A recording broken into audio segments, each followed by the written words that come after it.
one pick in the NHL draft, but the men they can't seem to stump. Do something dumb, that's an observation. CLT make them need to run. That's Lawrence Taylor! Cut them every trash, CMT for short. Wonder if we best once you peep the score. Up at the crack of dawn, top stories of the morning. While you're yawning, grab your coffee, rise and shine with 8:80 a.m. This is Drop Time. We provide highlights from your favorite teams. Got Dave and Rick making plenty of picks. It's Rule 76. Oh, and away we go. Good morning. It is Tuesday, August the 18th. It's DiPietro and Rothenberg with you right here on ESPN New York. Good morning. How are you? Oh, I'm doing fantastic. Oh, I love to hear that. Tell me one great thing happening in your life right now. One great thing happening in my life right now.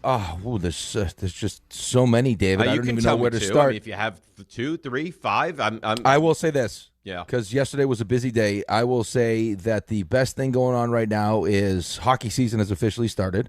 Okay. Training camp was yesterday, which is great. And it's also Rocco's birthday on the 20th.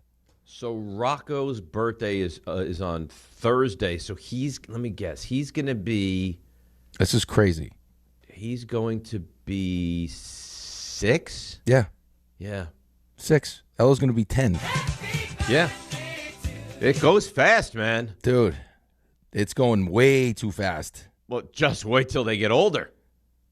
Let's pump the brakes here a little bit. Yeah, I understand. Okay? Pump the brakes a little bit. How old is Milo now, though? 11. Yeah. Yeah, 11. Oh, goes fast.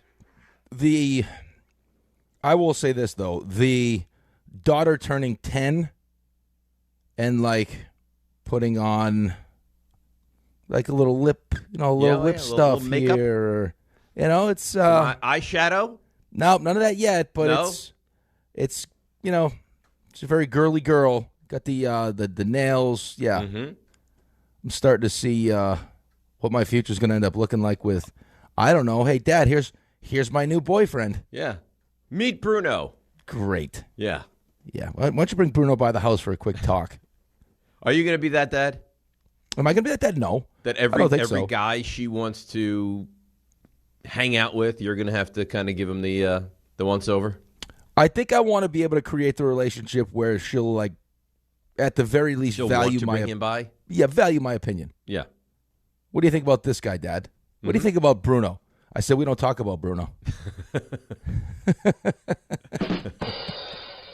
Raymond liked that one. So her dating is like Fight Club. Probably. Yeah. Yeah. We don't really talk about it. Yeah. We don't really want to talk about Yeah, it. you guys want to go on a date? Maybe Dad drives. Maybe Dad takes you. Maybe I'm like Regina Daniels. Maybe I just jump right in the mix. Yeah, oh yeah. She's involved in everything, that Regina. Oh, fancy. Mel's been telling us about Regina for years, and we haven't really paid close attention. Did you see that story that just recently came out? I don't know if it was just recently. I just read it yesterday. That was one of his former, I don't know if girlfriends is the right word, but someone he was dating. That was the reason why they broke up. Because they would be.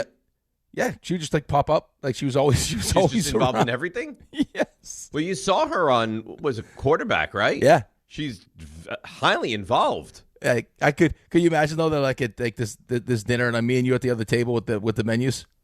Dave, I'm gonna need you. I need backup. We're gonna have to go spy. No. That's a little bit insane, actually. Probably, yeah. That's a little bit insane. So I was under the impression that yesterday was I guess it was Giants Day at the station, and every show got different members of the Giants but us. Yeah, that's right. But I remember a couple weeks ago, I mean, I think you probably remember this as well. We received a text of okay, guys, what Giants would you like on the show? And I don't know if our answers weren't good or they don't like us or the time didn't work out, but we wound up with absolutely nobody. Nobody, which makes no sense since I can't, you can correct me if I'm wrong. I don't think anyone at the station has written a song about the Giants like the one we just listened to. And performed it? No. And performed it. No. Dark. Jackson, dark. The kids in the high school kids, that's all they talk about is that song. They said that song is big. That in the Swift Kelsey wedding? Big at the parties, yeah. Yeah. So Yeah, really, if the night's going right now. If the night's slowing down, that's what they play? They have the DJ play. So Grassa in for Carlin. Yeah. Had Brian Burns on his show, yes? Oh, he was on our list. Yeah. Oh, I know.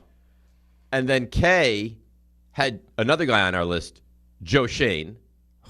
And then the afternoon show really hit well and ate well. They had Jackson Dart. They had, I think this is right, Andrew Thomas. And they had, there's another one, right, that I'm forgetting now. Who else did they have? Ray, you must know who they had. Oh, I thought you'd get it. Isaiah Likely. Yeah. So, Ray, what? I don't know. Explain what happened here. They're telling you what they think of us. That's what it is. They're telling you.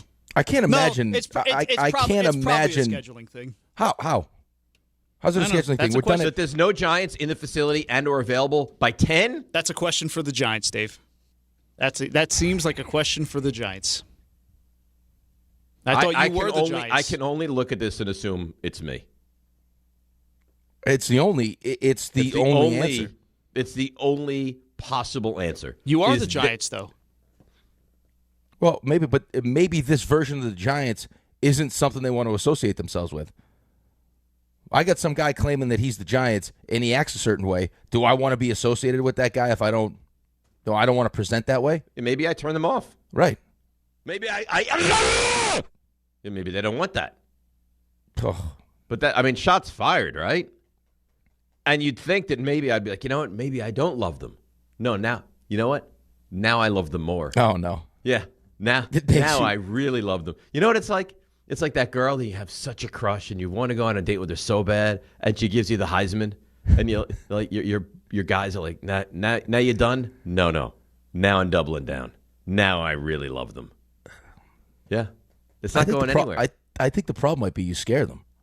I think it's very possible. I think that the way you just described it, I think there's a real chance you frighten them. If we let him too close, we could end up in his basement. Maybe that's what Sherry has planned for your new studio. Is the Giants? Is that true? But behind me on the shelving will be like Jackson Dart. That looks like a human finger. What? Where did he get that blonde hair from? That looks familiar. That? It almost looks like Jackson Dart's head is inside that helmet. Did those eyes just move behind him? Yeah, the setup is brought to you by Hannibal Lecter. Hannibal Lecter Studios at the house of Dave Rothenberg. Is that mannequin saying "Help me"? Yeah, that's right. Are those fingers signing? Bring it. I think we figured it out. I think you terrify the Giants. I think that's probably because there's no way at 9:30 there's no one there. Like Joe Shane can't be in at 9:30. It makes no sense. You know, it's a safe landing spot. Grassa. I would have taken like Denard Wilson would have been. I would have taken anybody. Any of them would have been great. Someone's in there for treatment, so I would have taken a trainer. The coach. You don't think the coach is in the facility by 9:30? I mean, what are we talking about? Oh, it's hurtful. It's hurtful. He had to have heard your plan, 65 or sooner. I'm sure he knows about 65 or sooner. Maybe the expectations are too high. But I haven't set the expectations that high. You set a Super Bowl. Within 5 years. He didn't get to a Super Bowl with Lamar Jackson. So what? Ray, could you explain to him, please, that could be a little bit troubling for someone that isn't like a Giant super fan if you had the best quarterback in the sport, 2-time MVP, and one of the most talented rosters, and you never got to a Super Bowl? Listen, I could explain it to him, but I'm not sure that he's going to... It's not going to make sense to me. I mean, they had a home game to go to the Super Bowl, and they played like crap. They were awful, and they lost to the Kansas City Chiefs. They had a couple games against Buffalo that they didn't play well on the road in Buffalo. They had the one where Mark Andrews dropped that 2-point conversion to tie the game. They were right there. They just didn't get over the hump. This team will get over the hump. Okay. This is the time. I appreciate your confidence. 5 years is a long time. 5 years is a long time, but it's going to go fast, like we were just talking about. Sure. Yes, it will. But you know what? I firmly believe I have the coach.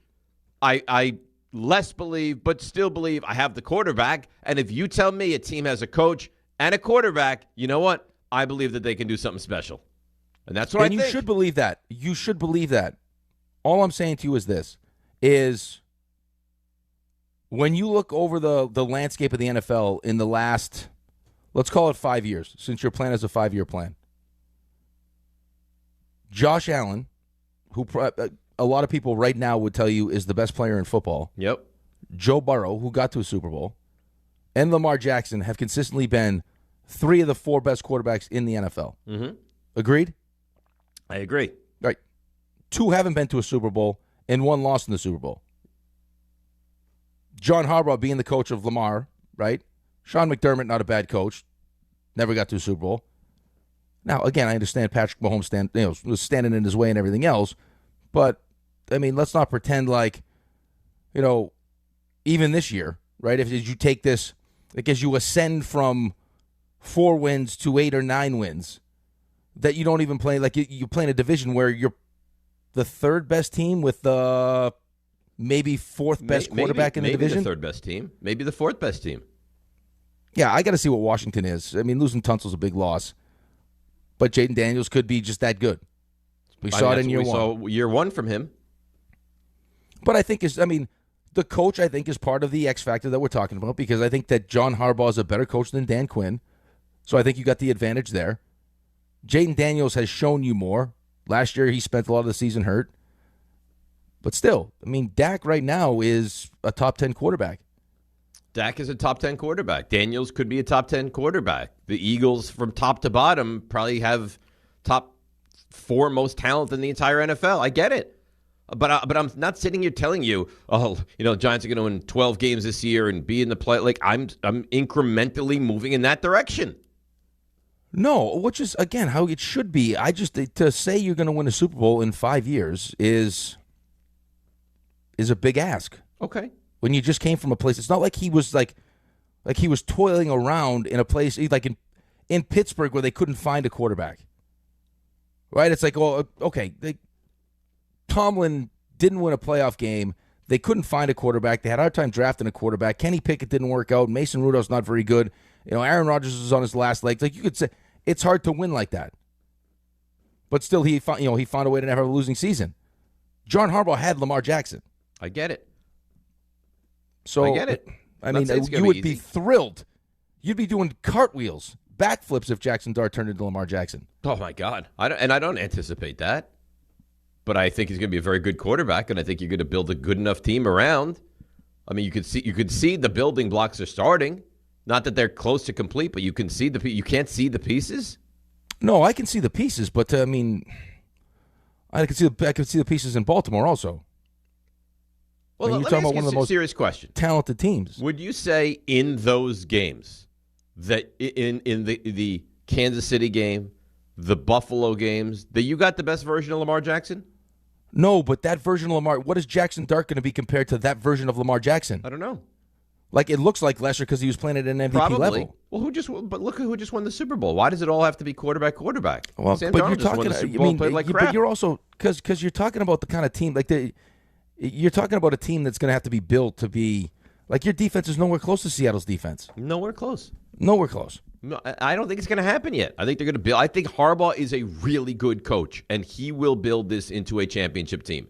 And I think that's his window. Does he have a lot more than 5 years? Probably not. Does he anticipate? I wonder if you asked him, if you got John Harbaugh into a closed room, nobody was listening except you and me, and you said, do you anticipate winning a Super Bowl in the next 5 years realistically? If his answer would be, yes, I absolutely do. I don't know if but see, I don't even know if that's a fair question to ask, just because I think any coach would tell you that.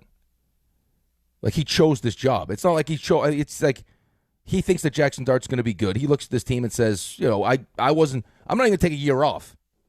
Right? I coached 18 straight seasons. Like, hey, you know what? Opportunities aren't necessarily there. I'll take a year, relax, and then something better will come along. Like what his brother has in L.A. with Justin Herbert. He obviously thinks the Giants is a big deal and Jackson Dart is a good quarterback. Yes. And he can win He here. wouldn't have taken this job otherwise. Right. I just think he strikes me as he strikes me as like such a positive person that he would tell you, yeah, we'll win a Super Bowl in 5 years. I believe in myself enough to think that I can build a Super Bowl caliber team in 5 years. And to even like diffuse my point, I think if you got 32 teams in the NFL, I bet you if you got 30, I would even say 32 coaches in the NFL right now, in a room and said, "Do you think in the next 5 years you win a Super Bowl?" I would say 30 would be like, absolutely, I do. I would think when you sit down with owners and you sit down with like whoever else is making that decision to hire you as a coach, part of your 5-year plan is going to end right in some kind of like. I think you asked Todd Monken. I think you name it. I bet you they think they're going to win the Super Bowl in the next 5 years. But I mean, listen, could I be wrong? Sure, but I have to believe it. I have to. For my mental well-being, I have to believe in the next 5 years they're going to win a Super Bowl. Yeah, but I mean, you don't necessarily have to win a Super Bowl. I understand that's the goal. That's the goal for me as a Jets fan. I understand that. I just it's a big ask to go from where you were at. I mean, this isn't like you just took over a mediocre team or a good team that was looking to get over the hump. Like, hey, the only thing that's holding us back right now is coaching. If we had a real coach with the talent we have in the quarter, like we're right there. We're on the doorstep. You were the Jets. Yeah, I get it. I mean, I know you won 4 games, but the last 2 games, I mean, it was a disaster. I wanted the GM fired. I mean, you don't have to tell me. Maybe that's why I didn't want to come on the show. But I think everyone wanted the GM fired. I don't think you were alone in that, yeah. No, I think everybody was shocked at that. Oh, by the way, I didn't tell you this. You missed this last week. What? Do you know how we hadn't heard from Raymond in a while in the group chat? Yeah. Okay. You want to know why? Something with his texting? Because his stinky droid, he had to text us back from his computer. Ray, you can't text us from your phone? And again, this is not a stinky droid issue. This is an Apple throttling the app issue because I refuse to buy their product. So this is what happens. So you won't step into greatness. You want to be. You want to call it greatness. Yes. I call it. I love my Apple products. He calls us lemmings. That's what he calls us, lemmings. That was the word I used. Yeah. Yep. And yet he uses an Apple computer, but we're lemmings for using iPhones. You know what? At this point, it's just a stubborn thing. Like he won't change because he doesn't want to admit being wrong. I'm a stubborn guy. So we know. Fully admit that right here. But no, I don't like the Apple experience. And if I could work on another computer, have you had the Apple experience that you had an Apple? You're like, I don't like it, and that let me go in another direction, or you just refuse to ever do it? Because I have so many people close to me that have that phone, and the same issues that they like have everybody?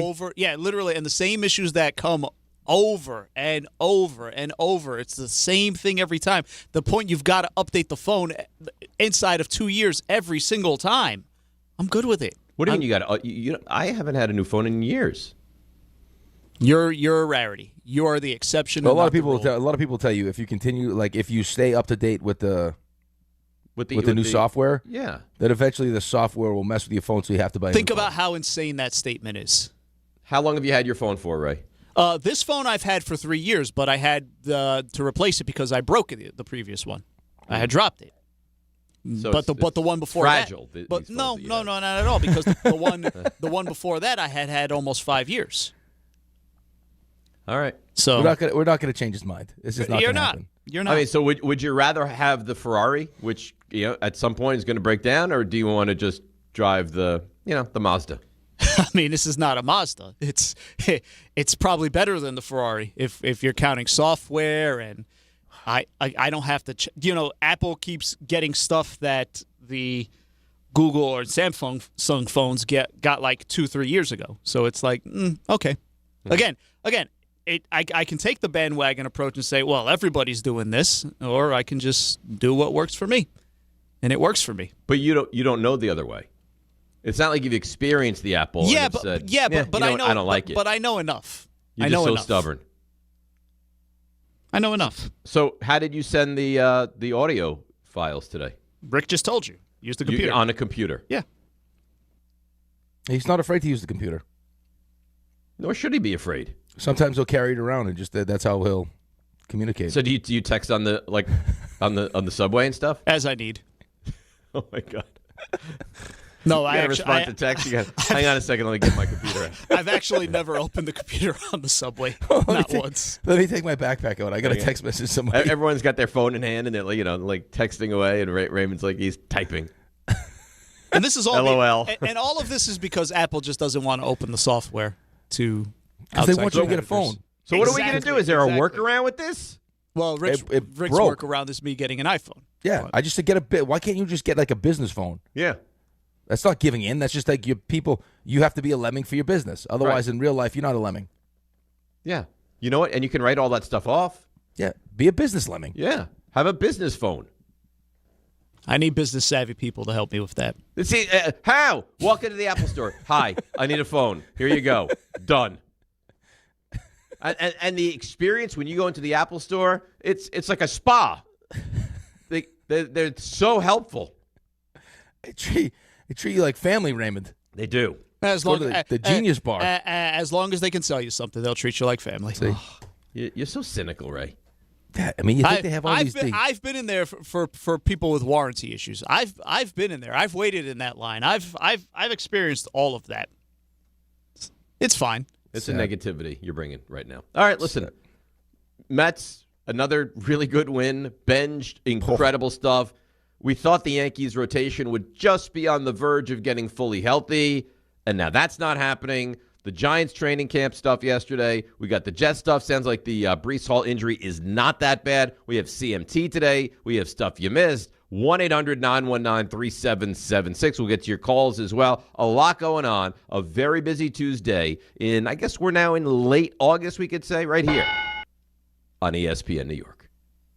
This is the Michael Kay Show. The general manager of the New York Giants, that is Joe Shane. Now, one of the things that have been worked on throughout camp is discretion on the part of Jackson to slide. Do you think he's made strides in that? You just have to learn. You start coming in every Monday and realizing how bad your body hurts and you feel like you were in a car crash, and half of those hits are, avoidable. And Jackson's a smart kid and understands that, and I think that'll be reflected in his play this year. The Michael Kay Show, weekdays at 1 on ESPN New York and streaming live on YouTube.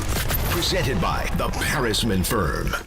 If you've been injured on a construction site, then you need a lawyer who knows New York's unique labor laws. At the Parisman Firm, they have decades of experience handling construction accident cases and a proven track record of delivering huge results. Their team has already recovered nearly $1 billion for hardworking New Yorkers. From scaffold accidents to slip and falls and equipment failures, they've got your back. Call the Parisman Firm now at 718-WORKERS. That's right, 718-WORKERS, because your case is their cause. Get the justice you deserve today. Hey, it's Alan Hahn. Upgrade your outdoor living space with TimberTech, the #1 brand in premium decking from Rings End. Picture this, a deck that's the highlight of your backyard, turning heads season after season. Now, imagine 20, 30 years later. It's still going strong. And here's the best part. You haven't spent a moment sanding, staining, or sealing it. Visit your local Rings End for the stunning real wood looks of TimberTech decking, paired with the kind of durability that only advanced engineering can deliver. Backed by industry-leading warranties, TimberTech is the decking that performs for decades. Ask for it locally at Rings End.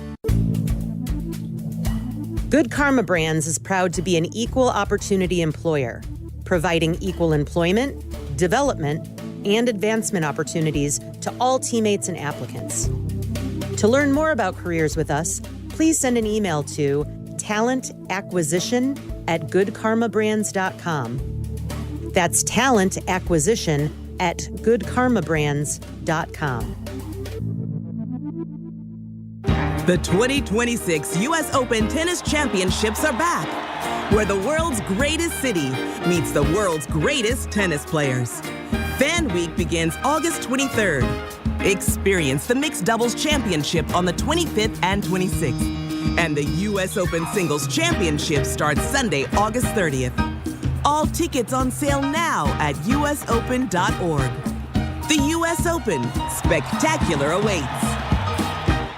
Kenny here to help you ignite your taste buds with Firework Freeze 5-Hour Energy Shots. Juicy cherry, citrus lime, and blue raspberry. It's that iconic freezer pop flavor, but with none of the guilty sugar aftermath. The perfect summer kick. It's a delicious, portable, zero-sugar energy shot bursting with flavor. Bring on summer with Firework Freeze 5-Hour Energy Shots. Available online at 5hourenergy.com or on Amazon.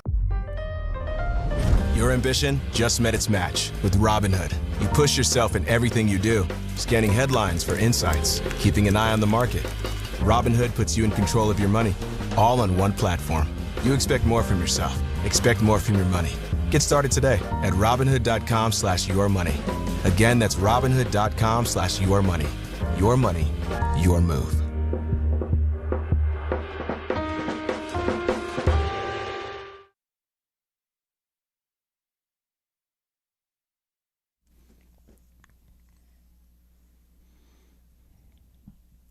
All right, DNR with you, ESPN New York.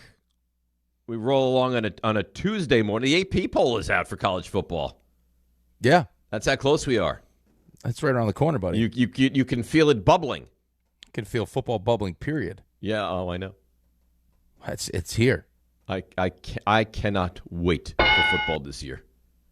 It's going to be good. I guess it's probably no different than any other year, but for some reason this year I'm more excited. No, it's not the same as any other year recently. No, that's completely false. Going into the season? You haven't been this excited. No, not for the Giants. No, that's what I mean. I'm speaking just strictly on the Giants. Strictly Giants? No, this feels very different. But when when you take your love for football and you add now your excitement for the Giants. Yeah, no, now it's at a different level. Yeah, and you're skinny. You look at me now and you're like, oh, he's skinny? Yeah, I think most people would look at you and say you're skinny. Your neck is very skinny. Not skinny yet.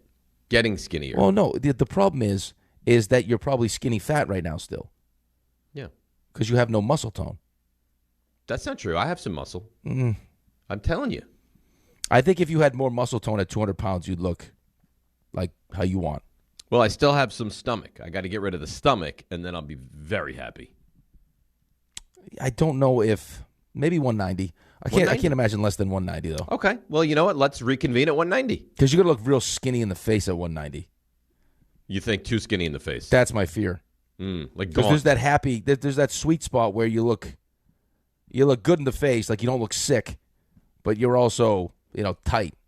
Right. Well, let's see. We'll continue, and then you'll tell me. All right, now you've jumped the shark. See, but that's the thing I'm worried about, though. I think what we're going to have to do in a perfect world is we continue down this road. We get to 190 because that's going to mentally make you happy, right? 190 is the number. Okay. And then we reassess. Maybe we put on 5 pounds the right way. Okay. Like 5 muscle pounds. Okay. And now 195 is kind of like, I got no belly. I'm tightened up. Yeah. And it's not the weight's not a concern. It's how the weight looks. Do you know what I'm saying? I understand. Because I get to a point where it's like, I'm like 5 pounds away from looking like I'm ill or like how I don't want to jump that shark and be like like he lost a lot of weight, but I don't want that. Like you want people to say, "Wow, you look great," not yeah. Hey, I think there's something wrong with Dave. Right. You don't want them to leave the conversation with you and turn to the person next to them and be like, "Man, what? Has he been sick? I think he's ill." Yeah, I think. Does he have the illness? No. Yeah. You don't want that. Because Dan was talking about how his phone had AIDS last week. Well, okay. Why'd I call it 20? What? Yeah. That was the phone analogy that he used, yeah. Impart a little bit more to me. Dan was what last week? Wait, Ray, Ray, I'm right. He told a story about how his phone, I think he was tying it into Ray with the droid, that his phone once upon a time. Yeah, I think that was the conversation. Had software. Now, to be fair. Was HIV positive? No, not HIV. Full blown. He had full blown. No. Okay. It was full blown AIDS for the phone. So, to be fair, I've heard that terminology used before. I'm just not sure. I wasn't comfortable with that type of terminology. I'm not really comfortable right now. I don't think anyone was comfortable, on right? A live radio show. Yeah, I don't think any of us were comfortable with that. And what was it? Was it a transfusion? Like what? Yeah, happened he pretty much made his phone sound like it was Magic Johnson. That's what he did. How it was diagnosed. Nobody had any idea that Magic was going to die. No. This is Julian. You know what, Julian? No. Not cool. That wasn't Julian. And this is Dave Rothenberg, live, nationally, filling in for Stephen A. Smith, murdering Magic Johnson. That's right. Yeah, that's good stuff. I was in the car. I remember that. No, you do not. I swear to we had just wrapped up this show. As God is my witness, we had just finished our show. I was in the car on West End Avenue, and I almost crashed because you thought Magic died. I was like, "Oh my God, what did I miss something? Magic's dead." Great. You know what? This starts out by you telling me that Dan says an outlandish, crazy, ridiculous thing, and now all of a sudden you do a 180, and now all the negativity's pointed at me for a stupid thing I said years ago. The way that RJ and I sat in, well, not this room, but the old place, and RJ and I just looked at each other like, Did he just No, say I'm not doing it. No. If you want to do full segments on awful stuff I've done in the past, fine. This started with Grosso saying his phone is infected with a deadly disease. Don't you dare turn it around to me. And then we both you dare. And we both texted Nuno. We were like, hey, did you catch it? Like, yeah. And again, we're hearing it on delay, but he's like, yeah, I've already corrected him. You know what? Forget it. This started, it was so benign. And I wasn't even involved in the conversation, nor did I want to be. It was Dan said something outrageous. And because you guys are this close from evil, you turn it to this. I didn't play it. Julian played it. No. Apparently Ray dug it out and played it. It wasn't Julian. It wasn't Julian. Thanks a lot. Sorry, Julian. Thanks a lot, Ray. Julian would have jumped right up the power rankings if that was Julian. Julian would have been right at the top of the list. I can't throw Julian under the bus for that. No. You claim to be this dear friend. You're not a dear friend. No, he's not a dear friend. He's sending me from his computer. He's sending me text messages about how no coach has ever won a Super Bowl with two different teams. Thanks, Ray. We know this. It's like you've forgotten, though. What the hell are you talking about? Oh, he doesn't, Ray. He hasn't forgotten.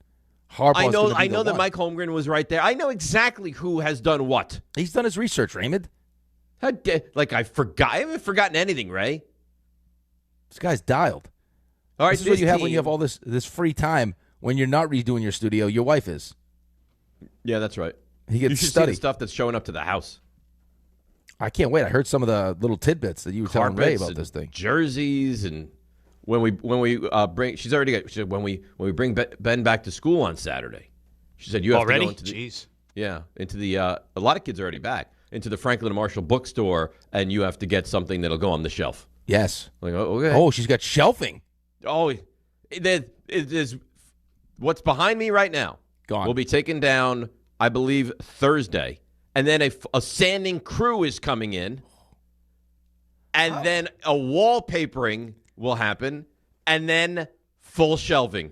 You know what's amazing, though? What? I'll tell you what's amazing. And Ray will agree with me here. As aggravated and sometimes angry as I get in our Wednesday meetings, usually towards the end of the meeting, we'll have John will say something, I'll snap. You guys will think it's funny for like 10 minutes. Meeting ends up going like an hour. You have fought this fight tooth and nail the entire time. Yeah.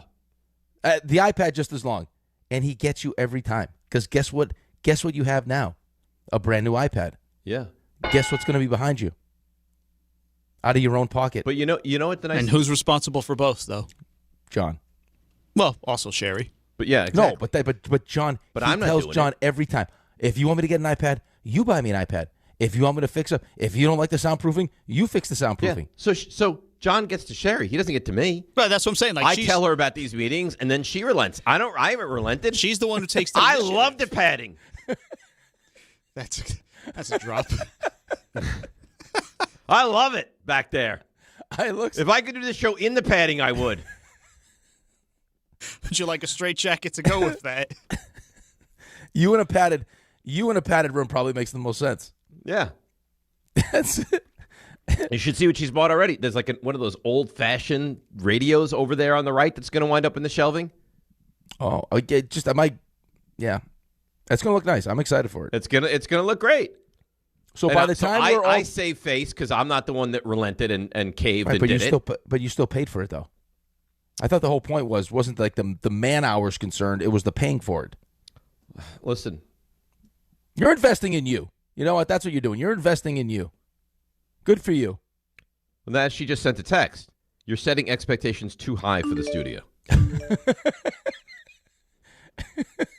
I think you've got to get more involved so you actually know what's going on here. I love. You're putting your poor wife at 6:30. Yeah. And she's trying to listen to the show and enjoy herself, and you probably have her just like so much anxiety right now that you're pumping the studio up.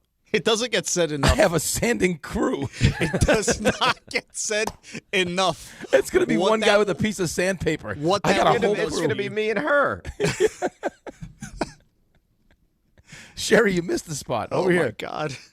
Listen, she's the most capable person I've ever met. I'm sure when this thing is said and done, it's going to look great. Well, let me say this thing, though. So when Ray goes to the one, Ray, go to that other shot where it widens out. Of just you got to me? make sure. The three shot that there? shot right there. You got to make sure that you do it so when it's gonna have to fit in that. But maybe like a little bit more. Do you know what I'm saying? Because the one shot is small, so you can't really see anything. Right. But that sometimes they'll open up to that shot. Well, she's measured the shot. So I took a screenshot of this. Yes. And then she measured off of that to make sure that it'll be covered the entire way. Like that one. That's the one you do it's the one shot. You have all the room behind you. Yeah. I firmly believe that will be fully covered. Okay, good. Yeah. Now All take right. me out of the one shot, would you, Ray? Thanks. So this is probably going to happen because we got the big announcement tomorrow. Tomorrow, 9 o'clock, big announcement. Huge announcement that this will happen when we're finally back whole on September 8th. I think that it might be ready to go the week before, but it will certainly be better. We don't want to debut that then. Well, I mean, I can't tell her when to do it. I know, but I'm not going to be with you when you. I can't be gone for the debut. You need to be here for the debut. I've had to live with this padding for the last how. You love the padding. I love the padding. I know you love it's the like padding. No one else. You know what it's like? It's like the ivy at Wrigley. No, it's not like the ivy. No, who puts a brick wall in ivy? Chicago. Who puts padding? Rothenberg. Right, but it's not even the whole wall. It's just like a little tiny spot. That's the way they do the padding. There's the same similar padding on the other side of the camera, and over to the left, and over to the right, and up on the ceiling, and up in specific corners. Wow, so that was professionally done. It was professionally done. Yeah. Now, in fairness to me, I will say this: when all this was done, there was no video component of our show. No. So I didn't have a concern of appearance. No. It's just like what makes it sound the best. It sounds great. Yeah. I'm excited. I think this is going to look great. I think so too. And I think it's going to enhance the show. Now, I did get an email. A true friend would put up a DiPietro jersey. That's true. That's very true. Do you want one of the new third jerseys whenever that vote finishes up?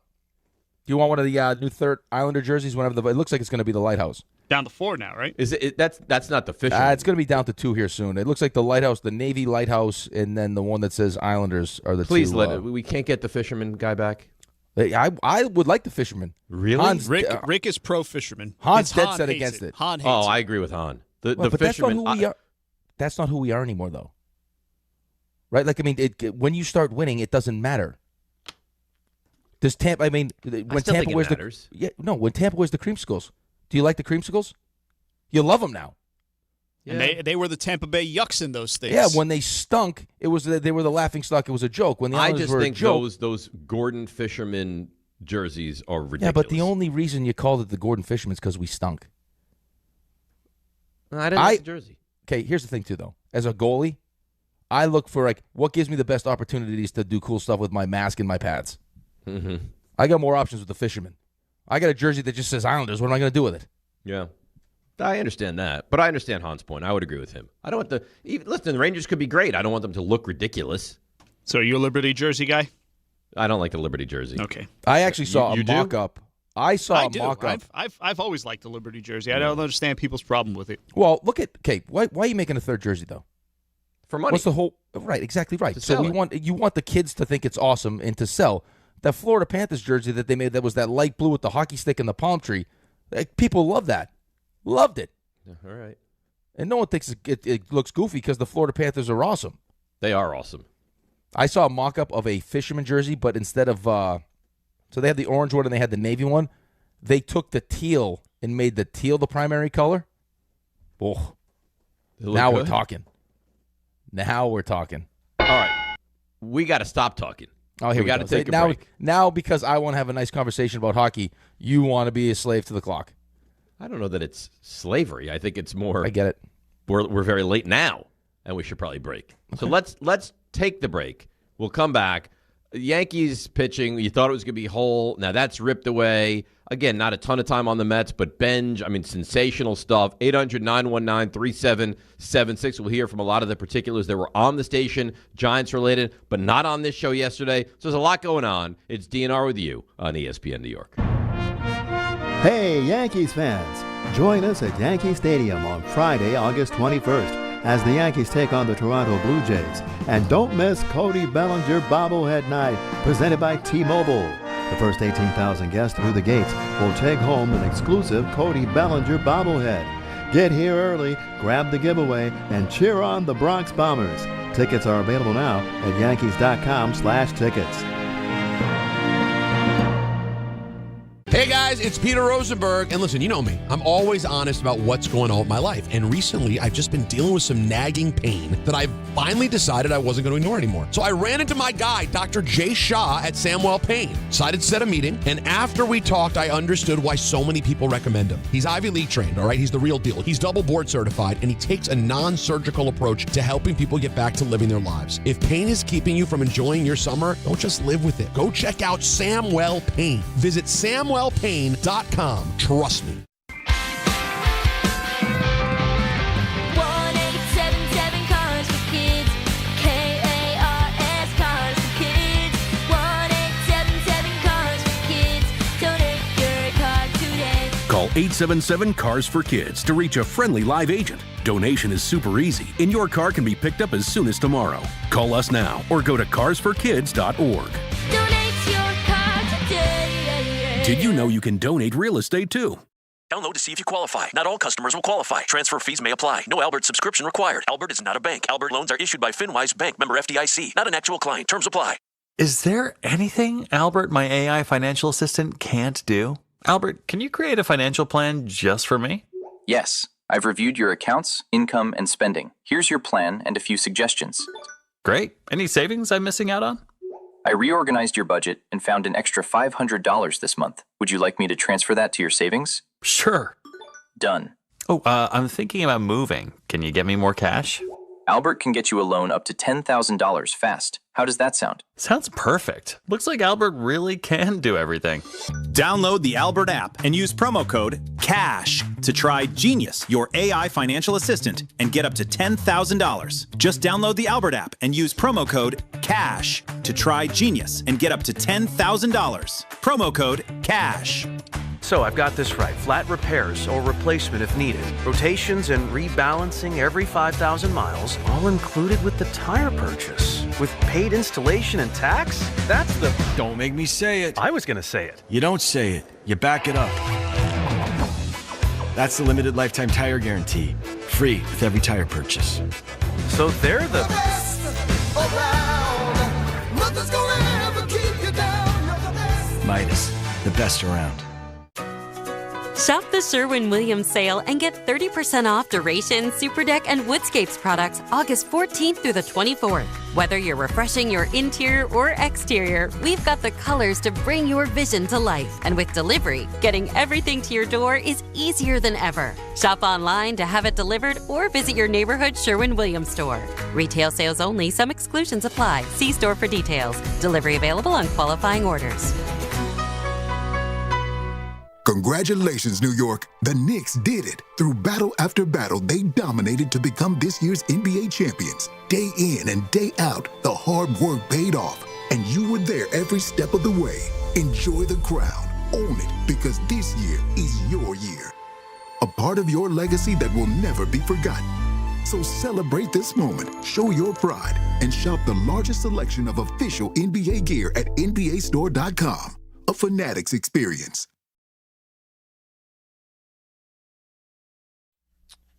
All right, DNR with you, ESPN New York. So you learned yesterday that Rodon is going to come back, and I guess he's going to make his return tonight, which is great in Baltimore, taking on the Orioles. That by the way, that American League wildcard race is just like it says. It's wild right now. We talked about it yesterday. Yeah, there's how many teams just sitting right there. So Baltimore. So listen to this. Baltimore's got the third wild card right now. At the moment, but they're tied with Texas and Detroit. Yeah. Half a game back, Minnesota. Half a game back, Toronto. 1 game back, Cleveland. 2 games back, Seattle. That's incredible. Yeah, what's more incredible is the records, though. The stink. Yeah, but it's not that they're bunched up. It's that they're bunched up at that. Well, I think it's two separate things, right?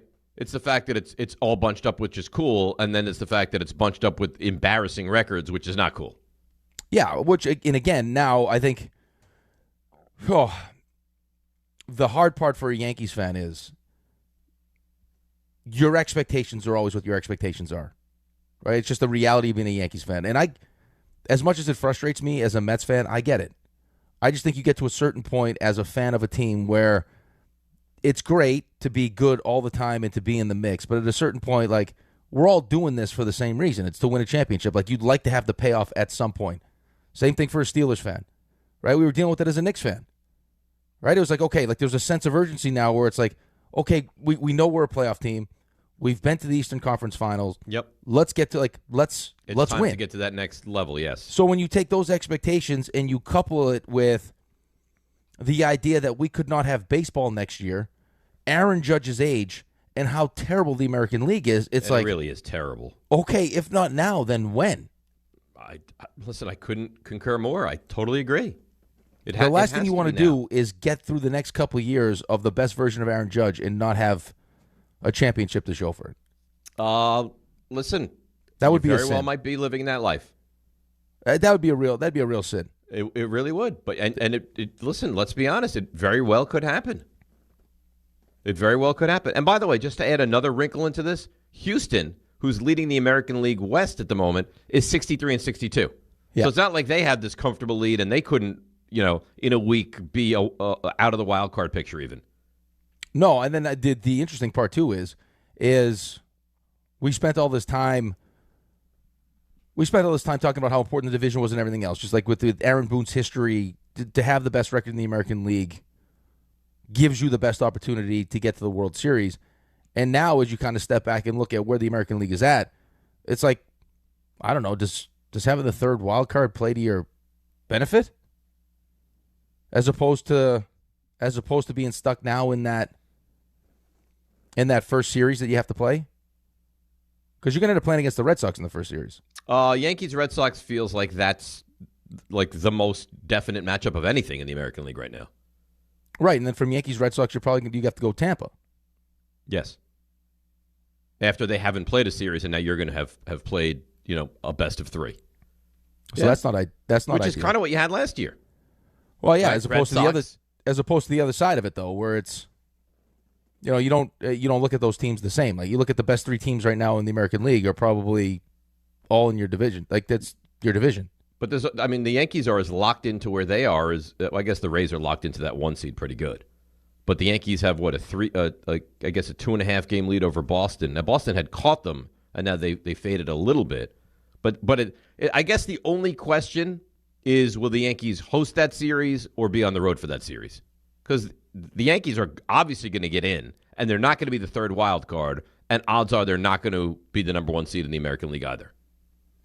No, I'm right. I'm just saying, like, you're kind of stuck in this weird spot where if I'm not gonna catch the Rays and have the luxury of not playing in that first series and setting up my rotation the way I want to set up my rotation, even if it's home, I got to play the Red Sox.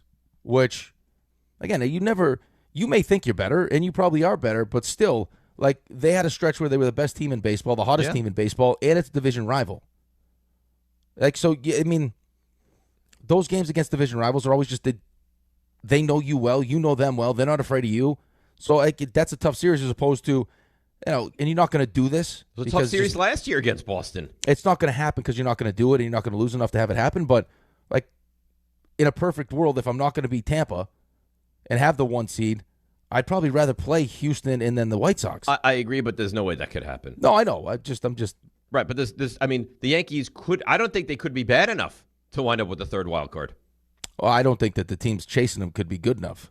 Or the Yankees. Like the Yankees are not going to get below 500. No, the Yankees feel like the Yankees feel like they'll just they'll get through this somewhere around 500 without Aaron Judge. Yes, that's what it feels. That seems like that seems like the common. Like that seems like the line of demarcation for this team when they have no Aaron Judge. Well, they're too talented to go on a massive losing streak. Well, their rotation's too good.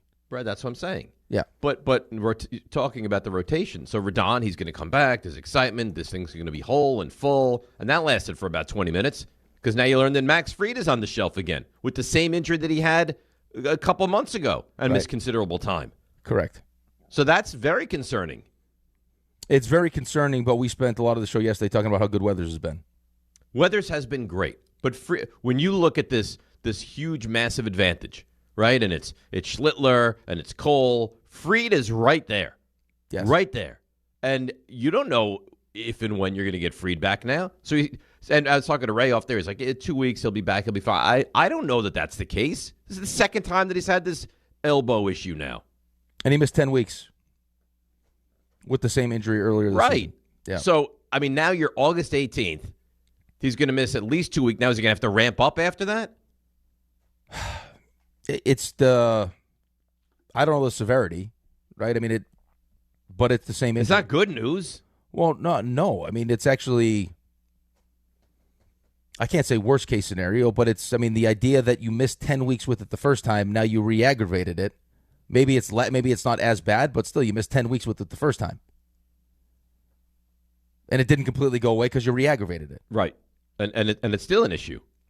So, I think there's a real concern that he might be done. I that's what I've heard.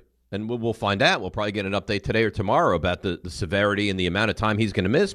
And you're also talking about, I mean, let's be honest. His Schlittler's been awesome.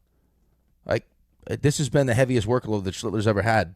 Yeah. As a pro. Oh, it's not even close. So now you're talking about, okay, still we got season left, and now you're probably starting him game one. I think he definitely starts game one. Well, not according to the guy that called K. The guy he thinks Weathers should start game one. Weathers? Yeah, Ray's got the call. No, please, I don't want to hear that. Why? No, you really don't. Play it, Ray. Ridiculous. No, don't play this, Ray. Don't be a puppet It is one of the most. It's rage-inducing, is what it is. It'll anger you. You know what it led to, though, It Dave? won't anger me. Dave, you know what it led to, though? What? It led to. Did Kay go crazy? No, he didn't go crazy. Kay kind of took pity on the guy. I think Kay and Don, as the Michael Kay show, I think that this call had the opportunity to get Kay really frustrated, but then Don would feed off the frustration and go wild. But it led us to Peter's greatest achievement in the history of the station, where he recorded himself. Gil Bensonhurst. What was the last time you heard this? Have you heard this? I've heard it, but it's been a minute. It's one of the great phone calls of all time. So we ended up playing that, and Don has an absolute meltdown. Terrific. Would you like to hear that? Yeah, please play that. Play something, I guess. Gil and Bensonhurst. Gil. Michael, this is Gil in Bensonhurst. Listen to me, Michael, please. Please don't hang up. Please listen. Okay. Last night, this whole thing would be different if Joe Girardi, if Aaron Boone had the presence of mind to pinch hit for Gary Sanchez in the first inning. All right, goodbye, Gil. You said no hang up. God, I lied. goodbye. I lied. Get off the phone. Goodbye, Get Gil. off Goodbye, the phone. Gil. Bye-bye, Gil. God, I Bye-bye, can't Gil. talk to people Bye-bye, like this Gil. anymore. Bye-bye, Gil. Oh, my Bye-bye, God, Gil. stop it, Pinch hit Gil. for Gary Sanchez in the first inning. Then why was he in the lineup, Gilbert? Yeah, stop. Just don't dial the phone, please. Or have the nurse not dial the phone, okay? I just don't understand. Michael, we got to stop. Andrew, screen them out. We can't do it.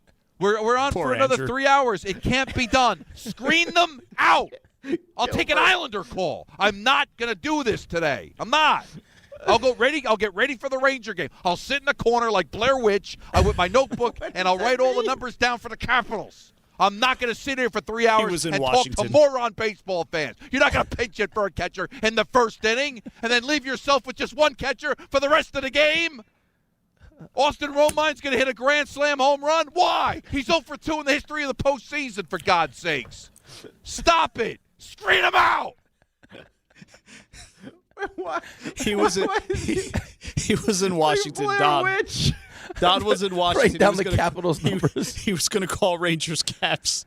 Why is he talking about Blair Witch? He was going to sit in the corner, just in the arena. So Peter was on the show, but he recorded that. That was recorded? That was recorded and played back. And Andrew, and was RJ involved in that? It was either RJ or Anthony. Brownshire. I think it may have been Anthony. You know what the amazing thing is? So that's recorded, right? And God forbid they had asked a question to Gil, right? It doesn't sound. Are we sure that was recorded or he left the studio? No, that was recorded. It was recorded. That was absolutely recorded. See, that to me is the most amazing part. That he knew that in that brief recording he would get that level of reaction. And this is why, for all the people that detest Peter and think that he's not entertaining or talented, that's why you're wrong. Yeah. Because that is elite levels of radio. But by Gilbert. Yeah, the two best parts of it are because Michael's so angry and thinks it's such a nasty thing to call him Gilbert.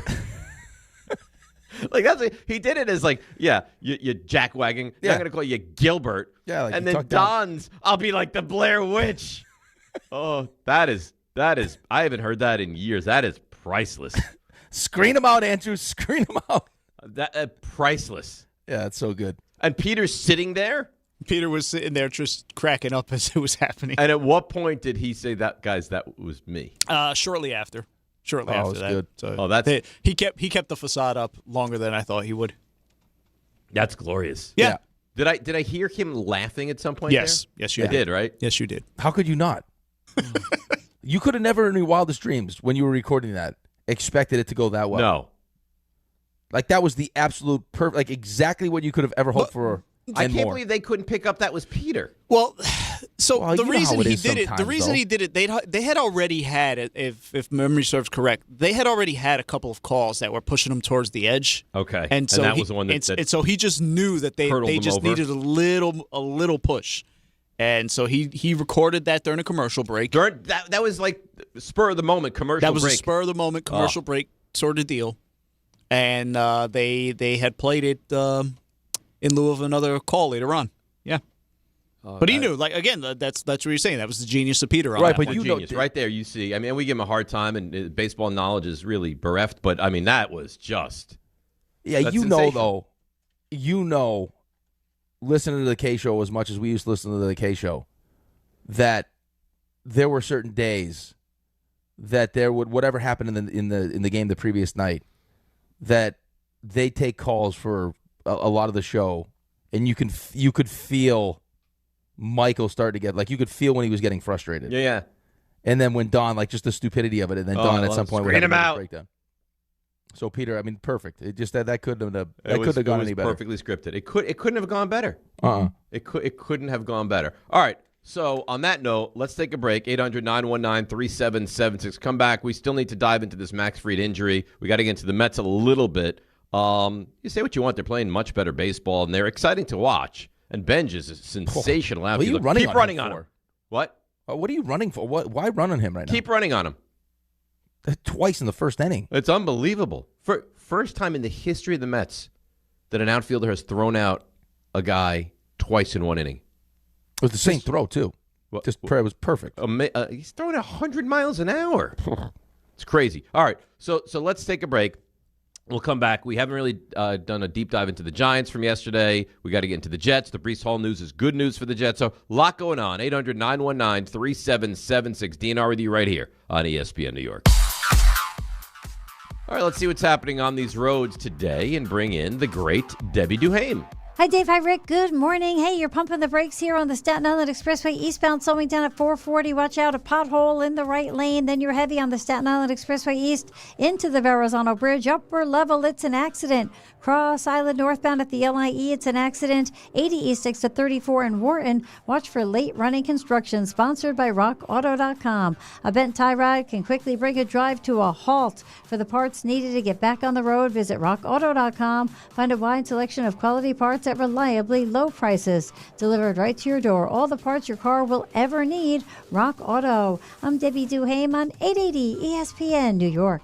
880 ESPN, WHSQ, and WCBS-FM HD2, New York. A Good Karma Brands radio station. D'Agostino, Law Bite Back. This is John D'Agostino from D'Agostino & Associates. Did you know Social Security takes money out of every paycheck you earn? Paycheck after paycheck. And you're not supposed to touch that money until you're 67? What if you can't work? What if you need that money now? The system is challenging and most people get denied. That's a fact. D'Agostino and Associates has the experience to win, and we win a lot.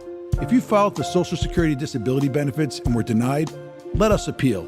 Call us first at 1-800-BITE-BACK. Bite back means fight back. 1-800-248-3222. We'll fight to get you paid. D'Agostino and Associates has offices throughout New York and New Jersey and handles Social Security disability claims and appeals. Remember, if you've been denied, call us first. 1-800-BITE-BACK. That's 1-800-248-3222. D'Agostino and Associates. We win a lot. New Game Plus with Oxy makes your laundry smell incredible and fights stubborn smells, like the ones your dog Biscuit brought into your freshly made bed last night. But you washed that all away with Game, and now you're drifting asleep to the scent and sound of waves. Ah, nope, that's the dog licking your ear. Biscuit. It just might be our greatest scent ever, now with odor fighting power. New Game Plus with Oxy. Sound familiar? At Mattress Firm, we understand there are many problems that can keep you up at night, like snoring, aches and pains, or sleeping hot. Our sleep experts have the unrivaled know-how to match you with a mattress that can help. And now at Mattress Firm, save up to $700 on Tempur-Pedic, plus get a $300 instant gift. For the great sleep you deserve, visit Mattress Firm. We make sleep easy. Restrictions apply. See store or website for details. Progressive presents the Passionate Sports Fan Checklist. Signed jersey of your favorite bench warmer? Check. 14 bobbleheads that look nothing like the players they're emulating? Check. Twin TVs so you can watch the game on 2 different networks simultaneously? Check. Life-size wall sticker of your favorite player that routinely freaks you out at night? Check. A second life-size wall sticker so after the first one freaks you out, you see the second and you're like, oh right, the wall stickers. Check and mate. Bundle your renters and auto insurance with Progressive and save on protection for the things on your checklist. Get a quote at Progressive.com. Progressive Casualty Insurance Company affiliates and third-party insurers not available in all states or situations covered subject to policy terms. Did you know Skechers makes high-performance footwear for almost every sport you play? Here's what our athletes are saying. Hi, I'm pro basketball player OG Anunoby. I dominate in Skechers basketball. Skechers delivers championship-level performance. I'm WNBA star Jackie Young. Skechers keeps me quick, comfortable, and ready for anything. And you can get high-performance Skechers and hands-free slip-ins technology. Just step in and perform. I'm pro golfer Matt Fitzpatrick. I play in hands-free Skechers golf slip-ins. Find yours at a Skechers store, Skechers.com, or whatever high-performance sports shoes are sold. This is DiPietro and Rothenberg. I think Harbaugh is a really good coach, and he will build this into a championship team. I wonder if you asked him, if you got John Harbaugh into a closed room, nobody was listening except you and me, and you said, do you anticipate winning a Super Bowl in the next 5 years realistically? If his answer would be, yes, I absolutely do. I don't know if, but see, I don't even know if that's a fair question to ask, just because I think any coach would tell you that. He thinks that Jackson Dart's going to be good. He looks at this team and says, I'm not even going to take a year off. He obviously thinks the Giants is a big deal and Jackson Dart is a good quarterback, yes, and he can win. He wouldn't have taken this job otherwise. Could I be wrong? Sure. But I have to believe it. For my mental well-being, I have to believe in the next 5 years they're going to win a Super Bowl. This is DiPietro and Rothenberg on ESPN New York and streaming live on YouTube. I think anybody matches RJ's rejoins, but Julian has a nice little craft there. Does a nice job. We got one. We got one yesterday. I thought was good. Yeah, and hopefully today we get maybe we get a second one. I'm sure he'll work on it and hopefully put it together. 9:00, we'll get that. But that's a nice job, by the way. And shame on Ray, because he's like, does this really bother you so much? Do you see what Pete Crow Armstrong did last night? I did not. Oh, okay. Well, he led off the game with the home run. Yeah. And then it was tied at 5 in the bottom of the 9th, and he had a walk-off 3-run home run. Mm-hmm. He now has 30 home runs on the season and is currently the favorite to win MVP of the National League. Yeah. And Ray's like, why would it bother me? Well, of course it would bother you, because you traded him for Javi Baez. Yeah. That's why. The guy's hitting .281. He's got 30 home runs. He went 4 for 5 last night. I mean, he's the first player since 2010 to lead off the game with a home run and then hit a walk-off home run. It bothers me to no end. Yeah. I don't know how that wouldn't bother you. Well, he's like, this is what you're going to do? Yeah, this is exactly what I'm going to do. Especially so for with the next 15 years, strap in, yes. especially with the whole Javi Baez experience, too. It wasn't like it was great. Well, it didn't lead to anything. Well, they led to thumbs down is what it led to. But, I mean, anything positive, like a big postseason run or anything? No. It's one of those ones that you regret. Guy's hitting 281.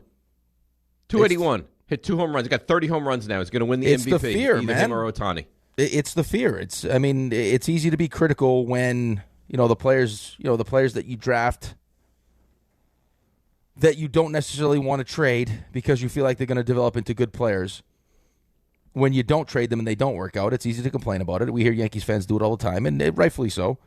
And then there's those ones where you want your team to be aggressive and they make a deal. It doesn't work out for you, but the player that they traded ends up being Pete Crow Armstrong. Yeah, PCA. All right, so let's get back to the Yankees a little bit. Max Fried, he's going to miss some time, and I don't know. I have concerns he might miss the rest of the season. So, I mean, if he's going to miss extended time or miss into the postseason, because you can endure, like now, you could probably even endure the rest of the regular season. You probably can't endure the postseason. What can the Yankees be? Their rotation will still be good, but if you take him out of the rotation, that's a huge piece that you take out of this rotation for the Yankees. He was your ace last year. Max Fried was that guy last year. Mm-hmm. So, to have him go down with the same injury, knowing he missed 10 weeks last year, as good as Weathers has been, 10 weeks the last time he injured himself. Yeah, I mean, it's a big blow because that's kind of not knowing what Aaron Judge was going to be, when he comes back, not even knowing when he's coming back, and then Bellinger not really having the kind of season that you hope for, and God knows what Stan's going to be when he comes back. Your rotation was going to be why you felt like you had a real chance. That's going to carry you. Yeah.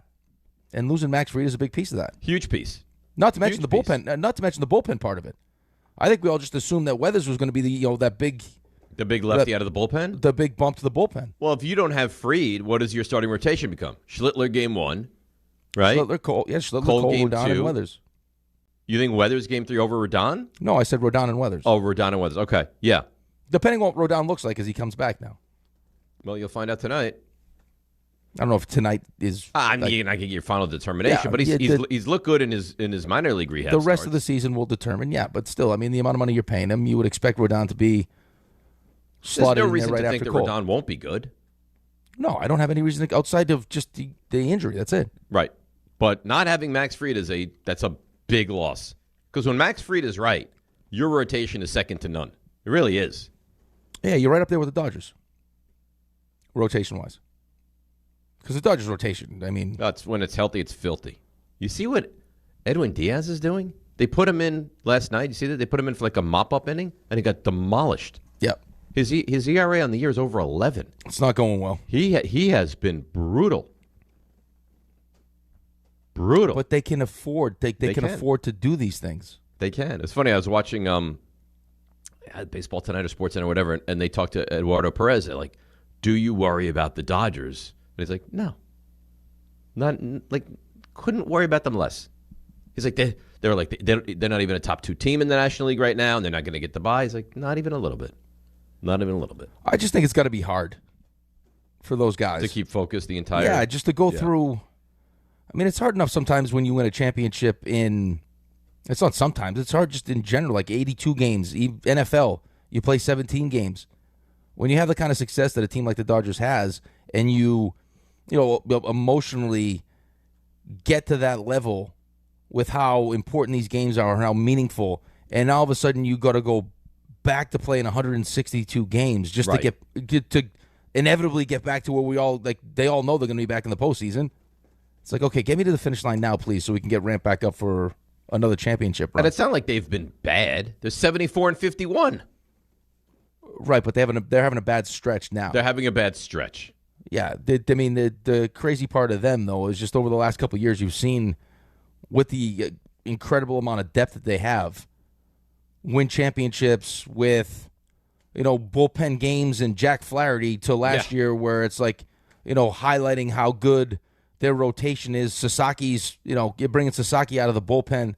Like, they just have so many weapons. Yeah. Well, they'll do the same thing, where the bullpen is probably the weak link of the team they are right now. When you get to the postseason, they'll take, the extra starters and put them into the bullpen to bolster that. Last year, their closer was Sasaki.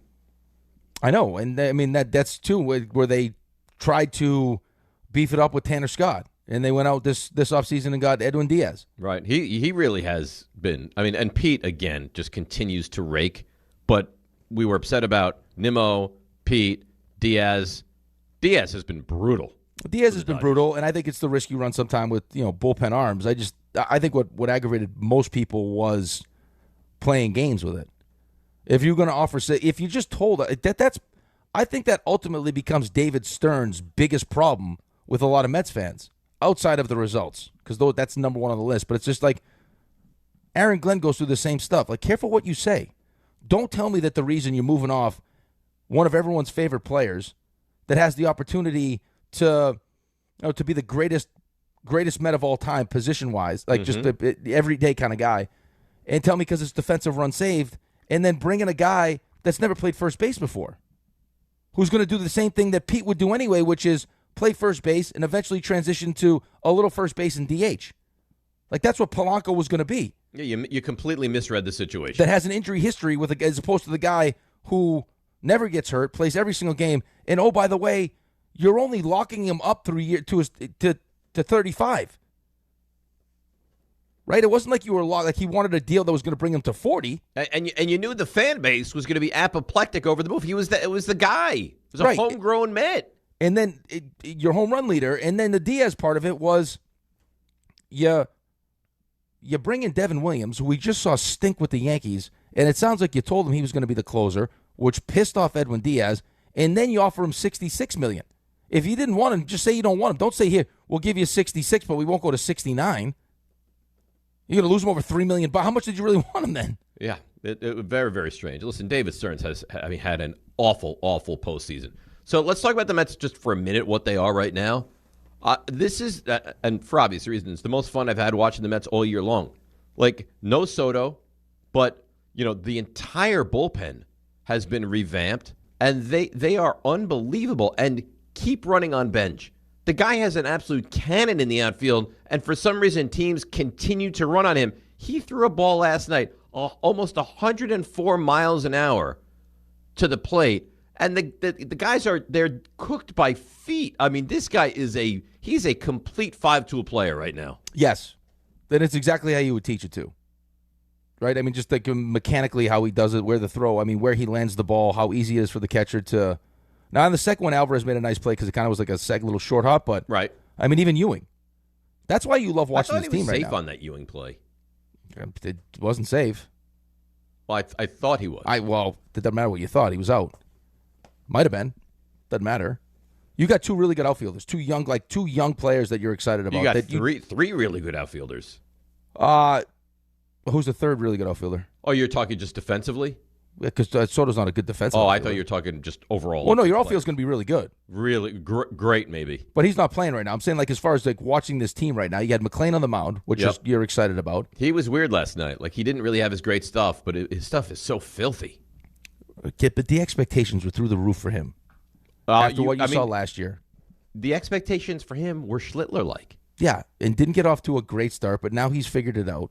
Which, again, I mean, you put him in such a terrible spot last year. You saw what it did to Jonah Tong. Like, and the kid has made his way through it and now is showing you what we all thought he was going to be, which is great. You got your outfield you feel like is set. Yep. Senga now maybe pleasant, happy accident where you thought, he was going to be one of the guys you could pencil in your rotation. That didn't work out, and now maybe you found something with him.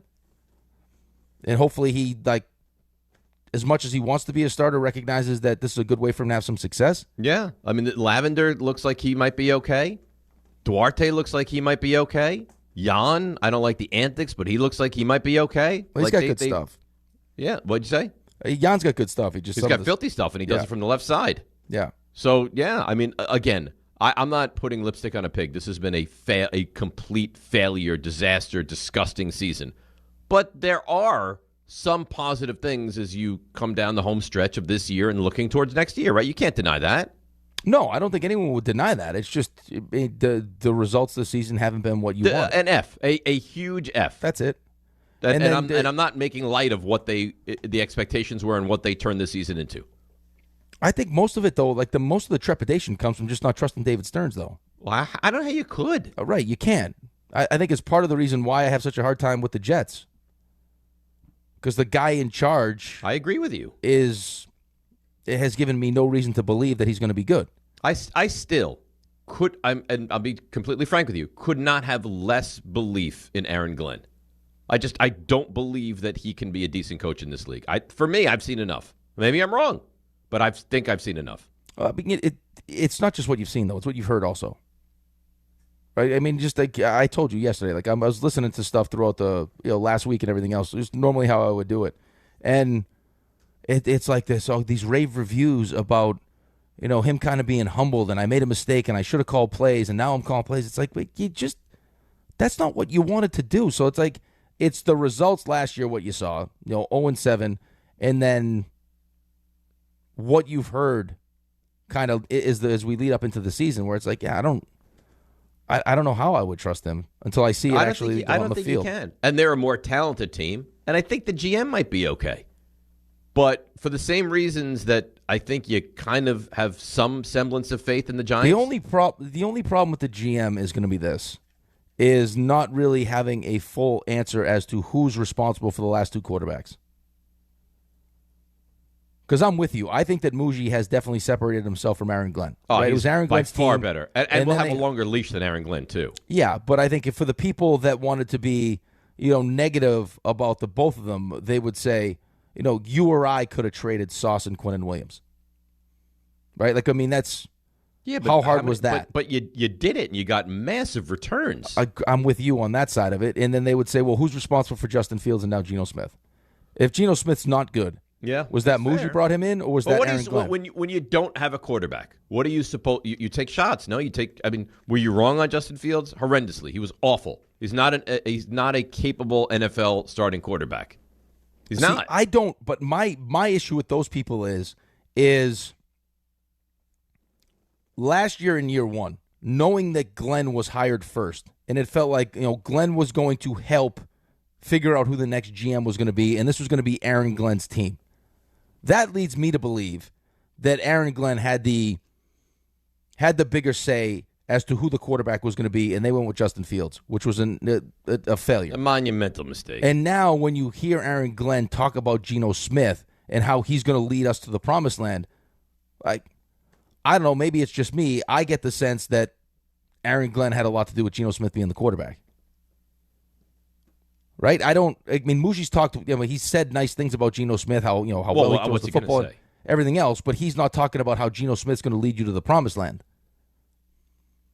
So I don't know, if, again, for the people that want to kind of lump them in together, I think that's what they'll use is Muji had to be a part of these decisions, and Fields stinks, and if Geno stinks, now you put both of those on his resume. Yeah. Listen, it's a fair point. Do you want him in charge of hiring a new coach and then figuring out who the next quarterback is going to be in the draft? And you haven't had a real I get it, Fields, Geno Smith, but these are not real swings. These are like swings of desperation. No, I think in a perfect world, and it's really hard to find what the perfect world is in the situation just because of all the conflicting things that you'd like to have happen, is you get the coach similar to what the Giants did, and now the coach brings in his people, and he makes the decision whether or not he wants to work with Muji. Like John Harbaugh brought in Donna Ponte, and then they've worked with Joe Shane and felt like, hey, we're comfortable with Joe Shane, so yes. Joe Shane's going to stick around. Right. But it's run through them. Well, it'll have to be the reverse for the Jets. Right? Well, Muji would be the guy that runs point and brings in the new coach. Well, no, I think that I would like to get the kind of coach that I would like to get a Harbaugh, is what I would like. Mike Tomlin's just out there. But that's what I'm saying. I can't imagine that if this thing goes wrong and you now have a top 3 pick plus 2 more first-round picks. The Jets will never, in the history of the franchise for the next 50 years, be a more attractive landing spot if you have a top pick and the quarterbacks are what we think they're going to be with that talent on the roster, and you just throw an open check at that person. Never be more attractive. Right. And that's the kind of coach that you want, because that's the kind of coach that would make me feel about my team the way you feel about your team. And then you'll be doing 66 or sooner. Maybe I try to one up you on like 64 or sooner. Oh, that would be aggressive. All right, let's break. We'll come back. Let's dive into the football. The Jets and the Giants of it all. A lot of Giant sound. Jackson Dart, all of it. 1-800-919-3776. DNR with you right here on ESPN New York. Prizes, flyaways, even cash money. You want it? We've got it. Find a list of all contests and official rules by visiting ESPNNewYorkContests.com. That's ESPNNewYorkContests.com. There you were, surrounded by fans. Everybody remembers the game. Nobody remembers the guy coughing behind you. Till a few days later, at 2 a.m., you wake up with a fever and your throat's on fire. Now what? Urgent care? Closed. ER? Slammed. Telehealth? Maybe, but the pharmacy's closed. You needed a medical emergency kit. These aren't first aid kits. They contain essential prescriptions used for over 30 common conditions. Sinus and ear infection, UTIs, stomach bugs, traveler's diarrhea, and more on hand before you need them. Use your doctor-developed guidebook to select the right prescription or call their telemedicine doctor standing by. It's like an urgent care and drugstore at home. When you're sick, traveling, or stranded, you'll wish you'd ordered a medical emergency kit. Order online in minutes and it's shipped to your door.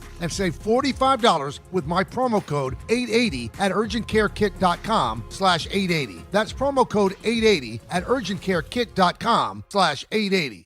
If you've been injured in an accident that wasn't your fault, then you need a lawyer who knows New York's unique personal injury and workers' compensation laws. At the Parisman Firm, they have decades of experience handling all types of accident cases and a proven track record of delivering huge results. Their team has already recovered nearly $1 billion for injured New Yorkers. From construction to car accidents and slips and falls, they've got you covered. Call the Parisman Firm now at 718-WORKERS, where your case is their cause. Get the justice you deserve today.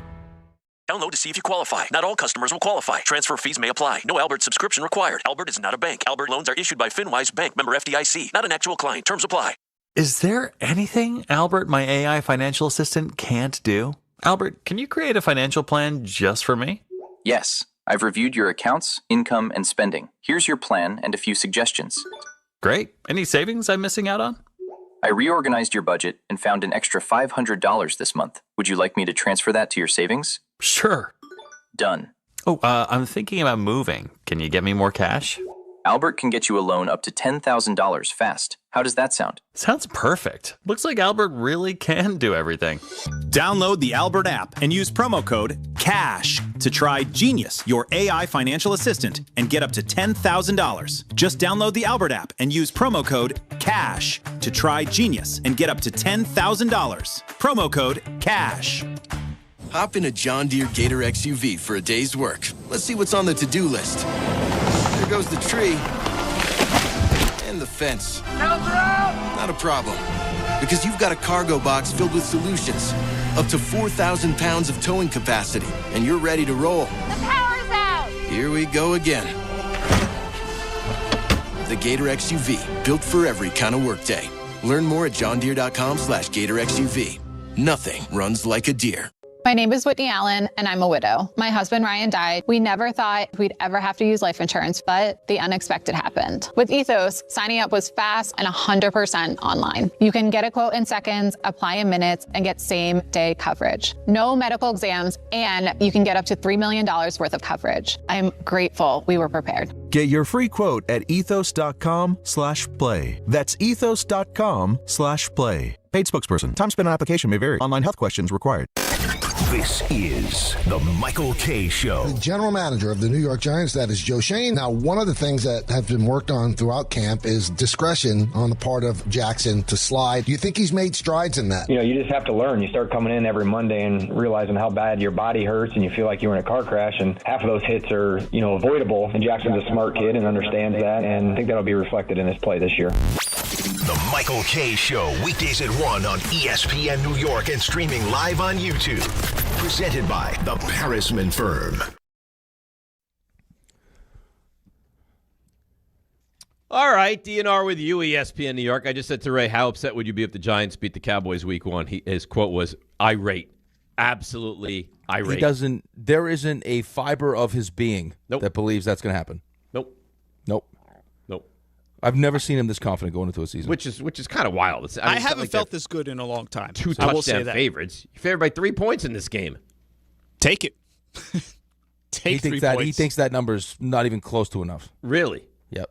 You know what? For a guy that roots for a team that's coming off one of the worst defensive seasons in the history of the game, you're very confident. I think enough has changed defensively that they're Okay. well. I mean, it's hard to be worse. Your team barely it's won hard 4 to be games, worse. and you think they're going to win 9. I said 8 or 9. Yeah, I mean, Ray has legitimately one of the better offenses in football. I agree. And how many games just to refresh my memory, Ray, how many games did you guys win last year? I believe they won 7. Okay, so well, 7 I mean, you barely wins. You barely won 4. You won Okay. 2 that you didn't even want to win. Well, people think this guy's going to the Super Bowl, and you're going to that's 9. other people. I'm not saying those words. And again, I keep going back and forth with the other. I'm not talking Super Bowl. I'm not talking about that. No, he's got a plan too. I got to see. Ray thinks there's a good chance. You can say no, whatever you want, fine. You believe there's a good chance the Cowboys are winning this division this year. I think they've got a better chance than some people think to win the division. I'll put it that way.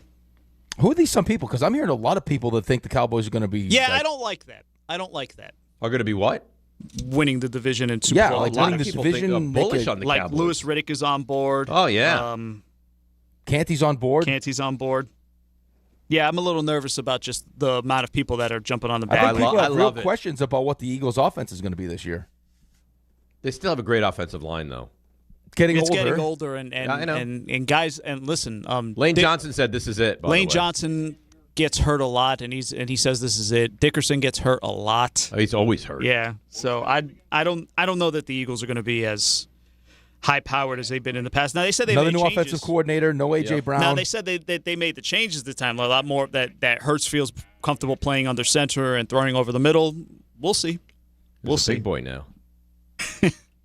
Essentially. How dare you talk about my Eagles like that? You shut your mouth. You shut your mouth. You shut your mouth. I got to say that whole act That is gross. Is so old. That is gross. It's by the so way. old. Just the more I think I'll be about so it. old when I'm floating, when I'm hanging from the ceiling dressed as an eagle, taking big giant dumps on your head.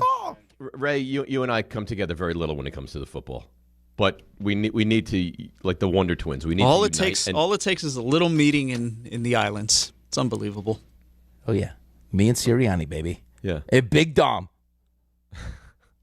Paisans coming together you're- to smash the Giants. Like, you're this close to evil. I mean, supposedly you're a Jets fan. I am a Jets fan. So what's this Eagles love? What do you mean? It's not like What do you mean? What do I mean? I created a friendship that has now led me to root for Nick Sirianni. What do you want me to tell you? Get him on the show. He doesn't want to come on the show. No, get him on the show. No. Why would get him. Why would Nick The Giants don't want to come on our show because they're scared of you. Nick Sirianni wants to get on with Get me. him on the show. I already told him. I said my co-host is an animal that despises you. Despises him. He Get him on the he show. said, you know what? He sounds like a terrible guy. That's what he said. And would you probably terrible guy. No, I said he's the best guy. Get He him said, on you know the what show. I'm going to do? How about if I make a guarantee I'll be well behaved? Get him on the show. You know what he said to me? What? I didn't What'd want he to say? even tell you this. He said, not only am I going to come into MetLife and smash his team, I'm going to go to Westchester and smash his wife. That's what he said to me. You know what? Let's go. That's what Come on. Sirianni said to me. I want to see. My wife would be so repulsed by Hey, what you bring. lie. I don't know what that would. His pheromones would make women vomit. He's repulsive. Okay. Nobody wants any part of that guy. The size of this man. Please. It's humongous. Please. Oh, he would swallow you up. Oh, please. He would take The you fact just that throw you to the you side. are just gaga over Nick Sirianni He'd is probably one of the make most you unattractive watch- things you've ever had. You know what he'd do? He'd make you watch, and then he'd listen to Chris Stapleton's anthem and cry while he was doing it. Good. You know, weep. I didn't want to do this. Yeah, bravo. The acting.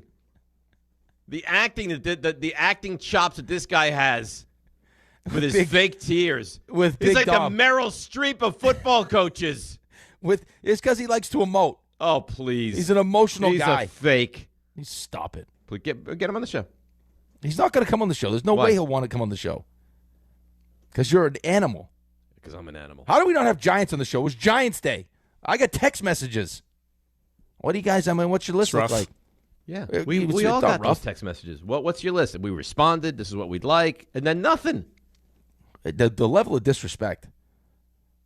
I think what you should do is you don't do the studio until we get a Giants guest. Tell John that's the deal. No, you know what? Studio is it's off and running, and I'm not going to punish the viewers because of John's laziness. I don't like it. I won't do it. I don't like it one bit. Now we just, instead of just asking our own questions, now we just have to listen to just the answers. I don't like it, but I get what else are we supposed And you're to also do? talking about, I mean, they give Grassa a guess. Grassa's asked a 51-second question before. Yeah, so have you. Mine wasn't 51. I was like 47. It's not even Grassa's show. We could have stuck filling in around for an extra Carlin. couple minutes. That's unbelievable. How was no one in the facility at 9:30? Ridiculous. What are you doing?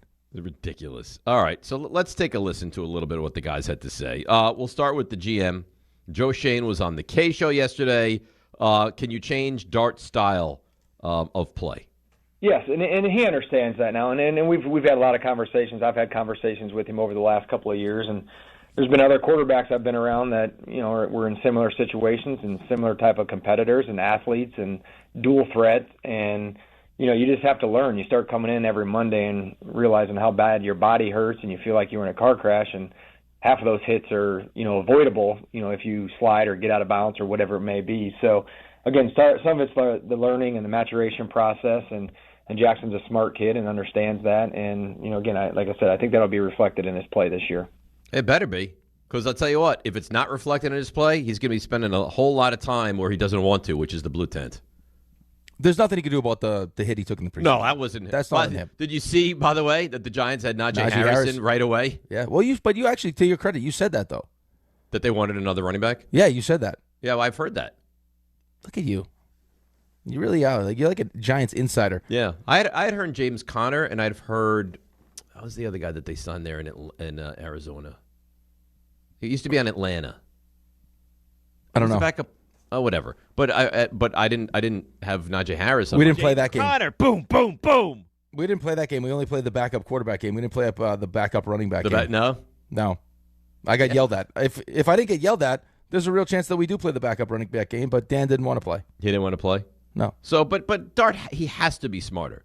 He has to be. And whether he's smarter or not, they have to demand. Like John Harbaugh comes with a whole lot of credential, and this is not how it works. It's not okay for you to. Were you talking about Brian Robinson? Who? Brian Robinson? No. I'll look it up. Go ahead. Well, I'm looking at Atlanta right now. They got Bijan, Brian Robinson. He was on Atlanta. Now he's on Arizona, I believe. Oh, he's on Arizona now. Yeah. Yeah, I screwed that up. Here's the thing, okay? I think that last year, part of what you saw from Jackson Dart was establishing himself. Tyler Algier. Okay, yep. Establishing himself at this level, improving to his teammates what kind of player that he is, which you got to love, until he ended up in the blue tent. And then he ended up in the blue tent again. Now, it was only one concussion, which I can understand if you're Jackson Dart. It starts to get you frustrated. It's like, I mean, this is how I play. I haven't really been injured outside of the concussion, but any time that you miss is not great for this team because of how important you are to this team. Sure. Hence the defense celebrating when you pick up a first down and slide in practice. We all understand now who you are, how tough you are. Like, we're good. Like, you've already shown us all what kind of guy you are. You need to prove nothing. Nothing. What you now need to prove is durability. Right. Now that you need to prove that you're smart.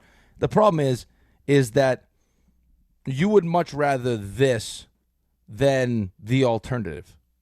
Right? The idea that he has the ability to create time and pick up first downs with his legs, that's all great stuff. But now you got to kind of find a way to make him realize that there are certain times that you can do it and certain times we need to be smart about it. And it's not that you're not competing. Because you heard last year, he's like, I mean, with the Gruden thing too. And Gruden's like, what are you talking about? And he explained the whole, like, the idea behind it. And like Gruden's like, no. Like, those situations that you're talking about don't call for you taking big hits. Mm-mm. They call for you being smart. And then when you get down in the red zone and you have a big third down and you want to go do those things that you're talking about, then those are worth it. To risk your body and risk missing time or getting hurt for an extra yard in the first quarter on second down isn't worth it. It's stupid football. And Harbaugh knows. And listen, I'm not saying that Dart is Lamar Jackson, but there are some similarities to their game. And they found a way to, figure out how to make it work for Lamar. And I have confidence they'll do the same for Jackson Dart. Because it's not going to be, this is what I do. It's not okay. We're not willing to accept that that's what you think you do. Well, I also think that you need to, in this, I really believe that part of the reason why John Harbaugh has been around as long as John Harbaugh has been around is because he's really good at creating relationships, and how he's handled the media so far in this short period of time, I think would be a great learning tool for Aaron Glenn. Like the backflip thing from Scadaboo, he kind of like diffuses the situation, makes a joke about it, and then next time you hear from Scadaboo, it was clear that John Harbaugh had a serious conversation with Scadaboo about what we should do and what we shouldn't do. Mm-hmm. So, behind the scenes that he's explaining to Jackson Dart all the reasons, why doing this is not great for him and for the team. And then on top of it, I think that if you're the quarterback's coach or if you're, the offensive coordinator, just also explaining as you go through this transition into this new offense, hey, the athletic part of your game is awesome. It's great. It's what separates you. It's what made you, the quarterback that you are. It's what gave you the ability to step in against the Chargers last year and immediately have success. But the reality is that if we want to achieve what you expect to achieve, because he's a super confident kid, to be a top 10 quarterback or a top 5 quarterback, your game has to progress in a certain way where we can't be so reliable on the plays breaking down and you making chicken salad out of what. There has to be, a different element to it, to be under center, getting the ball out on time. You need to make the simple throws, too. There's nothing wrong with that. I don't know if you saw Ben Solak, who's kind of the NFL insider. He's excellent with all the rankings and everything. He said that Jackson Dart he's not a very good drop back and just footwork. His footwork's not great. So obviously they'll work on that. And again, he's still a young quarterback. There's work to be done. But I think that's why he's so comfortable with these broken down plays. Well, you see him. I mean, the throw he made to Malachi Fields. Oh, unbelievable. Right. Different arm angles, all the stuff he's able to do. And that's great. That's flashy. That's outside the X's and O's. Coaches love that. But, for any good offensive coordinator, Ben Johnson's struggling with it in Chicago right now. When I dial up a play that works, we got to make that throw. If I'm presenting you with a on-time, wide-open wide receiver, the ball's got to be there. Right. It has to be. The simple throws are just the regular throws.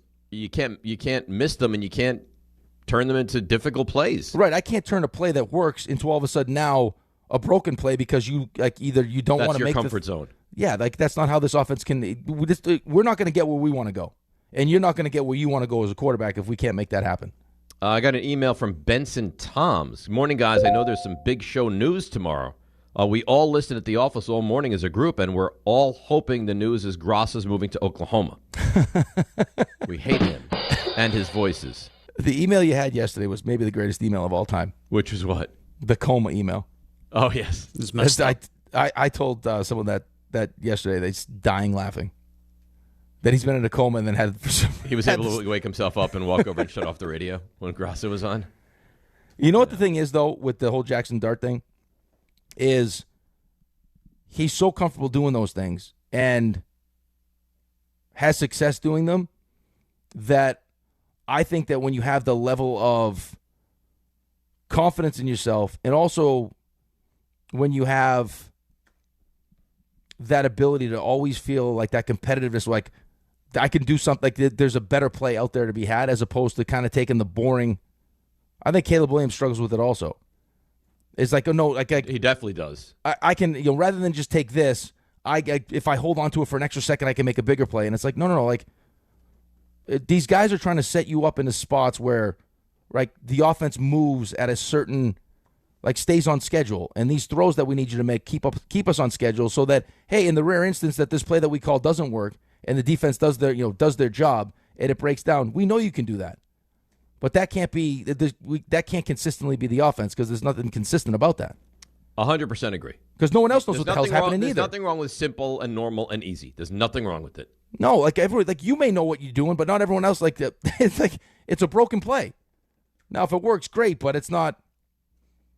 it's not something that you can rely on every single time. No. All right, let's break. 800-919-3776. If you're on hold, hang on. We will get to you guys, I promise.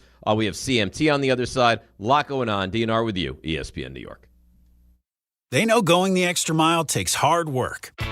For companies pushing to go further, Uline will go the distance with you. 24/7, they answer the phone to get you the shipping and industrial supplies you need. Business can move fast. Unexpected large orders, adverse weather, new safety guidelines, and changing economic trends. Uline works hard keeping 41,000 items ready to ship, minimizing detours on your way to the extra mile. Visit uline.com. Hey Yankees fans, gather a group of 10 or more and take advantage of our 2026 Yankees group ticket specials. Whether you're getting together with family and friends, organizing a fundraiser, or entertaining clients, your group will love bonding over the Bronx Bombers. Start planning your 2026 group outings today. Log on to Yankees.com/groups. Call 212-YANKEES or email us at groups@Yankees.com. That's 2026 group tickets. Call 212-YANKEES or visit Yankees.com/groups today. Tricon Construction is growing across New Jersey, delivering larger, more complex commercial projects with the precision today's developers expect. Because when the timelines, capital, and reputation are all on the line, you need more than a contractor. You need a true construction partner. Tricon brings experienced leadership, disciplined project management, and a team built around accountability and execution. From planning to completion, they build with purpose, professionalism, and pride. For serious commercial projects, build with Tricon. Visit triconbuilds.com. That's triconbuilds.com. Michelle here. Look, in sports, the best teams know when to make their move. Sherwin-Williams is making theirs with 30% off Duration, Super Deck, and Woodscapes products. August 14th through the 24th. You know, I'm looking at these studio walls and I'm thinking I wouldn't mind a little more red in here. Get that Cardinal spirit going. Yeah, I like that. Order online, get everything delivered right to your door, or swing by your neighborhood Sherwin-Williams store. Retail sales only. Some exclusions apply. See store for details. Delivery available on qualifying orders. Kenny here to tell you about the Fruity Rainbow 5-Hour Energy Shots. It's a fruity candy flavor explosion. A zero-sugar treat that's Sweet Tooth approved. These can take care of my candy cravings and provides a tasty caffeine kick without all the sugar. Get candy-flavored chaos with Fruity Rainbow 5-Hour Energy Shots. Available online at 5hourenergy.com or Amazon. You know the rush when you reach that goal, when something you've worked for pays off. That's success. At University of Maryland Global Campus, we believe you should never stop chasing it. That's why we offer a skills-based education that helps move your career forward. Learn how to apply emerging technologies like AI and data science. Build your leadership and critical thinking skills. Apply by September 1st and save with no application fee.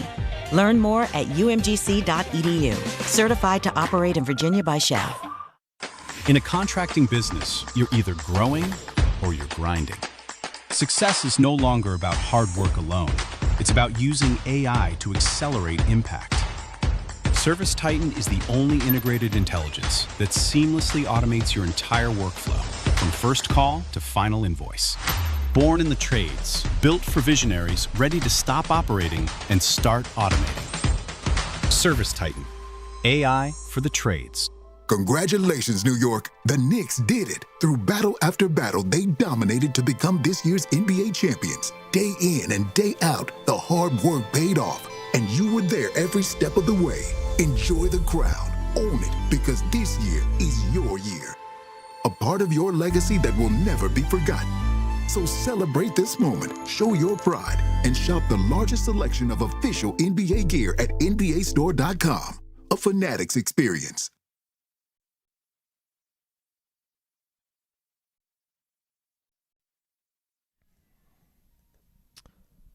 All right, DNR with you, ESPN New York. Raymond, I don't know if you're comfortable with this, but I just received an email with a CMT, which I actually think is a pretty decent CMT. Are you okay if we add that to the fray, or would you prefer to keep yours and yours alone? I'm always open to. I don't know if you're territorial. I'm not sure. No, I'm not territorial with this at all.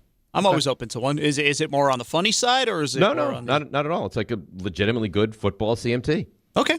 I'm down for it. Get to that. How do you feel the CMT is going to be today? You have some great ones? See, I never know until it actually happens. I think I've got a couple good ones.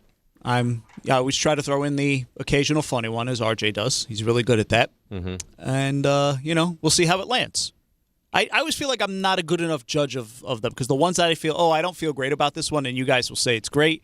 Then I'll come in and say, I feel really good about this one, and you guys poo-poo it. So, I don't know. I'll leave it to the audience to decide. Well, Dave's moody, so it depends on what kind of mood he's in. I think he's in a good mood today. I don't think I'm overly moody. I think he's in a good mood today. It seems like you're more receptive. You're more receptive today. I feel like this newfound weight loss kind of has you in a good headspace. Of really good headspace. Wearing bright colors now, showering in the morning. Yeah. Nice you make shower. it sound like he doesn't shower regularly when you say it like that. that. I typically don't showers, shower but before usually the show when when I'm at the home studio. That is right. accurate. Usually, let's call it what it is. I mean, I don't think he's got no feelings, so we're not going to hurt his feelings. Like before the weight loss, it was, no shower, wake up probably 5 minutes before the show, crusty eyes, hat, and one of his 5 sweatshirts. That's pretty much what you're getting. That's 100% right. That's right. So nothing wrong with saying that. That's fine. This weight loss has rejuvenated him. No. Then I got ill, and I was like, I want to take a shower because I want to kind of like wake up a little bit and feel a little bit better, and shower can make you feel better, and that worked. And I was like, you know what? I like a pre-show shower. Oh yeah. Stop it. What? Get the poison out. Why is it now? Ray, what do you think is actually wrong with him? Like you think there's like some kind of a sexual innuendo disease that he is suffering from? The answer to the first question is a lot. A lot is wrong. Who do you think is more damaged, me or him? It's different types of damage. Right. It's different kinds. What? Yours is of the more emotional variety. His is more of the perverted variety. Which is crazy because I'm not repressed at all. I mean, I have. Yeah. It's almost too much. You do. Almost too much. I mean, you really have a perverted problem. My first thought was last time we talked about a shower, you were talking about how you thought about Ray in the shower. I don't know. And there's nothing wrong with that. It's my fault. This is another nasty email. People, what? Oh man. Is this we set up a GoFundMe page to get Grossa to move to Oklahoma. For God's sake. Why is Grossa taking so much shrapnel today? I guess because he's part of the show. Right? And he's here next week because you're away. He is very controversial, though. He's a polarizing host of the show. Yes. Yeah. Like when Renan fills in, I don't feel like Renan is that polarizing. I think that most people like Renan.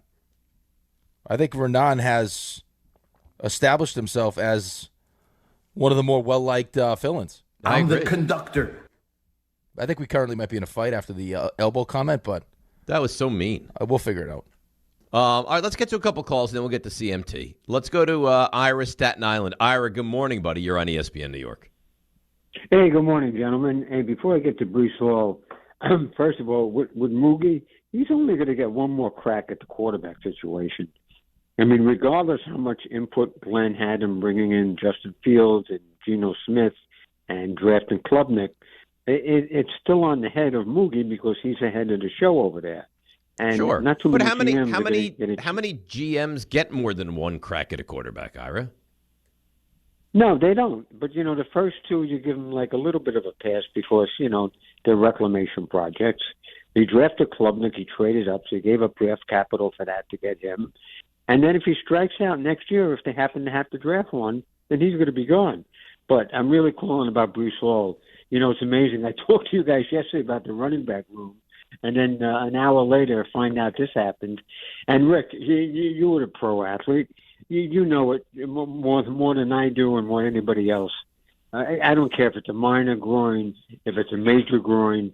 He's going to be shelved for 2 to 4 weeks before he gets back on the field and starts cutting and starts running. And I tell you the truth, I hope he's ready for week 1.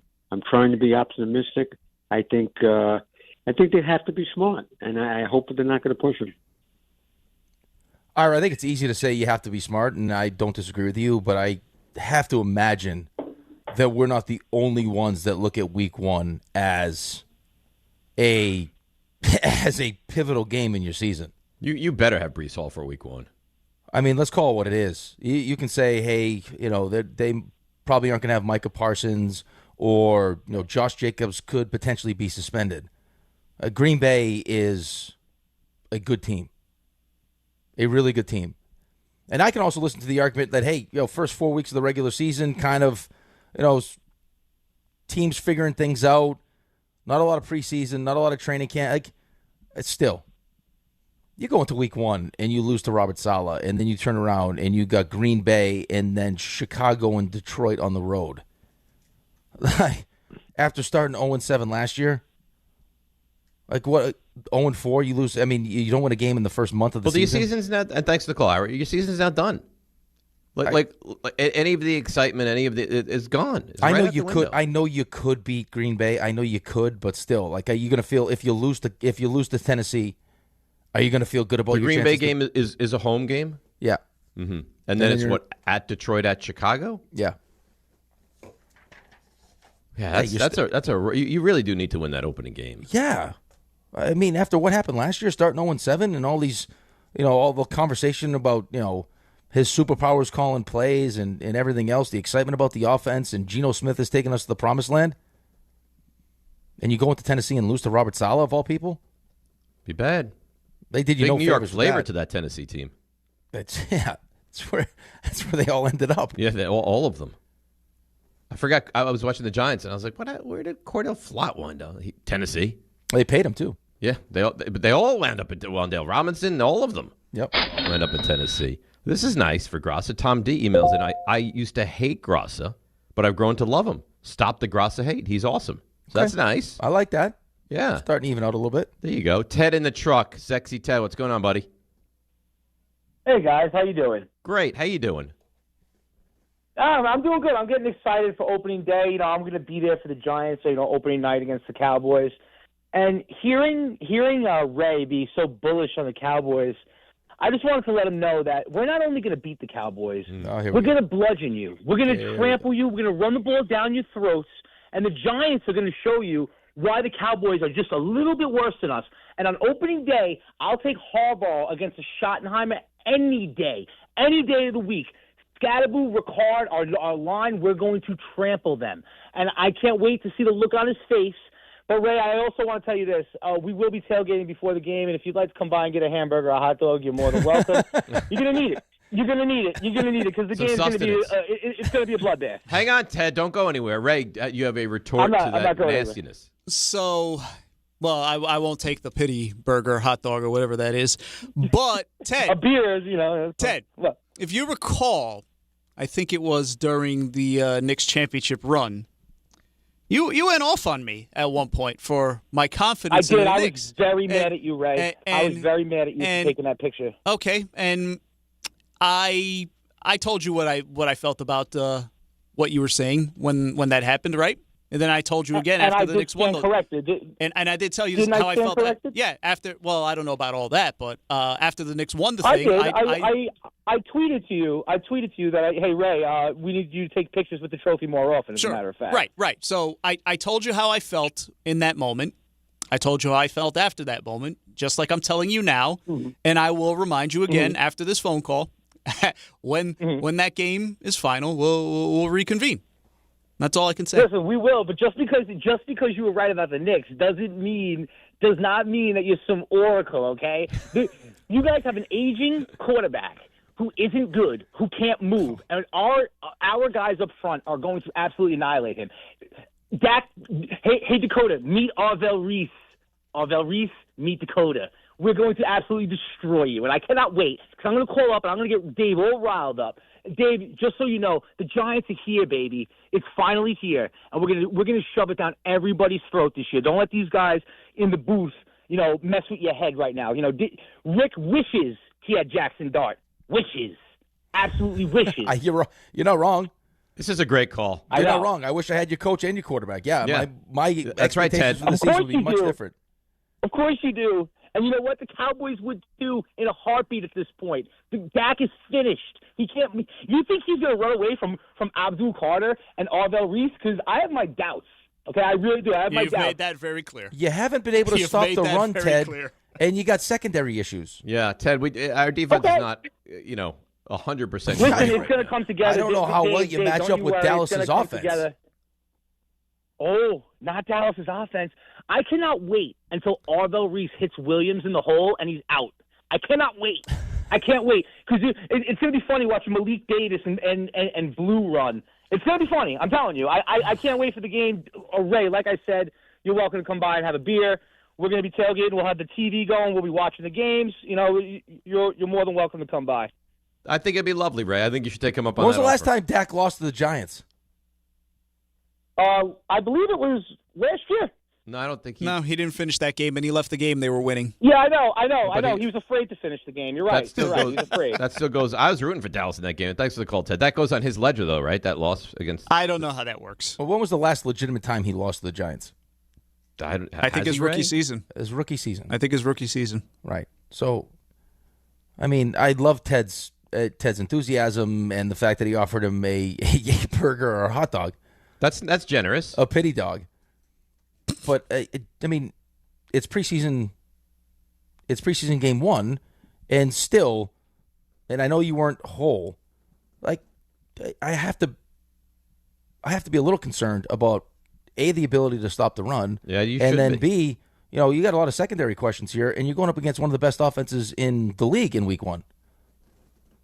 I don't care what you think about Dak. I mean, Dak has shown their offense is good, better than good, really good. I agree.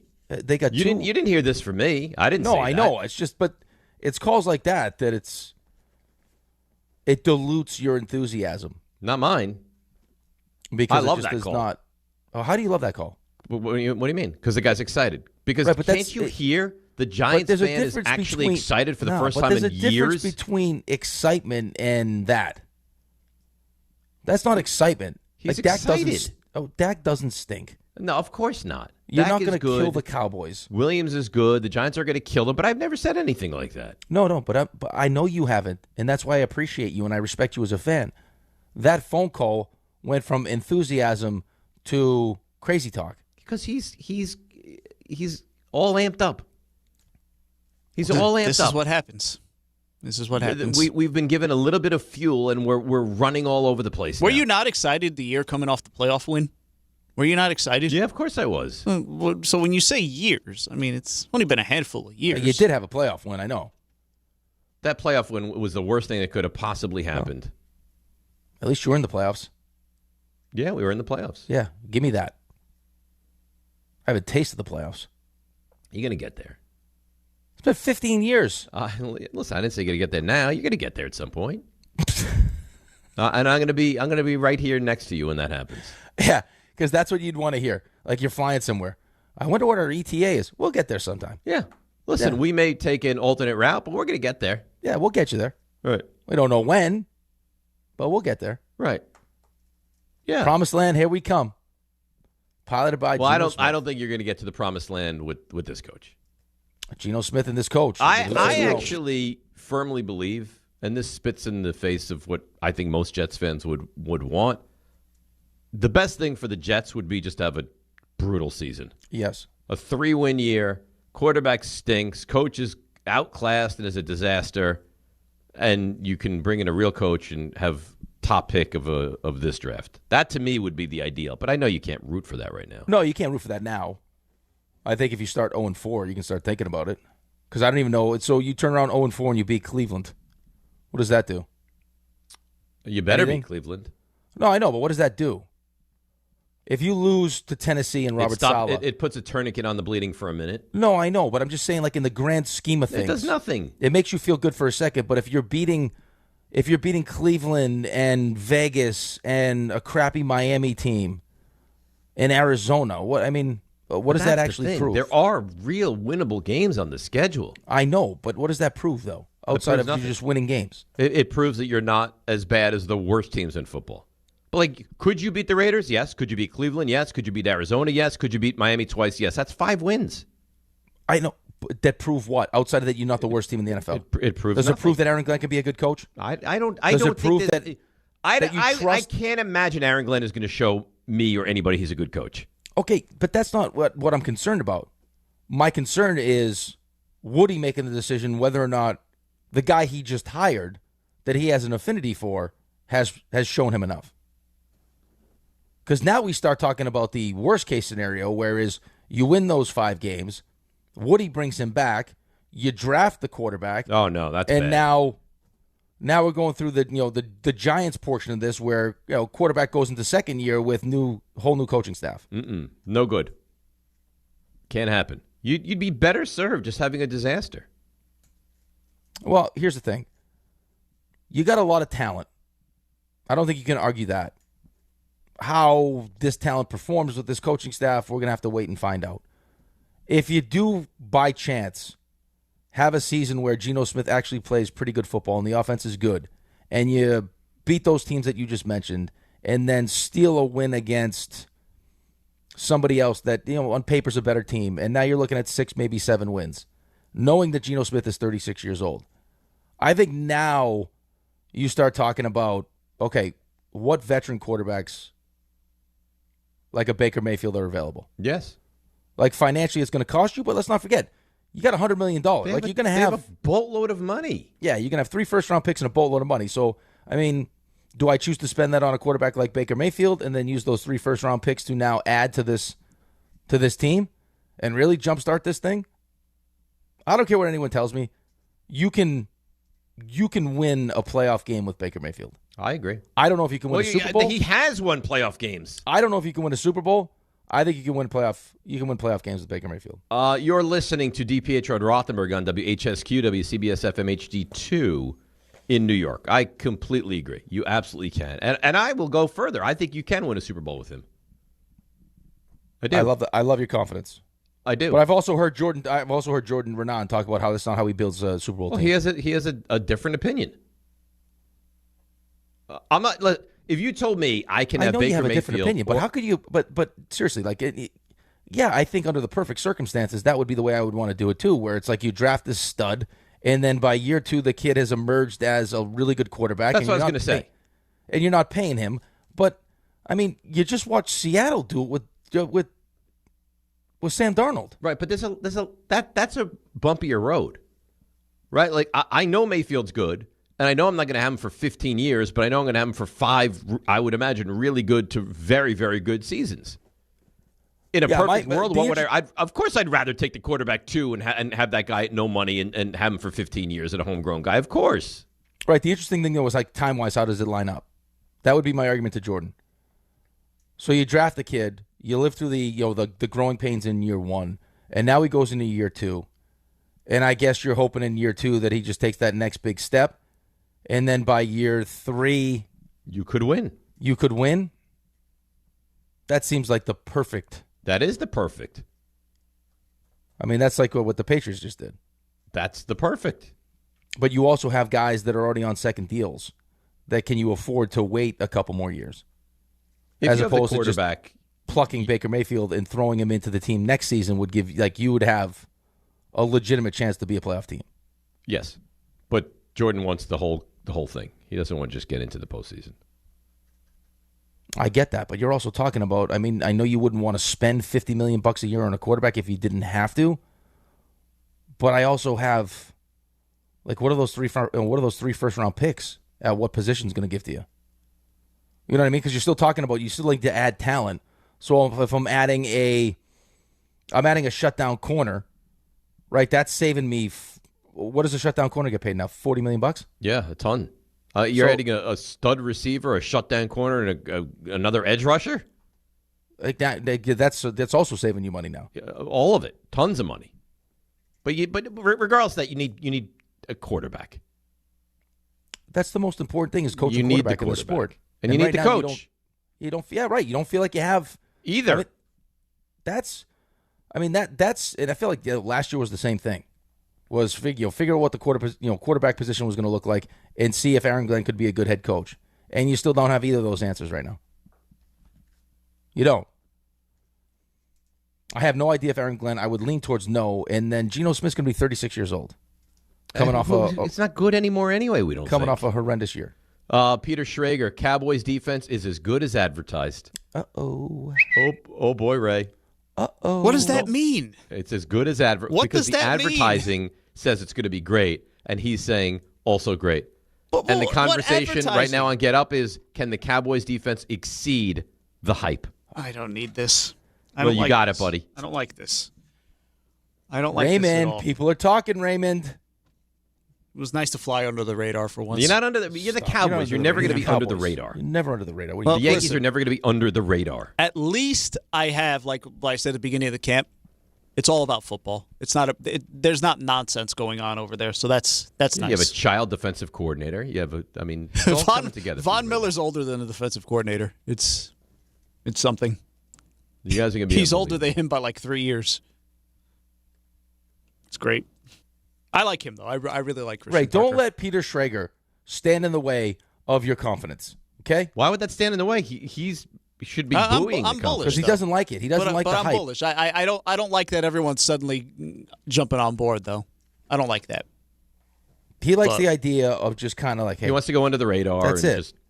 But he likes like being you said, the only one that is bullish. You're right. I do like being the only one, and it's not disheartening, but it is a little like, I'm not comfortable with all these people jumping aboard all of a sudden. Sorry, because Ray. you haven't seen anything. It's like I've been saying the entire summer. You haven't actually seen anything. I can't make proclamations about what they are and what they can do until I actually see them put it out. They're going to be on great. the field. Okay, they're going to compete for the whole thing.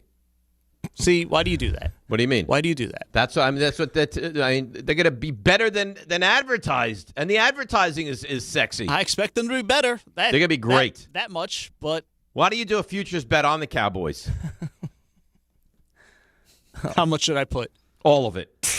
I mean, get saucy, go crazy. This is what happens. I don't like See, it. it's all happening. This is all Ted's fault. I don't like this at all. It's not Ted's fault. You can feel it. You can feel it bubbling. It's got him excited. The Cowboys excited. Ray, don't let him do this to you. He's nervous. This is I'm what not people that are nervous. scared do. He's lashing out. I'm not nervous. I'm confident. I feel terrific about the Giants right now. They're not a completed work, but they're going to be a good football team and a functional football team. Yeah, but there's a difference between good and having a legitimate chance to win the division in playoff games. I don't think the Giants are that team. No, but that's the Cowboys I'm talking about. Yeah, we'll see. Oh. Okay. We'll see.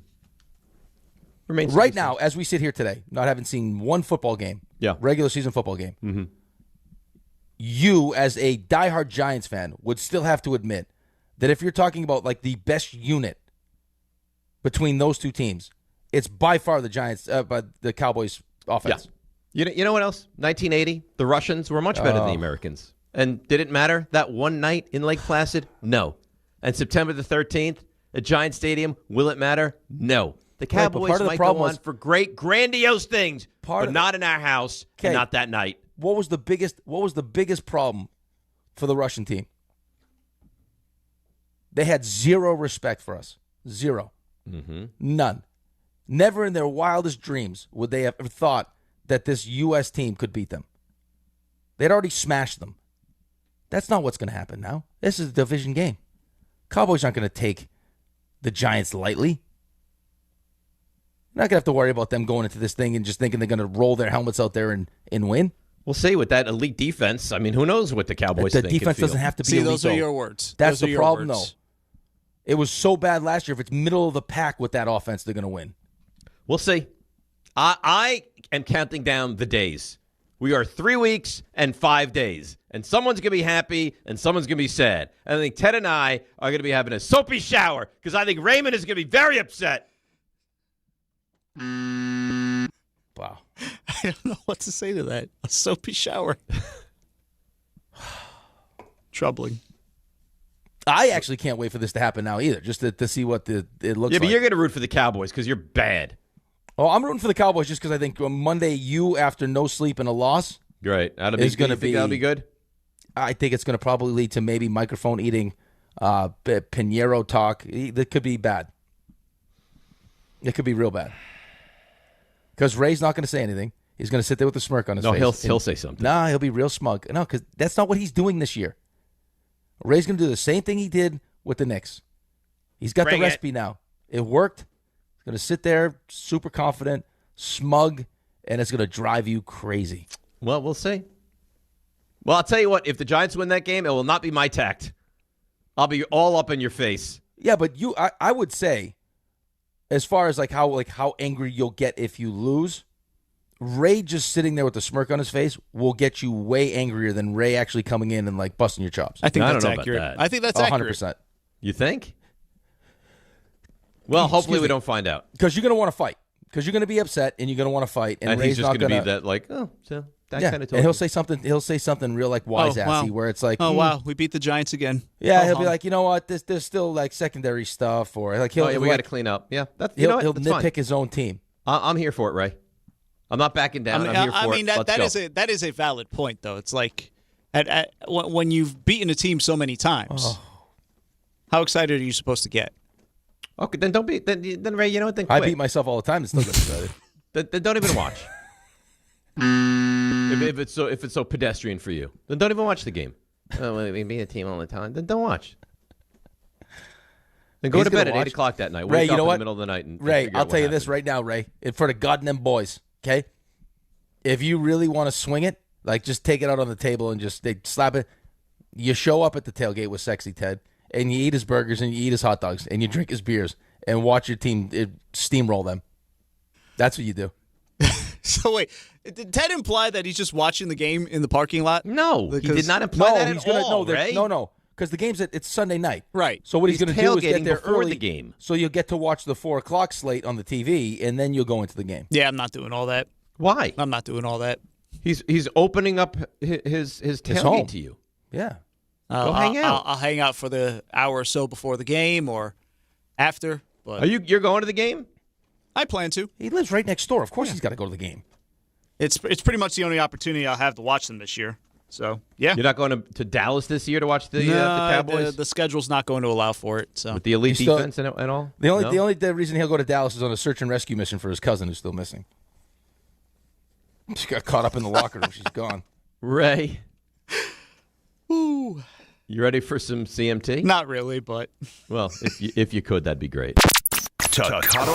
I'm servicing 3 times as many people as he's able to get to. To marry. Not everyone can afford to take off work and pay whatever it costs to get a foursome. Or to trash. Let the wild rumpus begin. That. Want a meat stick? Is the question. All right, so I'll pivot a little bit here because of the conversation we've just been having. And I was browsing the web the other day. Yeah, sure you were. That's what happens. Usually owners... In between text messaging. Yes. He has all the free time now because he doesn't have to text message. From his desktop. Yeah. Owners are not usually very candid, so sometimes it's a little refreshing when you see it, as long as it's not Jerry Jones. Jets owner Joe Tsai. See this? He spoke to Nets Daily, and he had some thoughts on the Knicks winning it all. Yeah, in case you've been living under a rock, the Knicks are NBA champions for the first time in 53 years. And so Joe said, every year some team's going to win a championship, so it happens that this year and the team is in the same city. Doesn't make us feel very good. It irritates our fan base, and it is embarrassing. Sounds a lot like a fan. So, which fan base would you think would be the most irritated by a rival winning a title? Would it be Yankee fans watching Mets win it for the first time in a long time? Would it be Giants fans watching Jets win? Or, and I'm going to turn this around based on the conversation we've had in the last 5 minutes, would it be Giants fans like Dave and Sexy Ted watching my Cowboys actually reach the promised land again? Well, that seems unrealistic, but we'll play. All right. So what would annoy the opposing fan more? Correct. I'm going to marry the Yankees fan. Especially if the Yankees don't get another title and the Mets somehow get that title. Oh, I think the Yankees fans would be beside themselves. I'm going to cuddle the Giants to the Cowboys. And I'm going to trash the Giants to the Jets. The Jets have never won. It would be something poetic about that. The Giants and Jets aren't truly rivals. You almost feel bad for us at this point, yeah. Yeah, I do. No, I'd like to see the Jets at some point have success. Ray, give me the question one more time, just because it's a good question. Cuddle, marry, trash. Which fan base would be the most irritated by a rival winning the title? Yankees watching the Mets, Giants watching the Jets, or Giants watching the Cowboys? I'll trash Giants, Jets. I agree with Dave on that one. Pool. Like, I have no animosity towards the Jets. Why would I feel like this, because, and you're right to trash that one. I feel like the real test is this one, though. Because I feel like even if we still, like, if we win a World Series and the Yankees, like, before the Yankees win their next one, it would eat them. It'll bother them, but they still feel like they're the big brother, right? They'll still point to the 27 championships and everything else. That's what it comes down to, the whole thing. Right. Like the Yankees, Mets, Giants, Jets thing to me was like just the little brother. Like, you can hold that over their head for so long, but if little brother wins the championship, like, you know, big brother can sit there and smirk all they want, but it'll eat them up a little bit. But on the other side of this thing, the one thing that Dave always holds against you as a Cowboys fan is just a lack of success since you had that nice run of Super Bowls. Sure. And all of a sudden, that's gone. It would be gone. That's gone.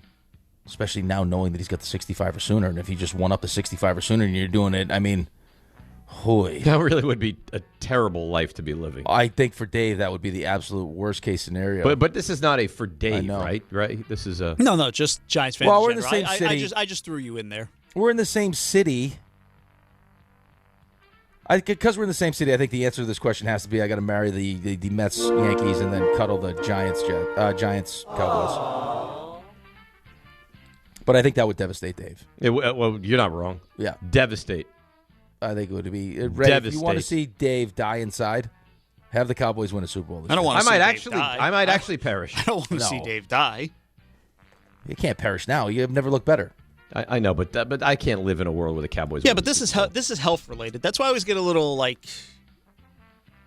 uncomfortable when we talk about Dave's weight loss because the last bit of this is because he had a health scare.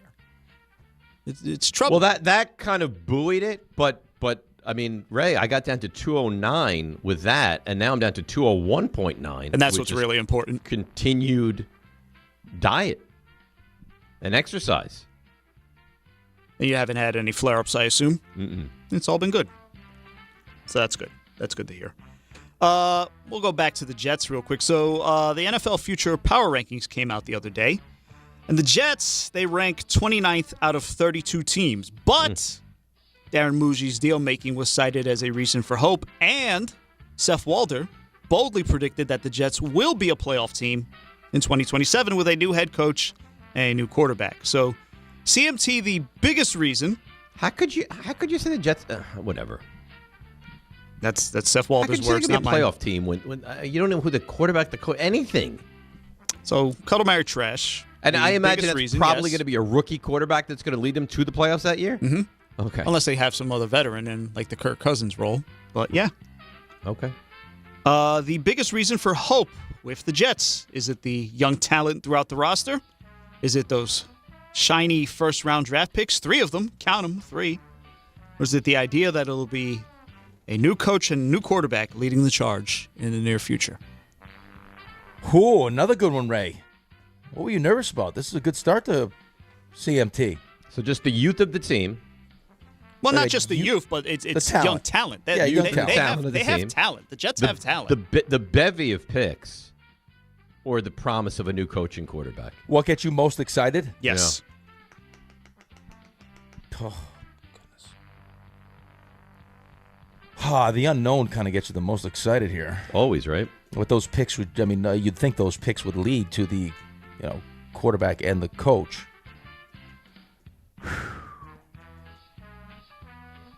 I'm going to surprise you here. I'm going to marry the talent. I'm going to cuddle no, I take that back. I'm going to marry the coach and quarterback, cuddle the talent, and then I'm not trashing the picks, huh? Well, because the pick, if he's giving me the coach and the quarterback over the picks, I got to. I don't know what the pick's going to turn into. Yeah, I'm going to marry the new coach and the new quarterback. See, but the thing is, I think the picks might go right hand to hand with that, because I think that the picks will get you that quarterback. Right, but maybe it's the other way around, though. Maybe it's the young talent and a couple extra wins this season lead to Baker Mayfield being your quarterback. If Tampa lets Baker Mayfield go, I feel like that's why? like But why are they playing practice. games though? I have no idea. It doesn't sound like he wants to he doesn't want to be the guy that resets the market. He just wants He just wants a fair deal for the kind of quarterback he is. I agree. Right, give me 50 for the next 4 years instead of a 2-year deal. I have no idea. But why would you play a game? Like, do you not think he's an upper echelon quarterback? I'm not talking about top 5. What's the better good. option? What's the better option? Atlanta's got quarterback issues. The Saints just lost Jordan Tyson for 2 months. I know everyone's high on the Saints, but still. And Which then is you fell apart. A massive loss for them. Right, and you fell apart, and Carolina won the division. But I think everyone expects Tampa to be right there to win the division. What do you like? What's your alternative to Baker Mayfield? I don't know. Maybe they have a plan, but I can't imagine what it is. All right, I'm going to marry the new coaching quarterback.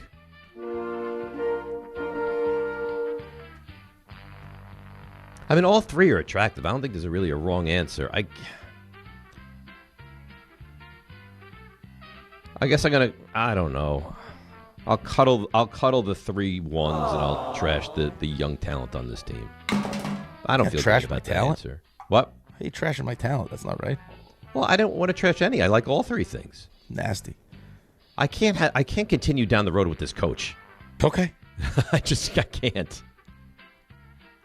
It's worth noting. I was looking at the Dan Campbell comparison because those two are connected, obviously. Mm-hmm. But Dan Campbell did start 4-20, and he was getting mocked a lot.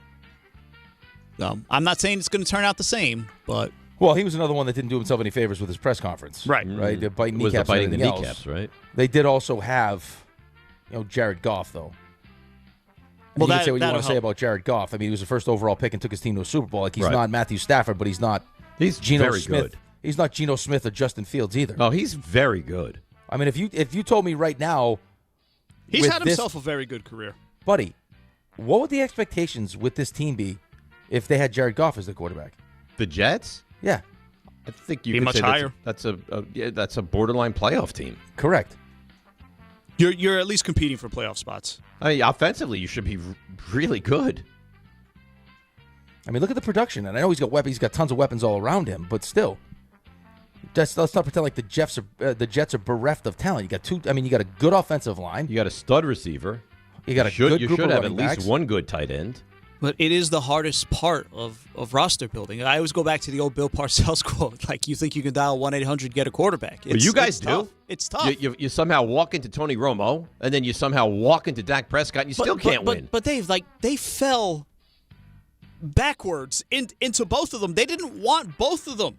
But Ray, do you understand what you guys are doing on the flip side? You're somehow just falling, backwards into these quarterbacks, and you still can't win. But I'm saying, like, that's the point, like, of how difficult it is, because they passed on so many quarterbacks. Sean Payton had to stand on a table for Tony Romo, and for Dak Prescott, he was like their 4th choice in that draft. They was like, oh, this guy's gone. This guy's gone. Oh, well, I guess we'll take the Prescott kid, and look what happens. So you don't know. Didn't they? Was Paxton Lynch? Isn't that who they loved wanted? in that Paxton draft? Lynch. They wanted Connor Cook.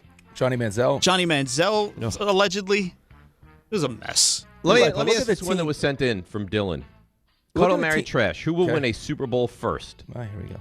Josh Allen, Joe Burrow, or Lamar Jackson? Actually, that's pretty good. I told you it was a that. pretty good Yeah, question. that's a good one. What do you think? I would marry Allen. I would cuddle Burrow. I would trash Lamar. No, I don't agree. And the reason I don't agree is just because I just don't have any faith in Cincinnati. And I love Burrow. It didn't say where he had to win the Super Bowl. Oh. It's all new coaches for them, right? No. All 3 have new coaches? Cincinnati didn't get a new coach. That's right. What does it say? Cincinnati kept. I would now if it's a different team, then I Oh, might change. it was no special. You didn't tell You're me. right. Same You're team. right. You're right. But I'm still going to marry Allen, cuddle Lamar, and trash Burrow. Ray, what do you have?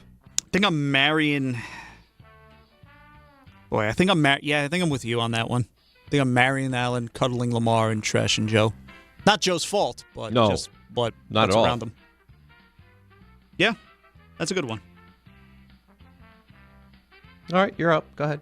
All right, well, I guess we'll continue with the Giants point. And everyone knows, we've established this. It's very well known that no coach has won a Super Bowl with two different teams. Oh, my God. In fact, only 7 have gone on to the big game with two different franchises to begin with.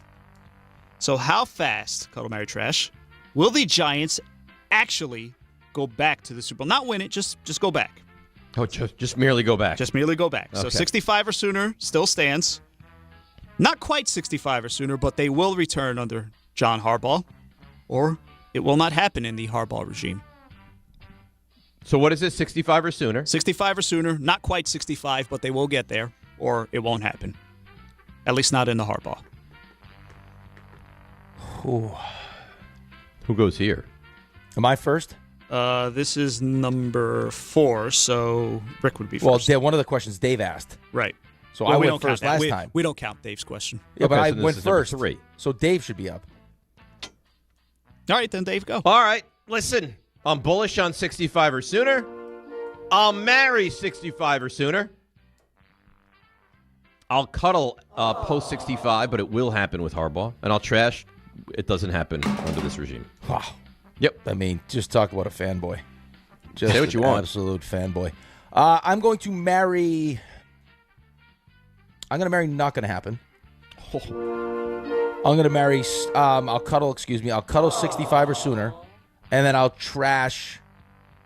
Not quite 65. So it's all or So you nothing. think It's if it all or happens, nothing. it's happening quick? Well, no, because I tend to agree with you. I don't know how long he's going to be here. Like I don't know I if think he's he's going to stick around for. in a couple weeks. Right, but does he want? I mean, is 5 years just what he signed up for, and that's going to be it? No, I mean, listen, I think if the Giants are really good, you might get another year or two, but I don't think this is I mean, it's not going to be here for a decade. No, I don't think so either. I mean, he's Baltimore for what, 18 years? Yeah.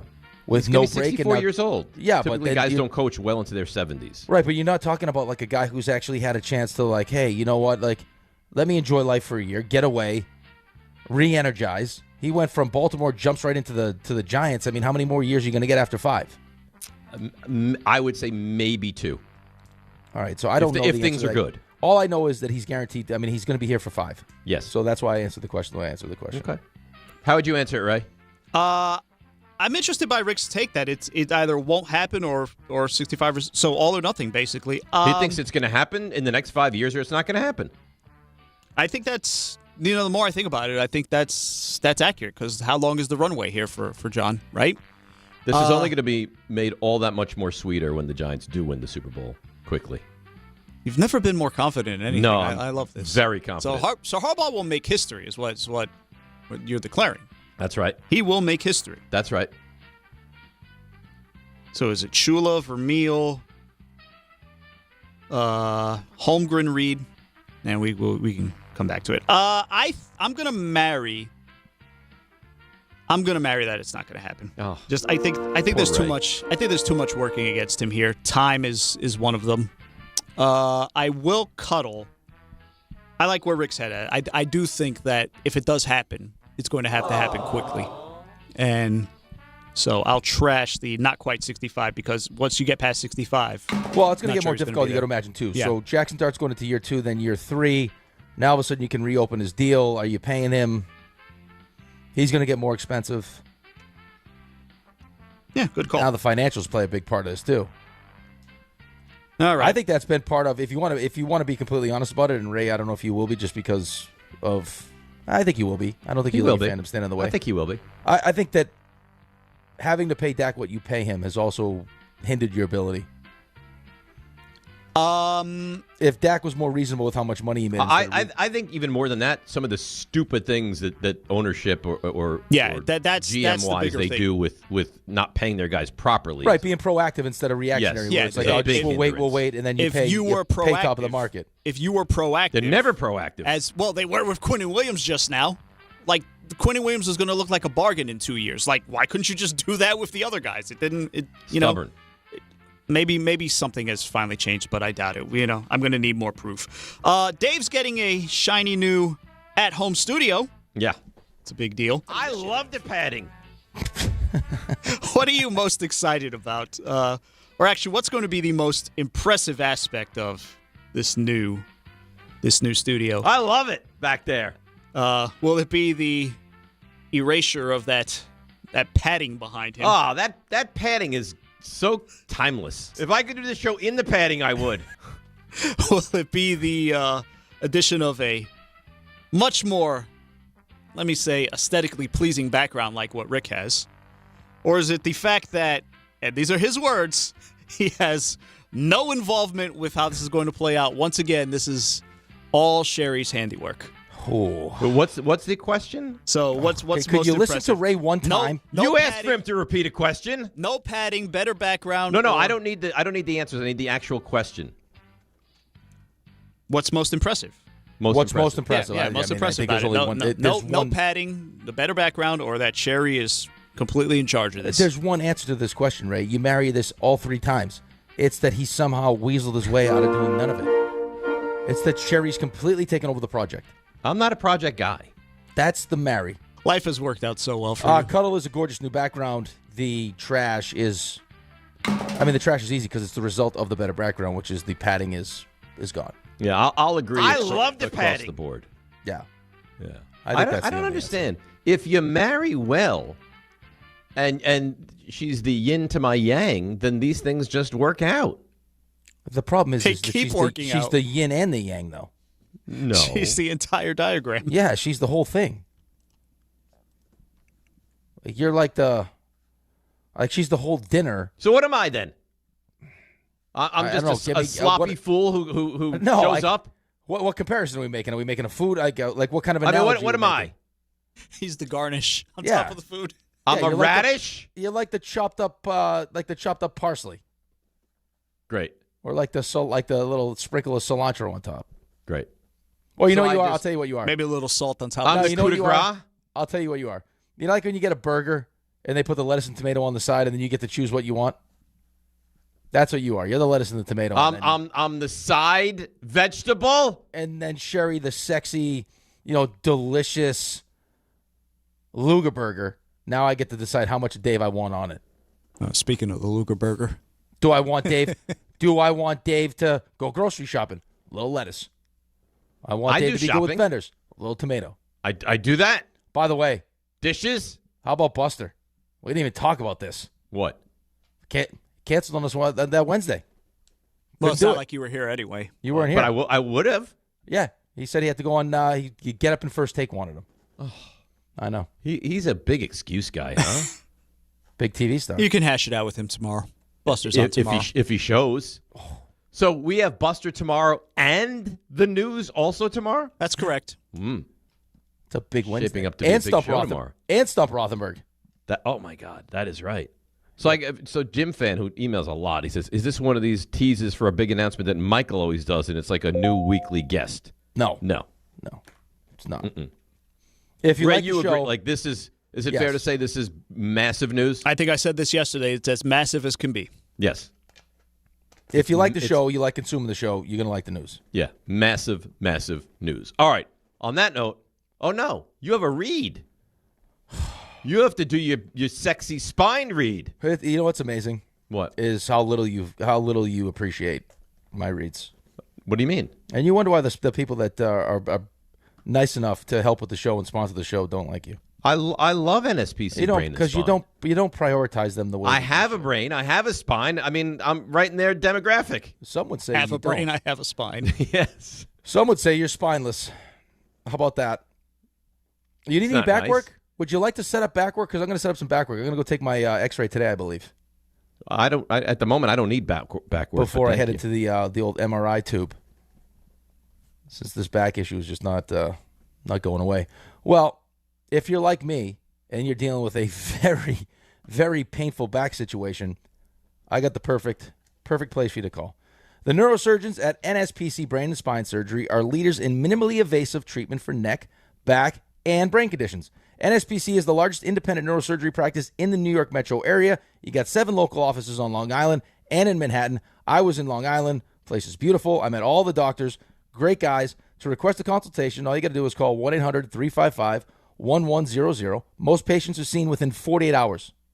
That's it. 48 hours, you're going to be seen, and only experienced NSPC neurosurgeons will consult with you or perform your surgery.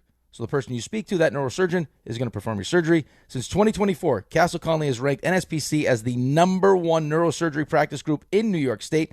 Visit nspc.com to learn more. You get advanced treatment. It's going to start here. New patient appointments are available, like I said, in less than 48 hours. Only experienced NSPC neurosurgeons perform your surgery. NSPC was the first practice on Long Island to adopt routine collaborative care for complex spinal surgeries, advanced, minimally invasive techniques. They provide safer and more effective surgical options.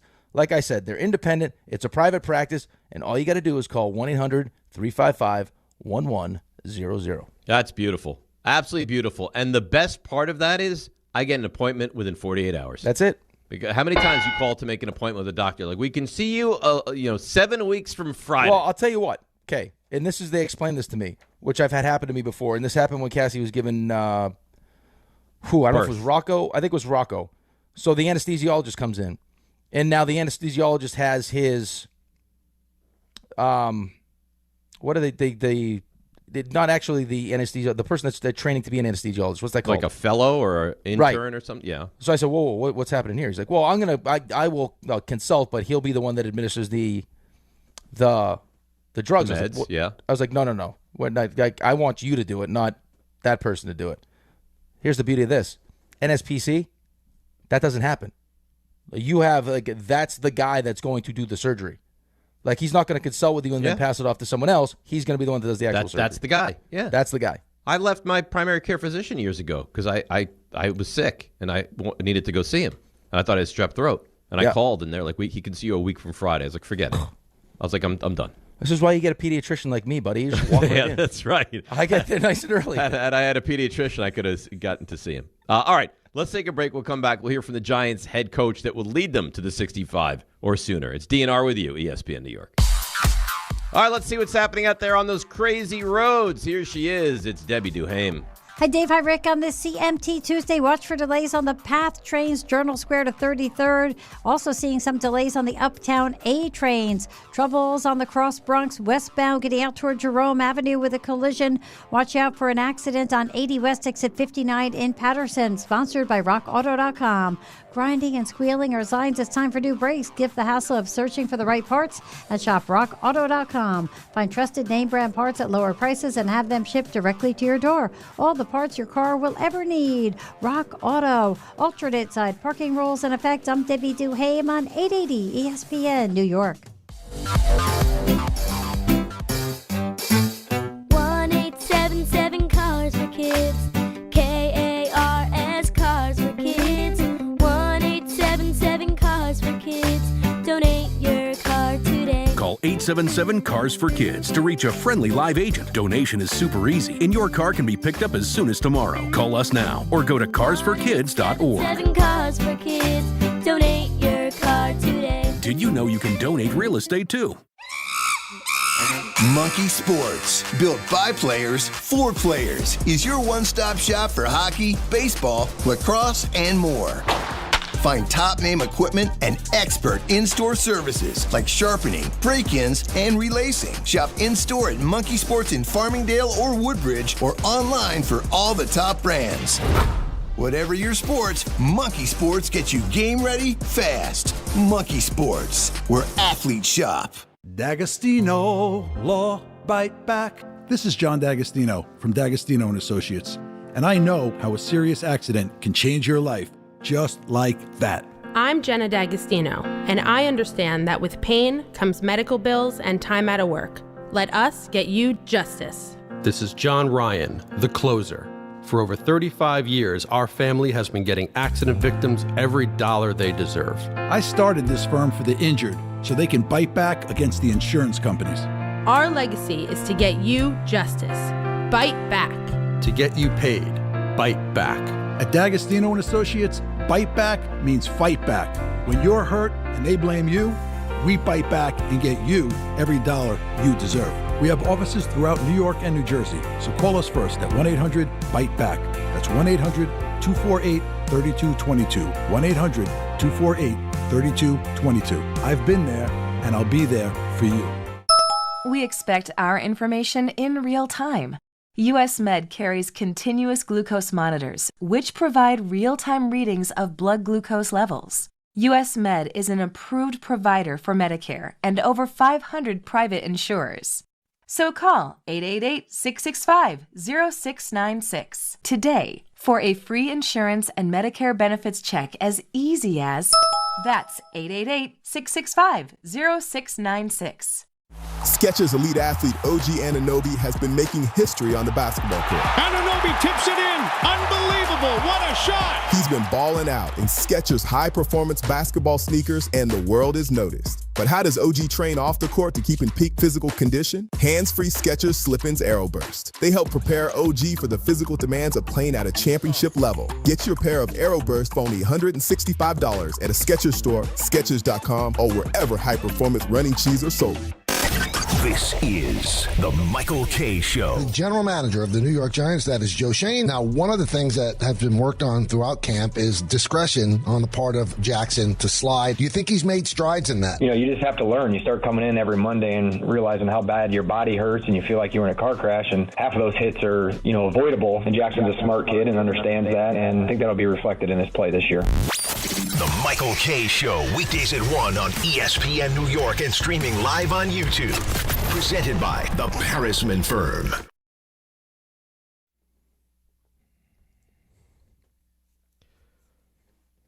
All right, DNR with you, ESPN New York. So John Harbaugh addressed the media yesterday, as he does every day. And I think this has to be the biggest positive from Giants training camp. Because if you remember, 3-4 weeks ago, Rick, it was just Malik Neighbors, and he's going to start the season on PUP, and he's not going to be healthy for week 1. I heard Renan say over the weekend he would be shocked if he did not play in week 1 now. We've done a complete flip of what we expect from him. Well, because you never know, right? You have a plan in place, and the fact that he had, I don't know if he called it a setback or whatever after the initial ACL, because he did the meniscus repair, which is a tough surgery, and he had it cleaned out. The last thing you would ever want to do, especially at this stage of his career, is rush him back. Jeopardize anything, of course. Right. So he goes through the natural progression, and then you play it by ear as to how he feels, each day after you continue to ramp up the activity. And as long as, I'm sure the strength and all those things are there because of all the rehab he's doing. And as long as, once you start doing, all the things necessary to be a wide receiver and the knee responds the right way, you just, continue to progress. And that's exactly what he's doing, to the point where yesterday, outside of just having the red jersey on, so there was no contact for him. Goes out, he's starting to do live drills already. Yeah. So the coach was asked, how was Malik on the field? How did he do practicing? What was it like? You tell me. It was great. Huh? Did you happy to see it? We all were, right? Yeah, he looked good. He was in the team periods. He was in the no-contact jersey. Guys did a good job respecting that and everything, and he had a few catches, and it was a good start. How do you think he looked? Thought he looked good. I don't think he's full speed yet or anything, but thought he looked good. Of course, the question's thrown out there by Jordan. Of course. How'd you think? Did they not have any other people covering the team? No, because Jordan's a bully. That's why. He's a bully, and he's established his dominance. I'm surprised. I'm half shocked he didn't go. How do you think? You're like I don't know. I don't know. I asked you the question, John. Yeah. How do you think? What do you think, Jordan? You have all the answers. Yeah. I was busy golfing and drinking my face off down in the Greenbrier. You have no respect for Jordan, huh? None. Zero. No, you really don't, do you? World. No, I have all the respect in the world. Somehow he's managed to work the 2 weeks into, like, I'm working but also golfing every day and drinking with my buddies. So he's living the dream. Genius. And now he heads to Miami. What a life. Yeah, he's got a real nice life going on. All right. Not that it matters. I'm just pointing out that it happened. I'm not saying it matters. Arvell Reese got the highest grade from PFF of any rookie out there in week 1 of the preseason. I think it matters. Does it? Yeah, I think it can. Yeah, would you rather have him the worst grade? No. I'm just saying, listen, it was noticeable to me that the number 1 graded rookie on defense was Arvell Reese. So I think you want to check as many boxes in the positive, on the positive side as humanly possible. Does that mean that all of a sudden he's going to get into the season and be, defensive rookie of the year? No, that's not what it means at all, because it's going to be it's a step up, right? Every step you take is a step up. You're going to go from preseason to now, the regular season. But I would much rather him have the highest grade than not. Yeah, there's nothing wrong with that. I'm saying take it with a grain of salt. It's one preseason game. Right, but that's like, were you happy with what you saw from Cade Klubnik? Yeah, of course I'm happy. What did I want to see him look like? Bailey Zappi? No, like, I mean, I'd like to continue to have some semblance of hope that we might just get lucky. I agree. So Harbaugh was asked, how did Arvell Reese play, in your opinion? Yeah, I thought Arvell played really well. It's I didn't really see anything I didn't like. I don't think anybody felt that way. The one thing we probably had a problem with was he tried to put himself back in the game. Somewhere in about, I don't know if it was a late second or third quarter, he ran out on the field. We had to grab him and say, no, we got you out right now. So he's looking forward to this week, I can tell you that. Good news. You just continue. I think the goal is, as you get through this, is number one, stay healthy, right? But it's also just to continue to have affirmation that this guy is the right guy. I've heard nothing that would sway me from thinking this guy's not going to be really good. No, I haven't heard anything either. I've heard just like physically he looks like RoboCop, and at the very least this season he's going to be a really, really good linebacker. And then you can, as he figures that out and establishes himself doing that, then that's when you can start to get creative with it if you want. Absolutely, and I think there's a plan in place for him. And one more, Brian Burns was on the Carlin show with Dan Grassa yesterday, and he was asked, how's Arvell Reese looking? He brought a lot of versatility and a lot of aggression. He's very violent, triggers very fast, he's downhill. His God-given ability is, you can see that on the tape, from his speed, from his strength. The only thing that I can really help him with as far as like just football is more so just seeing things for what it is, not playing every down like the same down, understanding situations, critical moments, basically how the offense is trying to attack us is the main things that I can help him out with. And that comes with experience. But him being such a young player, he doesn't have that yet, which he'll attain, through time in his league. But the more that me, Tremaine, KT can help him out with that part of the game within the game, the better he'll be. Yeah. He doesn't know what he doesn't know, but athletically, the kid's off the charts. Right. So, that sets the floor, is just how physically imposing his speed, his strength, and all those different things. And then, as you continue to see different things from the offense and you start to learn those things and you learn some of the tricks from your veteran players, that's when, you hopefully turn into what everyone hopes that you can be. That's the ultimate goal. All right, let's take a break. We'll come back. We'll get to your calls on the Jets and the Giants. 800-919-3776. DNR with you right here on ESPN New York. Hey, Yankees fans. Join us at Yankee Stadium on Friday, August 21st, as the Yankees take on the Toronto Blue Jays. And don't miss Cody Bellinger Bobblehead Night, presented by T-Mobile. The first 18,000 guests through the gates will take home an exclusive Cody Bellinger bobblehead. Get here early, grab the giveaway, and cheer on the Bronx Bombers. Tickets are available now at Yankees.com/tickets.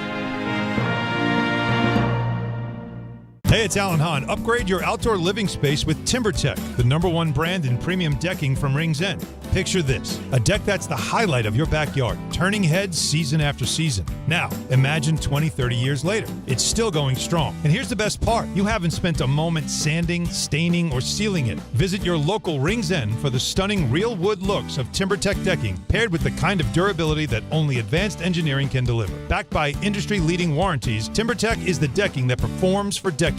Ask for it locally at Rings End. Hey, it's Peter Rosenberg. This summer, I made a decision. Instead of just living with my pain, I wanted to find out what was actually causing it. That's why I went to see Dr. Jay Shah at Samwell Pain. What I liked right away was his approach. He takes the time to understand what's going on and builds a treatment plan that's right for you, without jumping straight to surgery. If you're dealing with back pain, neck pain, sciatica, or joint pain, it's worth having the conversation. With offices in Woodbridge, Livingston, and Inglewood, getting care is convenient no matter where you are. Go to SamwellPain.com to learn more or schedule an appointment. Progressive knows you think the grass is always greener. Like maybe you ride a motorcycle.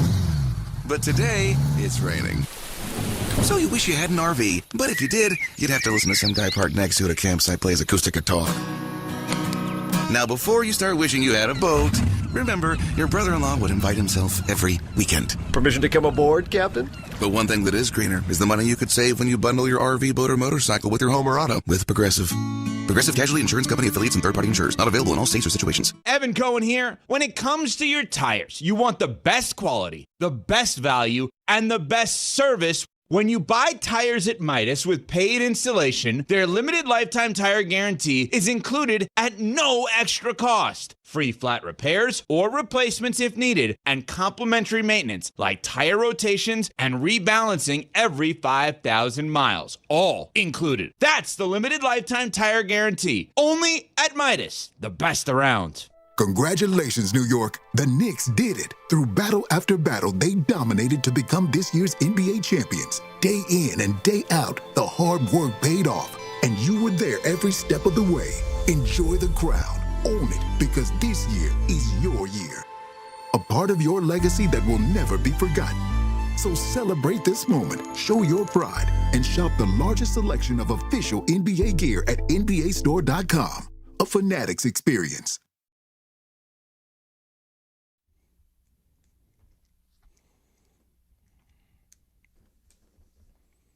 All right, DNR with you, ESPN New York. So you know what I have in front of me? They just flashed it on Get Up. I think it's nice. The preseason AP college football poll is out. Oh, yeah. Yeah, you want to run through the top 10 with me? Let's run right through it. All right, we'll start at 10. Okay. And we'll work our way up. Number 10, have you seen what the quarterback of this team looks like, by the way? John Mateer, Oklahoma. Yeah, oh, yeah. Oh, my God. Oh, yeah, he's all jacked Is that necessary to do that? I think it. You've seen it work. You've seen it be a detriment. Like if you think like Brady Quinn. I mean, he's so it's outrageous how big he is. But he's also a physical. Like running the football wise. Like he's pretty physical also. He's good, but yeah, it's crazy. Number 9, I love this team. I love this quarterback. They were highly entertaining last year. In the college football playoff, and that's Ole Miss. Yep. I think we all like Trinidad Chambliss. Yeah, I think so as well. Number 8, they just have so much money. Texas A&M, good football team, good quarterback, tough place to play. Number 7, I'm surprised. I thought they'd be higher than 7, actually. Miami. National championship game last year.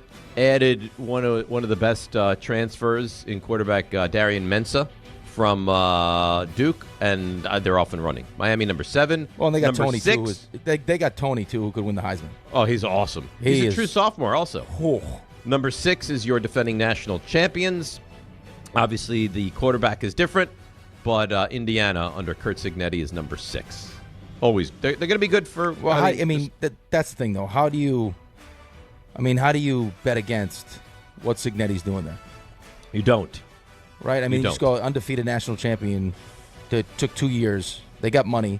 It's crazy. I think they got a highly touted transfer quarterback themselves, actually. Hoover, yeah. Hoover from TCU. Yep. Mm-hmm. He's really good. Number 5, if not now, when? Texas.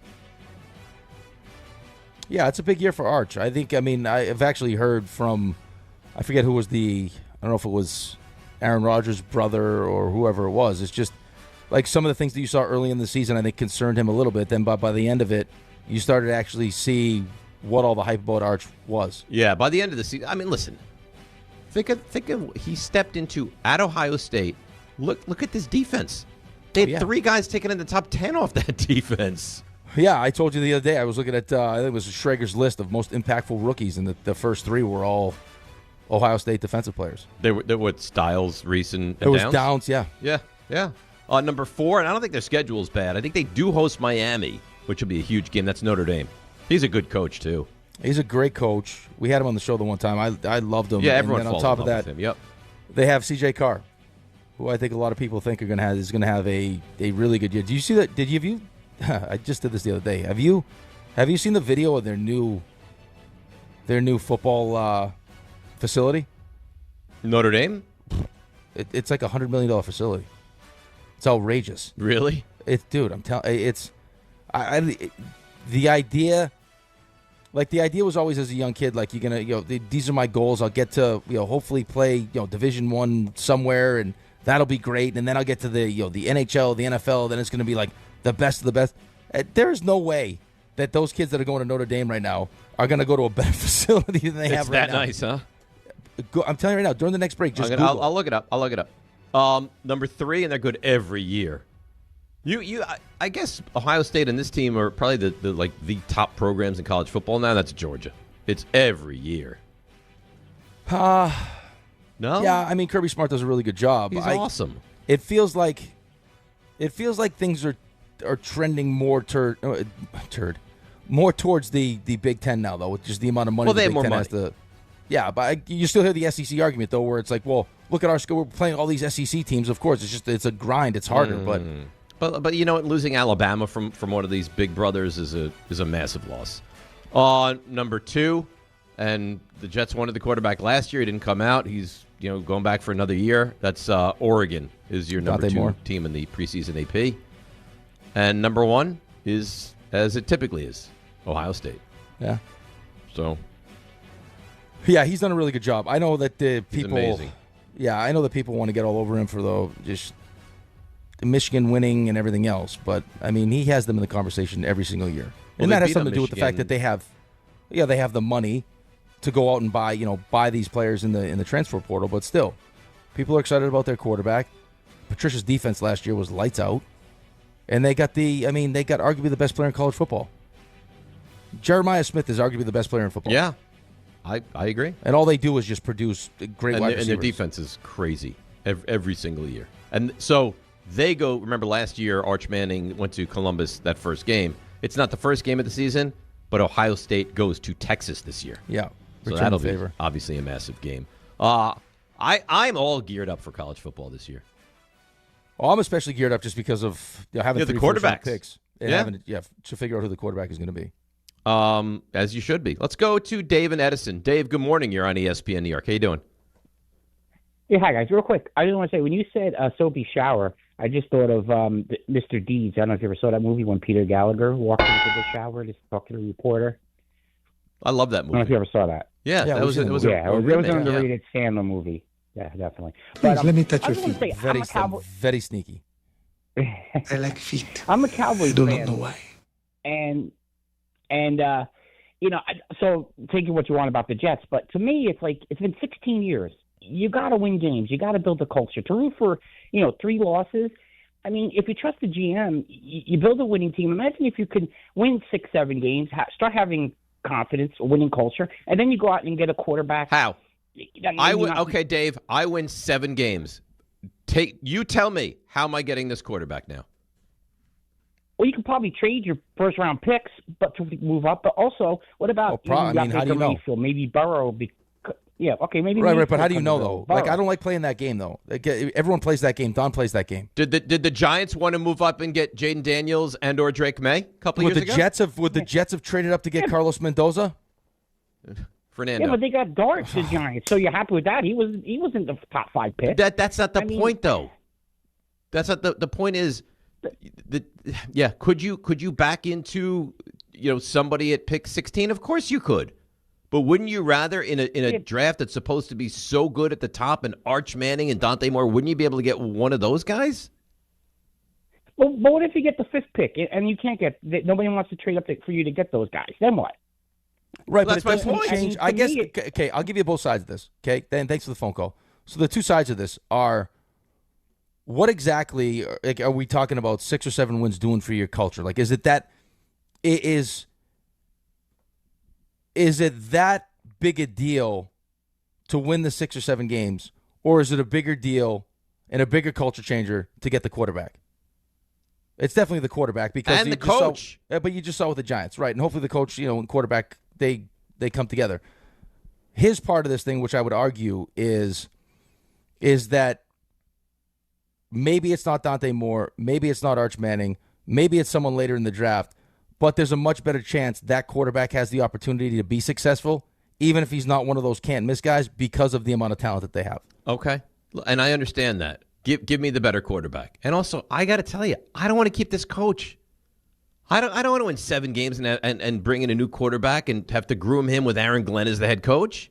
Unless you told me that if you didn't win 6 or 7 games, you're going to start losing players, like they would just leave. Like Garrett Wilson would have enough. He's gone. Breece Hall is gone. And all. Your tackles decide they're done with the team because it stinks. That's not the case, right? So that talent that even, say, wins 3 games will be frustrated and aggravated that their team stinks, but they're not going anywhere, which, again, now gives me the opportunity to take one of the quarterbacks that you're talking about and add him to this mix of great talent. Right. And then Sean McDermott, hopefully, or Mike Tomlin or one of these coaches can fix this thing. Let's break. We'll come back. More football. Into the baseball, 800-919-3776. DNR with you right here on ESPN New York. Hi, this is Don LaGreca. Just like the New Jersey Devils bring intensity on the ice, Viking Pest Control brings the same level of protection to your home. And I know because I use Viking at my own place. The season may be over, but pests are always in play. So it's time to lock in your off-season defense. As the pest control provider and proud partner of the Devils, Viking delivers 45 years of trusted experience to keep ants, cockroaches, stinging insects, rodents, mosquitoes, and more out of your zone. And when you bundle pest control mosquito services, you score big savings. One call, one company, total peace of mind. Visit VikingPest.com, protecting your home inside and out. There are a million reasons to love New York. Making your budget stretch isn't one of them. According to an independent study, Amazon prices average 14% lower than other retailers. Get food, fashion, furniture, and more shipped straight to your building. Plus, another study found Amazon Prescription Pass customers pay nearly 1/3 less out of pocket. Learn more at aboutamazon.com. At Uline, they know firsthand the road to success is an uphill climb. Uline started in the family basement, and through hard work is now North America's most trusted shipping and industrial supplier.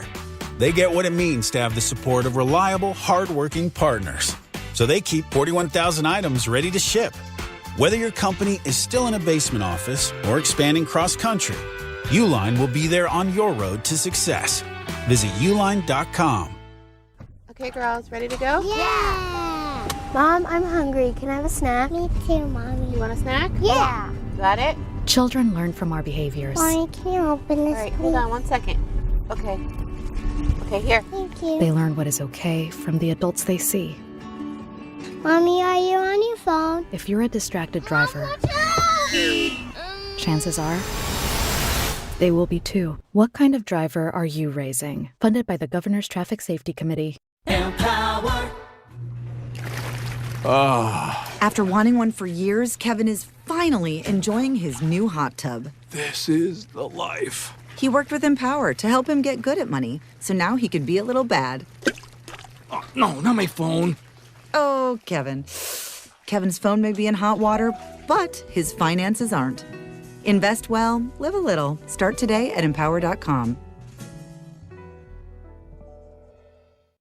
Shohei Ohtani's interpreter was fired today. Ippei Mitsuhara ran up gambling debts to a Southern California bookmaking operation. The inside story of the biggest scandal in modern baseball. He was absolutely bananas, the amount of bets he was making. I've never seen anything like it. From 30 for 30 podcasts, this is The Betrayal of Shohei Ohtani. Presented by Gusto. New episodes available now. Listen wherever you get your podcasts. ESPN New York is your home for the world champion New York Knicks. WHSQ and WCBS-FM HD2, New York. This is DiPietro and Rothenberg. Peter Schrager, Cowboys defense is as good as advertised. Oh boy, Ray. What does that mean? It's as good as advertised. What does that mean? Because the advertising says it's going to be great, and he's saying also great. Ray, don't let Peter Schrager stand in the way of your confidence. I'm not comfortable with all these people jumping aboard all of a sudden. Sorry, because Ray. you haven't seen anything. It's like I've been saying the entire summer. You haven't actually seen anything. They're going to compete for the whole thing. See, why do you do that?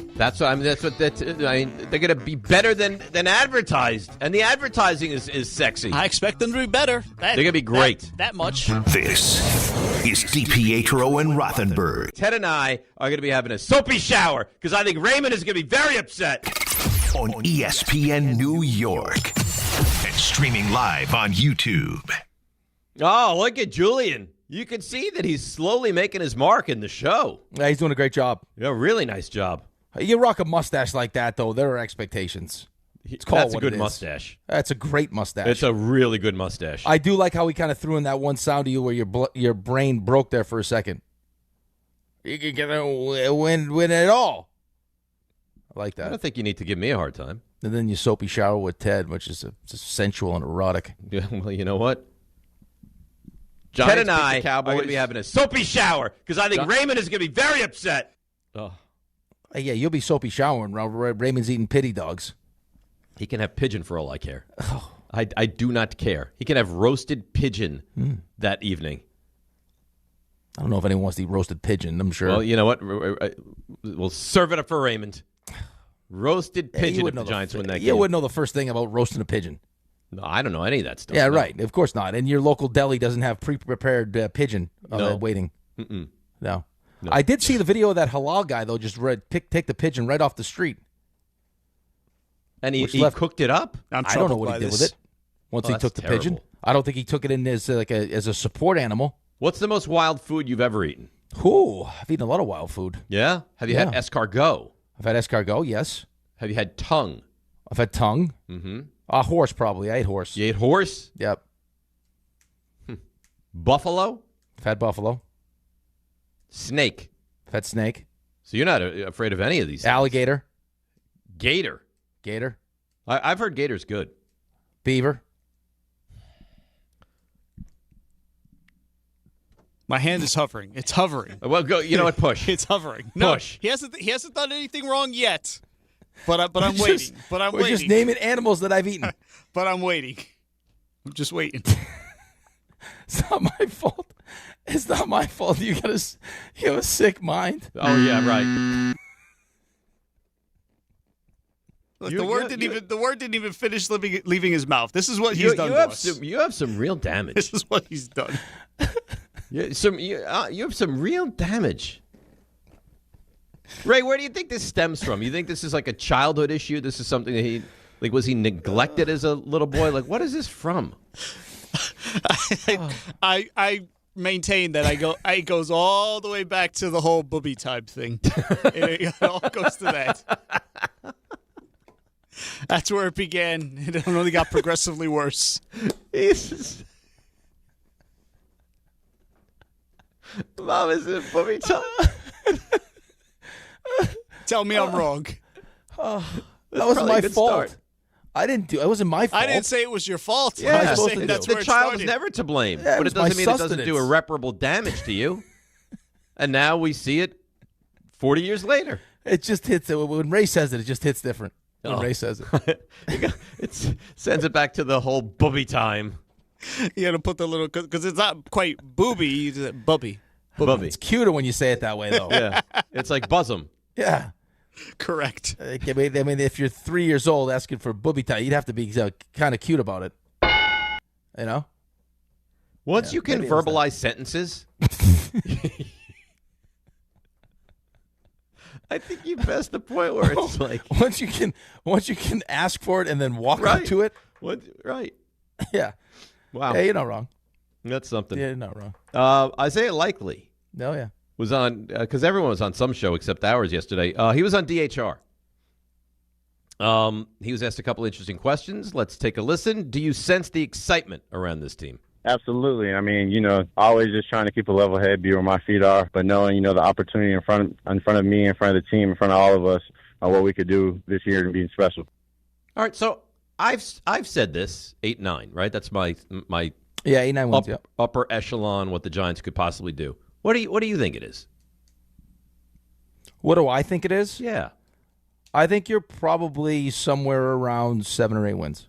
Okay. So you don't think I'm crazy? No, I don't think you're crazy. I don't. I mean, I have questions about your defense and your ability to stop the run and secondary issues. As do I, pal. I think as long as Andrew Thomas stays healthy, I think your offensive line is good. You should be able to run the football. And as long as Jackson Dart stays healthy, I mean, yeah, I think having a legitimate coach, you see that natural bump. So, yeah, I think that 7, 8 wins is reasonable. Okay.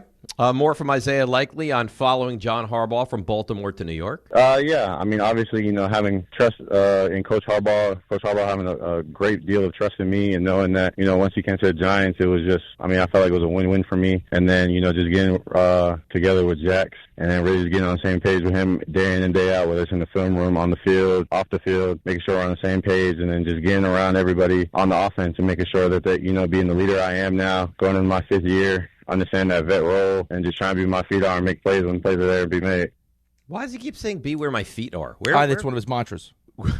Where like sometimes you'll we'll do. We go to these camps and you'll hear hey, keep the main thing. Right. Be present. Be where my feet are. Like, just be present in the moment. It's kind of a jarring phrase. Well, I think it's just kind of like just reinforcing that you can't look ahead. You focus on. Yeah, you have to take every moment for what it is. You focus on what the task at hand is. I think he could be a real breakout guy because I always watched him in Baltimore. No, finish your point. No, I always watched him in Baltimore and thought, like, he's really good. Yeah. But he's behind Mark Andrews, so he's not as good as he could be. But I think now, kind of being, set free, he might be special. I think he got exactly what he was looking for. Right? You come to a team that has a promising young quarterback, and it's a coach that you know. And when you look at the landscape of what this offense is, it's Malik Neighbors and then it's guys. Right? So you have the opportunity now to step in and be a security blanket, I think, if you create that kind of relationship for Jackson Dart. I mean, it's Malik Neighbors and it's you. Yes. So, I mean, can Matt Nagy get the best out of this? I think that's another question. I think that's a big question. Connor Rogers posed that question to us. You've heard that from the jump that people didn't love, this hiring, and they wanted Monken, yeah. Right? Originally. But you do have the luxury of having Greg Roman, right, as your run game coordinator. So, I mean, that's, again, Patrick Ricard's going to be Callahan, too. Yeah, and then I've seen I mean, you saw some of the stuff on the quarterback show with Callahan working with Cam Ward, right? So I would imagine that's his sole focus is to be attached to Jackson Dart's hip. I think Ricard's going to be a real impactful signing also. I mean, he's a good fullback. Great, better than good. I mean, for what you're trying to do, which is pound the hell out of the football and be bullies, yeah, absolutely. Maui Noah feels like he fits right inside. That's where he should be, which is at guard. Mm-hmm. Because of how big and physical he is. He'll be the right tackle down the road, but not yet. Maybe. Well, I think the plan is for him to be the. Oh, I think that could be the plan, but you could also get into a situation where he's just that good at guard. Maybe. Listen, that's fine. If you heard the broadcast, I think it was Carl Banks that was talking about it. Just like his build is made for like the power, and he's nasty too. Right, but the power, like defensive tackles inside, like he's built perfectly for that, as opposed to like kind of like the speed around the edge. And you've seen a lot of teams too, but you've seen a lot of teams too now that are prioritizing the pressure up the middle anyway. Right. Listen, because you can help the tackles. You need players, okay? It's a guard, tackle, wherever. Well, but that's really good. But the point is, I can help the tackle. Right. Of course, you'd love to have Andrew Thomas on both sides, but I can help. I mean, I could help with Andrew Thomas on the left. I could help the right tackle if I need to help the right tackle. And having a left tackle that you can leave on an island is such a massive advantage. You've seen it though. When Andrew Thomas is healthy, it's a completely different offensive line. He's so good. He's so good. And it sounds like what I was reading last night is that Odell's getting a lot more run with the first team. So keep an eye on that. Odell's going to make the team. Odell's going to make the team. I hope he does. Listen, I've done kind of a 180 on him. It feels like it's going to happen. Great. Because he can. I mean, listen, his hands have never been in question. And then on top of that, I think that he has a real opportunity to help out the young guys in that locker room, the star guys that are walking in the shoes right now. If you're John Harbaugh, don't you look at him and say, this guy can help Malik Neighbors? It sounds like him and John Harbaugh are close also. Though. Right. Well, he wouldn't have brought him in if he didn't like him. He was with him in Baltimore. Odell comes, to his credit, comes hat in hand right to the meetings. Yep. Hey, give me a shot. So he's been humbled. Yeah. Right. He's been humbled. He's got to have his tail between his legs, and it's a shame there wasn't more of this the first time around. He would have never left the Giants. Of course. Come on, though. Hey, dude, he was the biggest star in football for a while. I get it.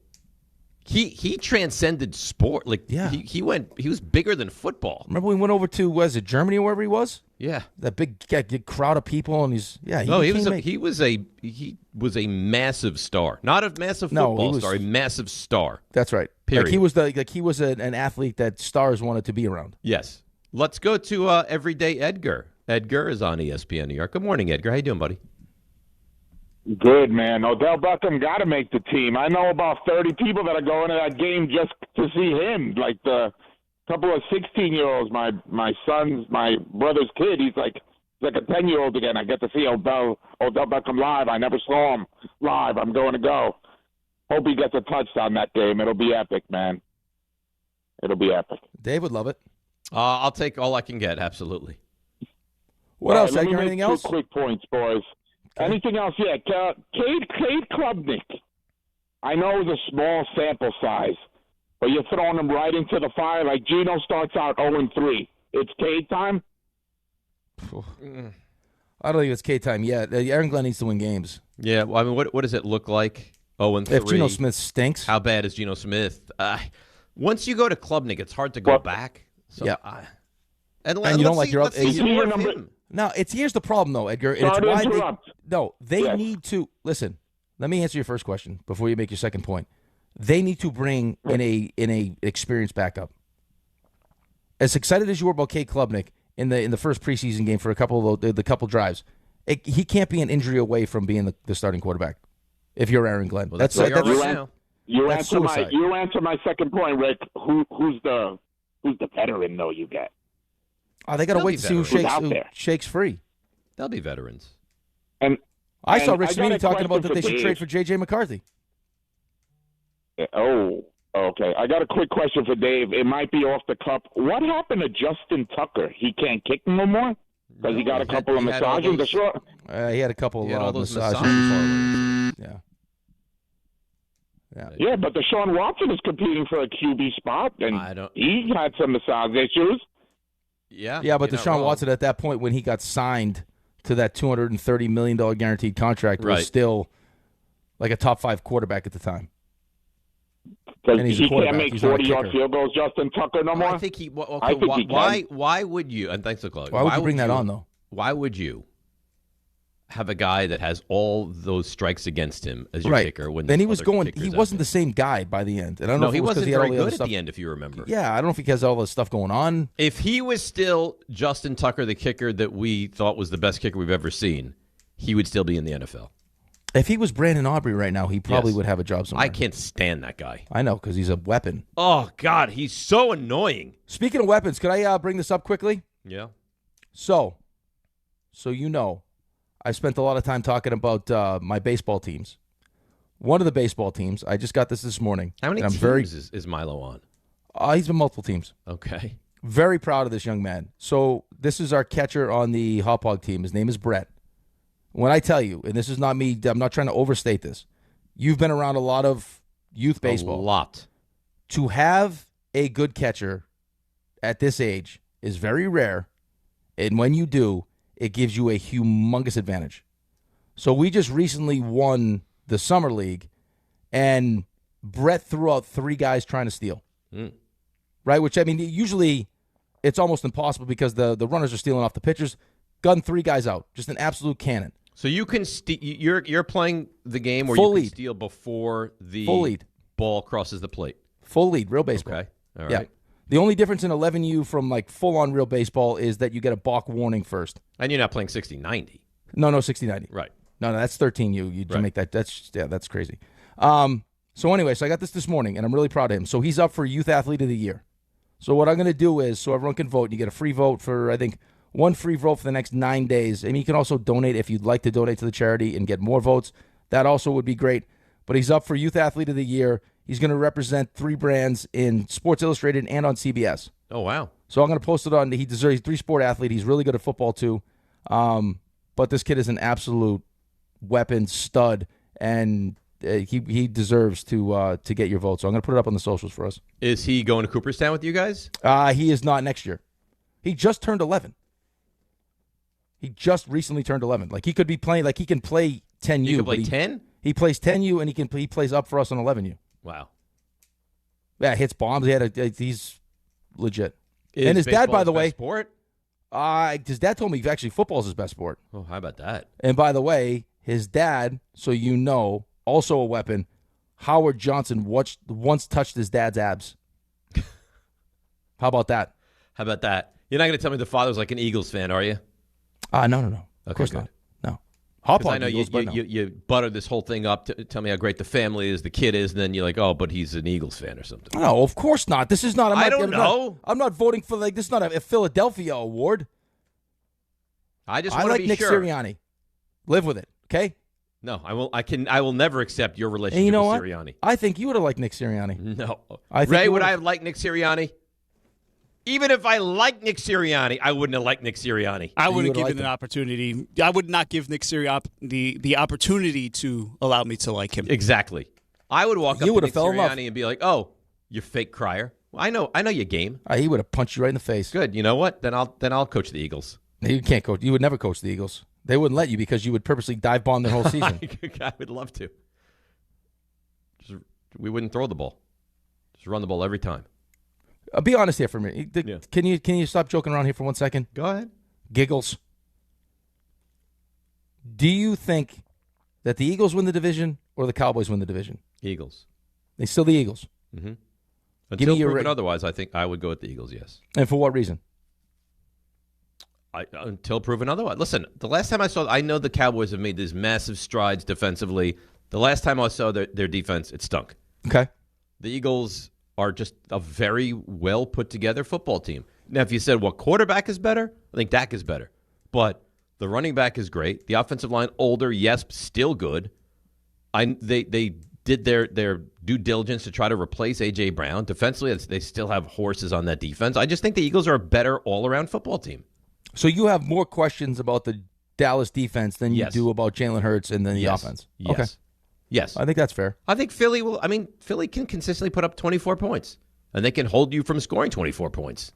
I think that's fair. I mean, if you wanted to point to the defense, their defense is legitimate. I'm not going to bat for Philly because I love Philly. I'm no, of course not. In my mind, the truth. I think Philly is the better football team right now. I don't think you would go to bat for Philly just because you despise I'm not both you, of them. where I would love Nick Sirianni.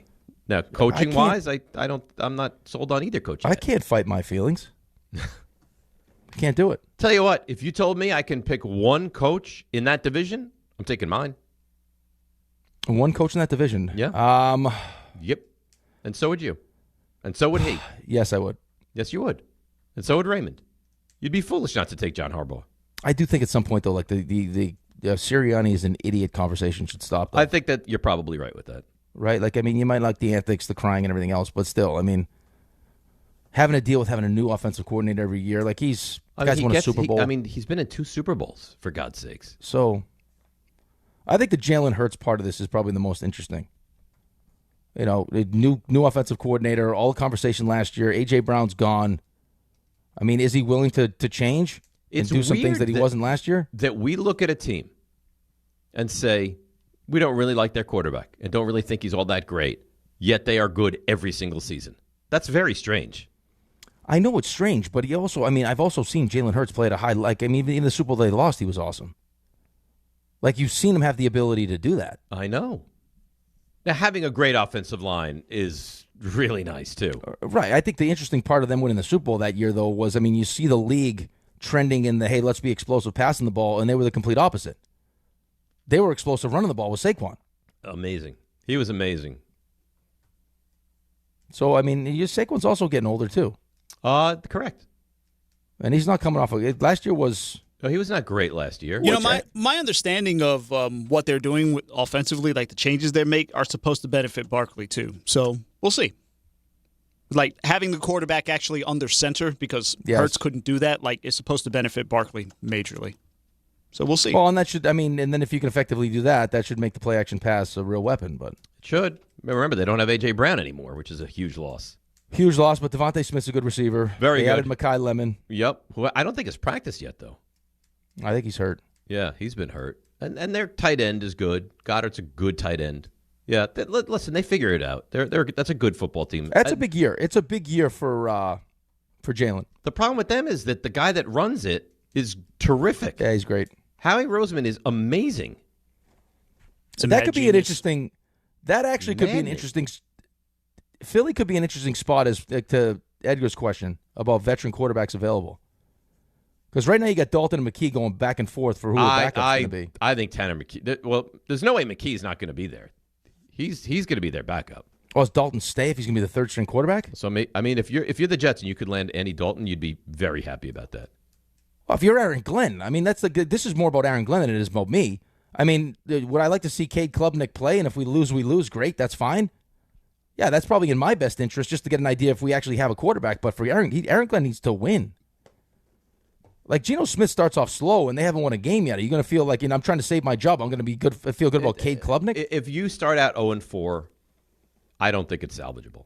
I'm not saying you can't win some games. I don't think Aaron Glenn is salvageable if you start at 0-4.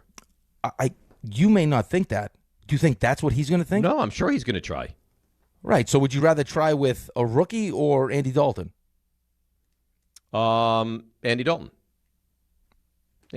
But you're going to have to let the rookie play sometime just to see what he is.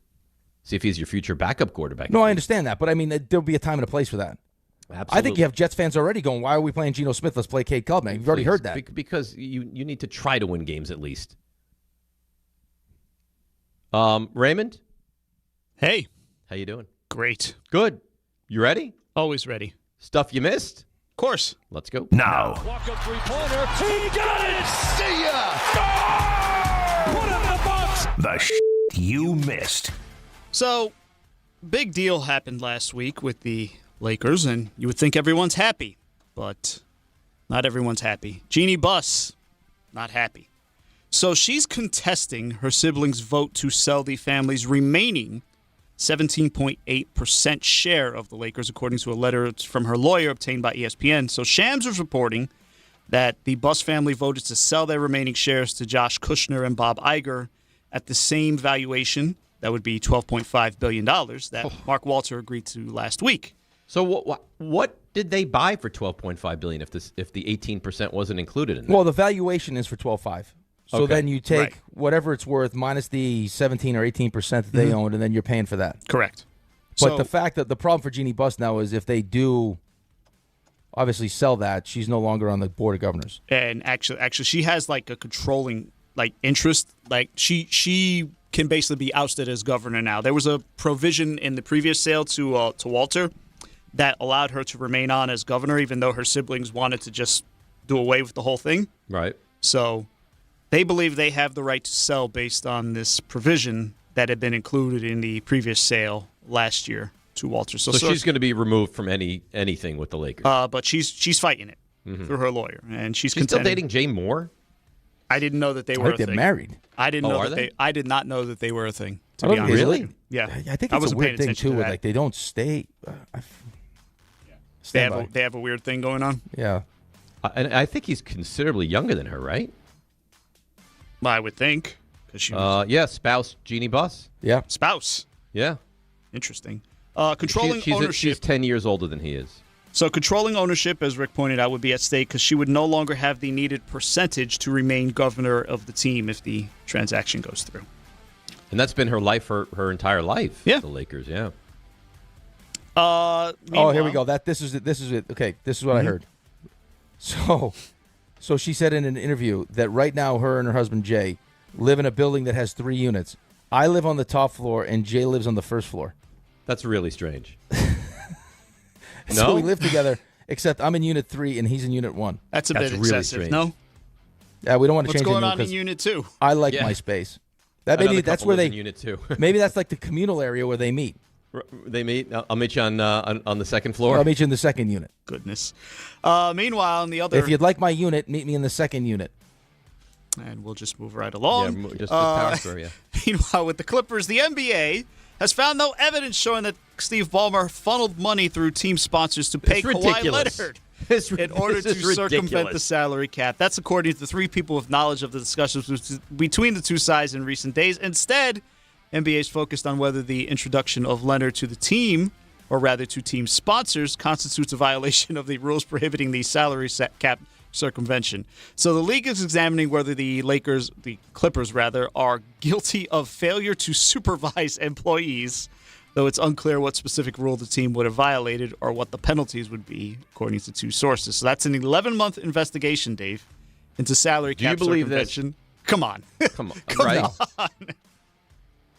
It sounds like nobody believes it. Pablo Torre's taking a lot of heat. It's like, well, what are you disagreeing with from Pablo Torre here? It's like, it's very shady, but the league has presented no evidence that the money was being funneled to Kawhi.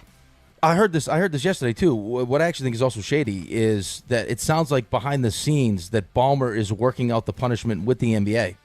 No, of course. Well, why would there Of be a course he punishment is. if they didn't do anything wrong? Well, for not supervising the employees. Oh, Right. They're punishing for. I can't control what my employees do. Dave. Oh, please. You see what's going on crock. here. You see If what's going Julian on wants here. to get wild, I can't stop Julian. Come Leave on. Julian alone. Roger Goodell, as the NFL continues to expand the international footprint. Julian's got a says- wild side, believe me. Oh, I agree. It's always with the that. quiet The ones. quiet ones. Roger Goodell says it's inevitable that the league will eventually have a Julian's a freak. team permanently Power based through. outside the United States. Goodell offered his insights on the NFL international growth during a recent interview with a German media outlet. At some point, there will be teams outside the USA. I have no doubt that this will happen one day. I bet he also uses have that no mustache like a sponge. doubt. Do you think it happens under Roger Goodell, Raymond? How long do you think Roger Goodell is going to be in charge here? Not that long. 3 to 5 years at the most. Probably not in that window, but I'd say within 10 years. That's where we're talking, right? He's really done something. It feels like Goodell is going to end up laying all the groundwork for that to eventually happen. Yeah. Yeah. He's 67 years old. He looks great, by the way. 67. Yeah. Absolutely. He makes you look good for making $60 million a year too. According to ESPN reports, Keenan Allen has agreed to a one-year deal with the Colts, who need a wide receiver, which is interesting because, as we all know, they brought in Phillip Rivers last year, and now they bring in his former receiver with the Chargers. Well, the receiver that they paid all the money to is out. Still dealing with an injury. Yeah, speaking of injured receivers, Who, Jordan Alec Pierce? Tyson. Yeah. Alec Pierce has been out. Jordan Tyson, according to Ian Rappaport and Mike Garafolo over at NFL Network, the rookie could miss the next 2 months with a right hamstring injury. Hamstring was what he dealt with in college too, right? Yes. So he was hurt Thursday during the joint practice with the Jaguars at the Saints practice facility. Sad news out of the NFL. O.J. Brigance, the Ravens linebacker, beloved legend, died at 56 years old after a 19-year battle with ALS. He won the Super Bowl with Baltimore in 2000, served as an inspiration to the organization, worked for the organization nearly 2 decades with his determination to fight the disease and surpass the initial prognosis. It's terrible. And it's so rampant among former football players. You weren't here when Chris Johnson had made his announcement. that was terrible, That was too. another. Yeah, it's a thing that can't be ignored, but you wonder what they're going to do with it. Well, Dave was raising money for ALS. Stop it. In Major League Baseball, this is a weird story. The Diamondbacks, they've placed All-Star second baseman Ketel Marte on the restricted list after he went AWOL for the second straight season. Marte failed to show up for Arizona's game against the Red Sox on Monday, and manager Torey Luvola was searching for answers after it was over. Said he spoke to Marte on Monday morning and afternoon trying to figure out what's going on, but didn't get any answers. That's great. And they're really good. He's an all-star. they're right there competing for a playoff spot. It's rough. It's not what It's you want. unbelievable. You mentioned the AP Top 25 coming out, Dave, but did you see this? The new Heisman platform that will allow college football fans to cast votes. That means the new team at Heisman has launched Heisman Hopefuls, which is a data storytelling and fan voting platform aimed at expanding the conversation about the award given to the most outstanding player in college football. That platform will feature official player data, regularly updated EA Sports College Football, that's a video game, the player ratings, and it will allow fans to place the first official vote for the Heisman Trophy. So fans now vote for the Heisman Trophy? They'll get the first votes, apparently. Wow. So, world's changing. Yeah, but what does that mean, though? Like, how much of the is that like gonna what now be- percentage of fan vote is right? is Like, I mean, taken? how much is that baked into the winning formula? Let me get a number for you, because it can't be that It much. can't be more than 5% It can't at be the most. substantial. You think it'll be that low?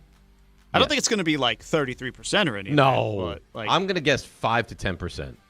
There's no way that they're going to let all they're going to do is they're going to have fans of that player vote. You know what these schools would do too? It's going to be like when they stuff the ballot box. Do you know how much money it means for schools too to get a Heisman Trophy winner? You know exactly what the big time schools would do too.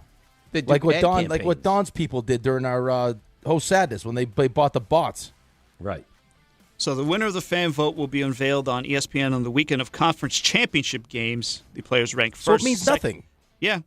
So you players just win the ranking big- first, so second, you and third. It's basically the fan vote. Oh, and so they had a fan vote last year, which I believe Jacob Rodriguez, the linebacker out of Texas Tech, That's your guy. won. I was a big fan of him. By the way, Ray. Yes. That is the one thing that Chris Carlin said about his time in Miami. That Rodriguez he's a good player. is legit? Yeah. Well, that's good. Need like that. Nice. And, it's 9:34. That's it. That's it? That's what I That's got for nice. you. Because I'm a good friend, I have a treat for you. Oh, do you?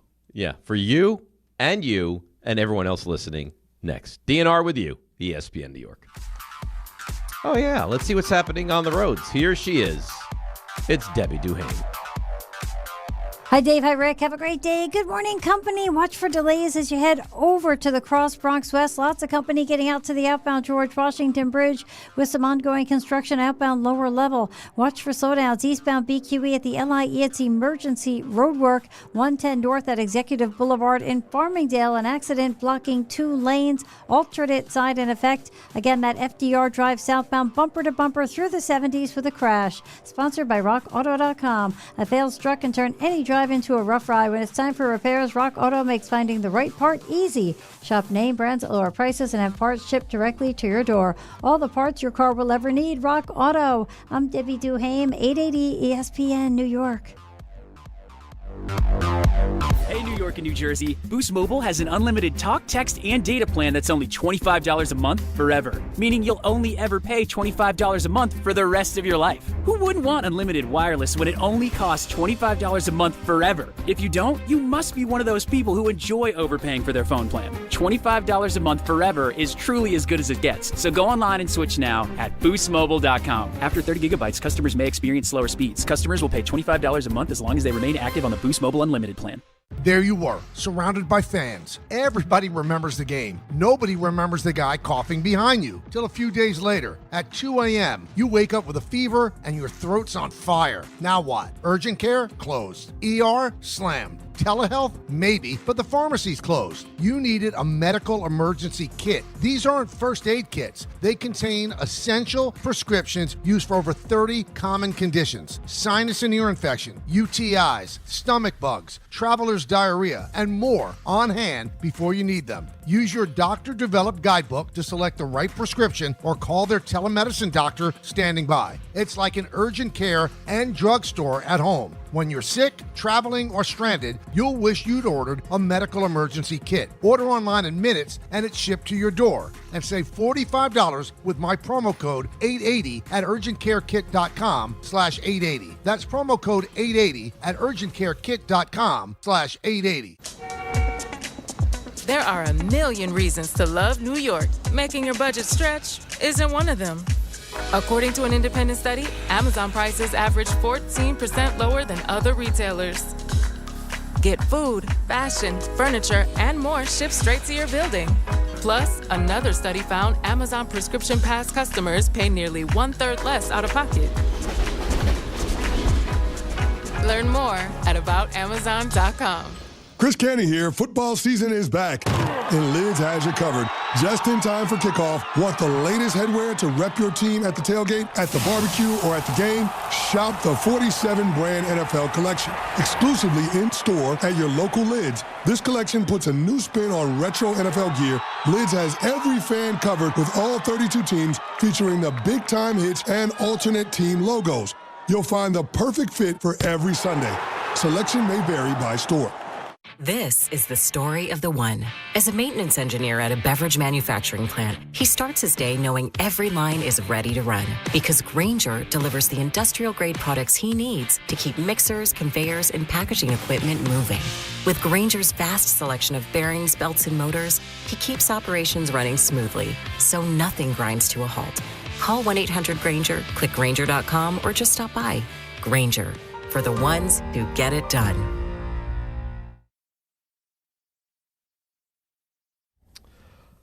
All right, now, DNR with you, ESPN New York.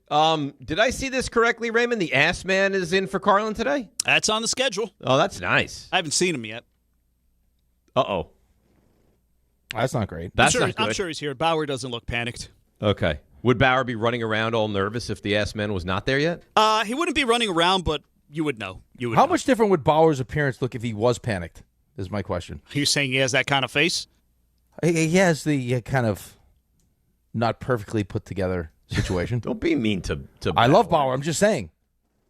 Like it's not like he's done up like RJ and Raymond, where their hair doesn't move and it's just perfect. No. Like he looks like a little, like he gives off like a natural disheveled kind of appearance. Yes, I think that's fair. Yeah. Well, but no one's RJ. That's not fair. No one's. His hair should Ray be studied. too. His hair should be studied, though. I think Ray actually puts stuff in his hair, though. Yeah, Ray actually pays attention and cares about his hair. RJ just lets it go like that. RJ rolls out of bed and it's working for him. It's unfair. RJ swears that his hair's trained. Like he legitimately believes that. That he's trained his hair just to sit like that. I told you I have a treat for you. Yep. You ready? Yeah. You sure? I don't know. Am I ready? I don't know. You tell me. Mel Kiper has come out with his top 10 prospects for next year's draft. I saw it. You know what? God forbid you have a little fun. Oh, no, I want to have fun. My biggest takeaway from that was, because we were just talking about the AP top 10, was how many players in the top 10 of Mel's list are from Texas? A lot. Yeah. So I'll run through it with you right now. Number 10, Jordan Seaton, offensive lineman, LSU. He gets to play for, what's his face? Lane Kiffin. Not right. Number 9, another offensive lineman, Trevor Gooseby from Texas. That's one Texas guy. That's a tough last name. Gooseby? Yeah. I like it. Give me the goo. Okay. Number 8, we power through is what we do. Number 8, a lot of Jets fans will be focused on this guy this year. A lot of people like him a lot. Quarterback Notre Dame, C.J. Carr. Yep. Good quarterback. Yes. Number 7, I believe he was at Auburn and transferred into Texas. He'll be their number 1 wide receiver, Cam Coleman. Number 6, the edge rusher from South Carolina, Dylan Stewart.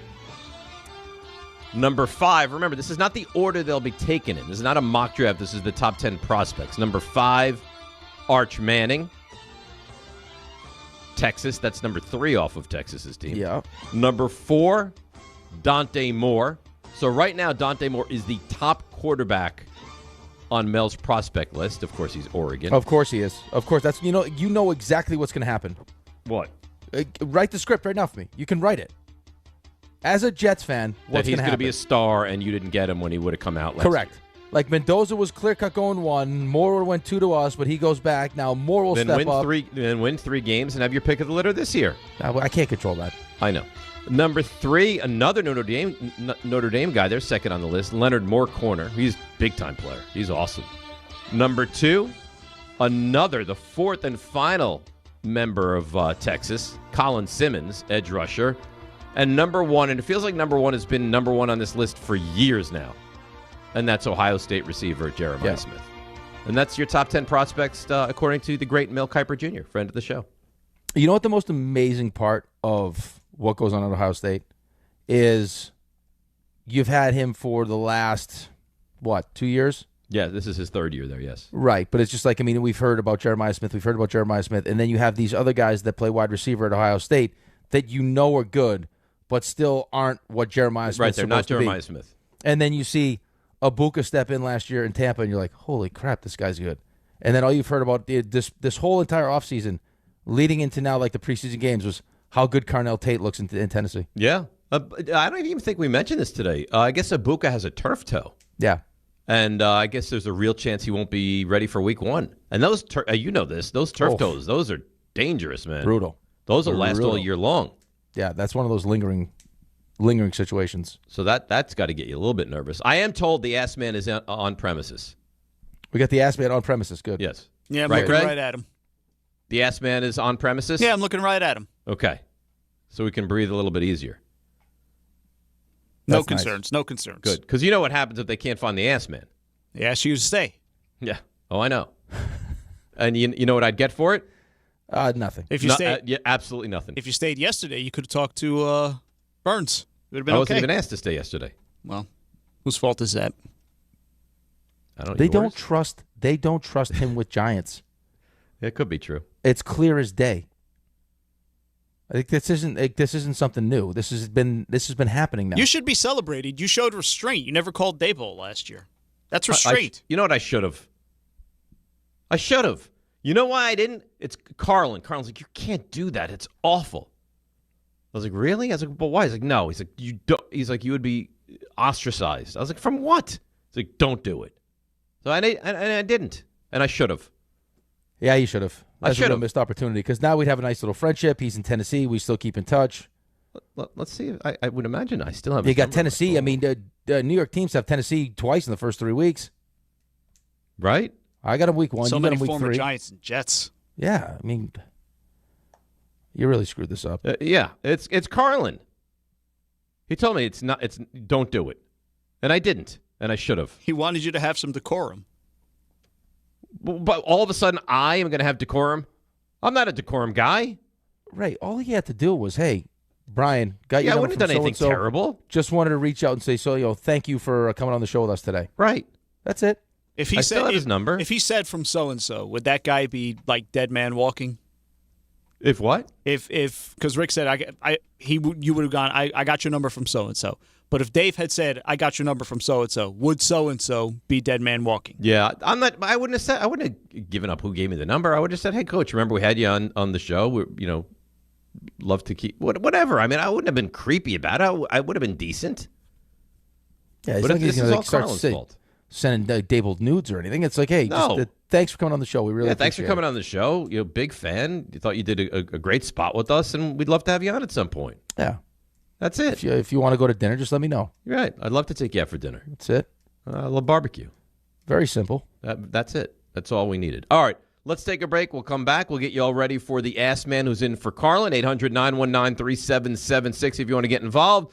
Yankees freed on the IL. Rodon off the IL, and he's going to make the start tonight. So a lot going on. DNR with you, ESPN New York. D'Agostino, Law, Bite Back. This is John D'Agostino from D'Agostino & Associates. Did you know Social Security takes money out of every paycheck you earn? Paycheck after paycheck. And you're not supposed to touch that money until you're 67? What if you can't work? What if you need that money now? The system is challenging and most people get denied. That's a fact.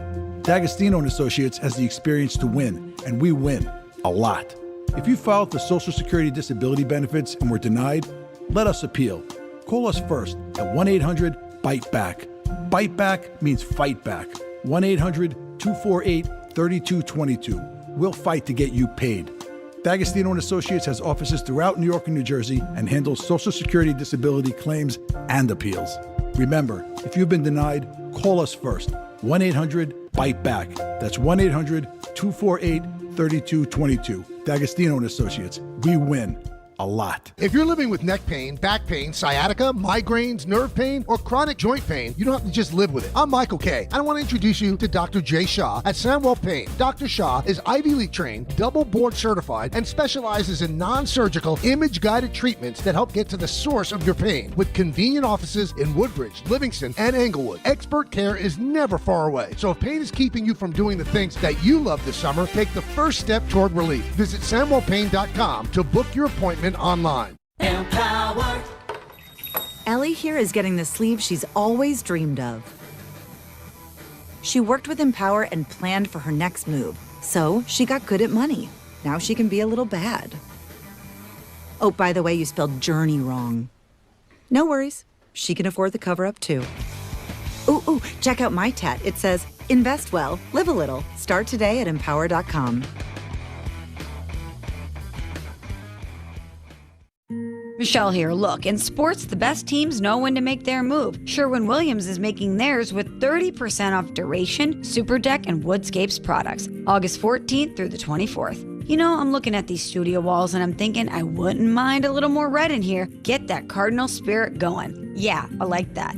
Order online, get everything delivered right to your door, or swing by your neighborhood Sherwin-Williams store. Retail sales only. Some exclusions apply. See store for details. Delivery available on qualifying orders. Congratulations, New York. The Knicks did it. Through battle after battle, they dominated to become this year's NBA champions. Day in and day out, the hard work paid off, and you were there every step of the way. Enjoy the crown. Own it, because this year is your year. A part of your legacy that will never be forgotten. So celebrate this moment, show your pride, and shop the largest selection of official NBA gear at NBAstore.com. a Fanatics experience.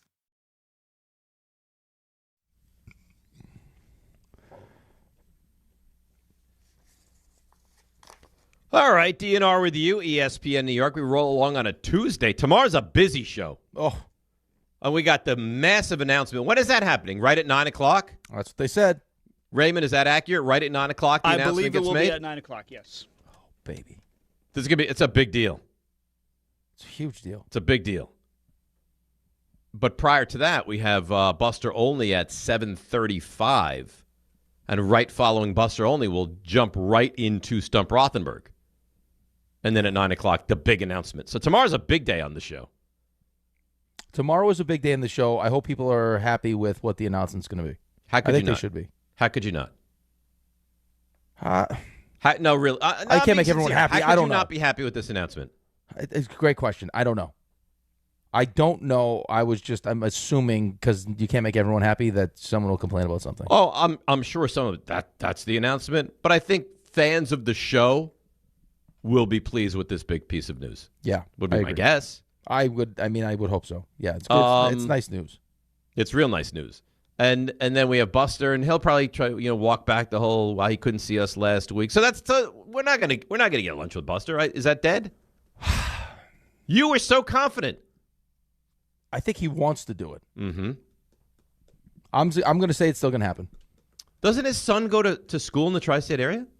He was up in Long Island, wasn't he? Yeah. Wasn't he at the Hofstra? Yeah. So I don't understand. At the very least, take me out. He knows that you won't travel to Long Island. I won the bet. I made the bet, though. I facilitated the facilitated wager. I was like, wait a minute. You think Judge? He said Judge could hit 400 last season. Right. You walked him back. And I walked it back. I was like, wait, 400? That's crazy. And then we eventually met at 370, and he hit nowhere near 370. No. He won a batting insane. title. He won a batting title, though. He's great. You're not going to hit 370. No. You will never see 400 again. I could argue you'll never see 370 again. Oh. Okay, but that's not the point is that I still believe in Buster. That's the point. Okay. Are you losing any faith? A little bit. A little bit of faith. Yeah, I don't know how I couldn't. Did you think it would be paid off by now? Yes. Mm-hmm. I also thought it was going to be done last Wednesday. I thought that was going to actually happen. It sounded like it, right? Yeah, and then because I guess he was in town that they wanted him on TV. Want him to get up. They want him on. Why didn't he do his hit from come in studio and do the hit last week if he was right across the street? Because he's on TV during it. Right, but I'm saying when he was done with that, he could have Well, popped I think over. he did multiple hits on just Get Up. continuously on? Yeah. Mm. And then from Get Up, he did First Take. Gotcha. I think it was him and Edgardo Perez. That's unfortunate. Let's quickly go to Dan in Jersey. He's been on hold for a minute. Let's see what's going on with him. Good morning, Dan. How you doing? Good morning, Dave. Good morning, Rick. How are you guys doing? We're doing great. How are you? Good. Dave, doesn't it just feel like every single day you're just counting down, waiting for football to start? Yes. I need it to be that Wednesday. And I know I don't want to wish away the summer, but I need it to be that Wednesday. I need 3 to weeks hear from that tomorrow, FNF Dan. music 3 with weeks Mike from Tirico. tomorrow. Oh, but I know I might be drinking the Kool-Aid as a Giants fan again, but I feel more and more confident that this team is going to make some noise and have a good year. I like their quarterback. I like their offensive line. I like the running back room. I like Ricard. I like their receiver room, especially if Neighbors and Fields are both healthy. I think the Giants are going to win Week 1. I think you're going to be a very happy man after Week 1, and I think they're going to carry this momentum to 9 or 10 wins. I know it sounds a little crazy, but I think that the way everything's shaping up, this team is going to make some noise this year. And that Dallas defense really only got Caleb Downs. Giants are going to throw all over him Week 1. Okay. Okay. Here we go. Thanks, Dan. All you're doing is feeding the beast, Dan. I don't know why you guys need to do this. I love this attitude. I can't tell you how much I love this attitude. And that Monday if when you you're think, like they have quiet. They have 7 new starters. It's not just Caleb Downs. Who else do they have? Anybody decent? Von Miller. Quinn- Ooh, Quinn a and- 47-year-old pass rusher. Quinn and Look Williams out. happens to be there. Who else? Kenny Clark has a full camp with the team. Oh, okay. Oh, Go ahead. Quinnen Williams, one of the most overrated defensive tackles in football. Who else? Wow. Rashawn Gary. Because you guys are flush with great defensive tackles. No, not at all. Okay. D. Winters, is he another scrub? He made plays on that 49ers defense last year. Mm-hmm.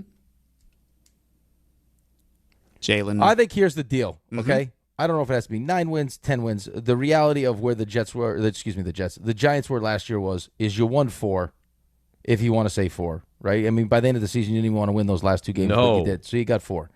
So to even go from 4 to 8 is a huge improvement, right? To double your win total. Right. So, I mean, could it be 9 or 10? I have a real hard time believing that, especially when I look at your schedule. And I think we've already gone through it. But just, I mean, the first 2 games, yeah, listen, Dan, if you beat Dallas, I mean, does 9 become a possibility? Yeah, probably. But if you don't, and now it's the Rams, maybe coming back from Australia, that helps you, but still. Yeah, that's in my mind, that's a loss. Even if you're 0-2, it's not the end of the world because the next 4 games are very winnable then games. You have, what, Tennessee and Arizona? You got Tennessee, Arizona, Washington, and New Orleans. Yeah. So, I mean, there's 4 there that are winnable. I mean, you very easily could be 3-3. You can even be 4-2 if you wanted to give yourself the benefit of the doubt. By the time you get to at Houston, which is the week before your bye. And now you're relevant into the end of October. Correct. Which you haven't been for a long time. The issue is now once you get through your bye, it's the competition definitely steps up. Okay. Because you're at Philly. Again, I don't know what Washington's going to be. Jacksonville was a really good team last year. You're at Indy. Say what you want about Daniel Jones. Before he got hurt, they were one of the better teams in the NFL. And then you got San Francisco, Seattle, Cleveland mixed in, Detroit, Dallas, and Philly. It's not an easy schedule. No. Do I think they could get to 8 wins? I do. Do I think Raymond's going to do a great job with 3 stars? I do. I also do. Raymond? Today's 3 stars. I figured that was as good a time as any. Number 3. And what a start to the show today, as usual. And again, I can't state this enough. It really is just a different sound when you guys are together. Rick is learning all the joys of being a girl dad as she grows up. Here's my new boyfriend. Yeah. Meet Bruno. Great. Yeah. Yeah. Why don't you bring Bruno by the house for a quick talk? I appreciated this turnaround, though. What do you think about this guy, Dad? What do you think about Bruno? I said we don't talk about Bruno. I think John would appreciate that, too. Well done. Number 2. You played the music on the comeback, too, which was nice. Listen, I'm aware. I pick up Dave on had no clue what I was talking Dave about. had no I idea. still don't know what you guys are No talking It's a about. Disney movie, Dave. Oh. It's a Disney It's Encanto. movie. Rick has a fancy new sponsorship in his PC, Brain and Spine. And Dave always wants to get in with these sponsors. I have a brain. I have a spine. I mean, I'm right in their demographic. I think you are. Some would say you're spineless. I don't think you're spineless. That wasn't I think, nice. Well, listen, it's what That's he how said. Cowboys fans feel about you right now. There were several things Rick said today that were not exactly nice, but we'll leave those alone. Number 1. I mean, you did come after me over the phone again. Walk into the Apple store. Hi, I need a phone. Here you go.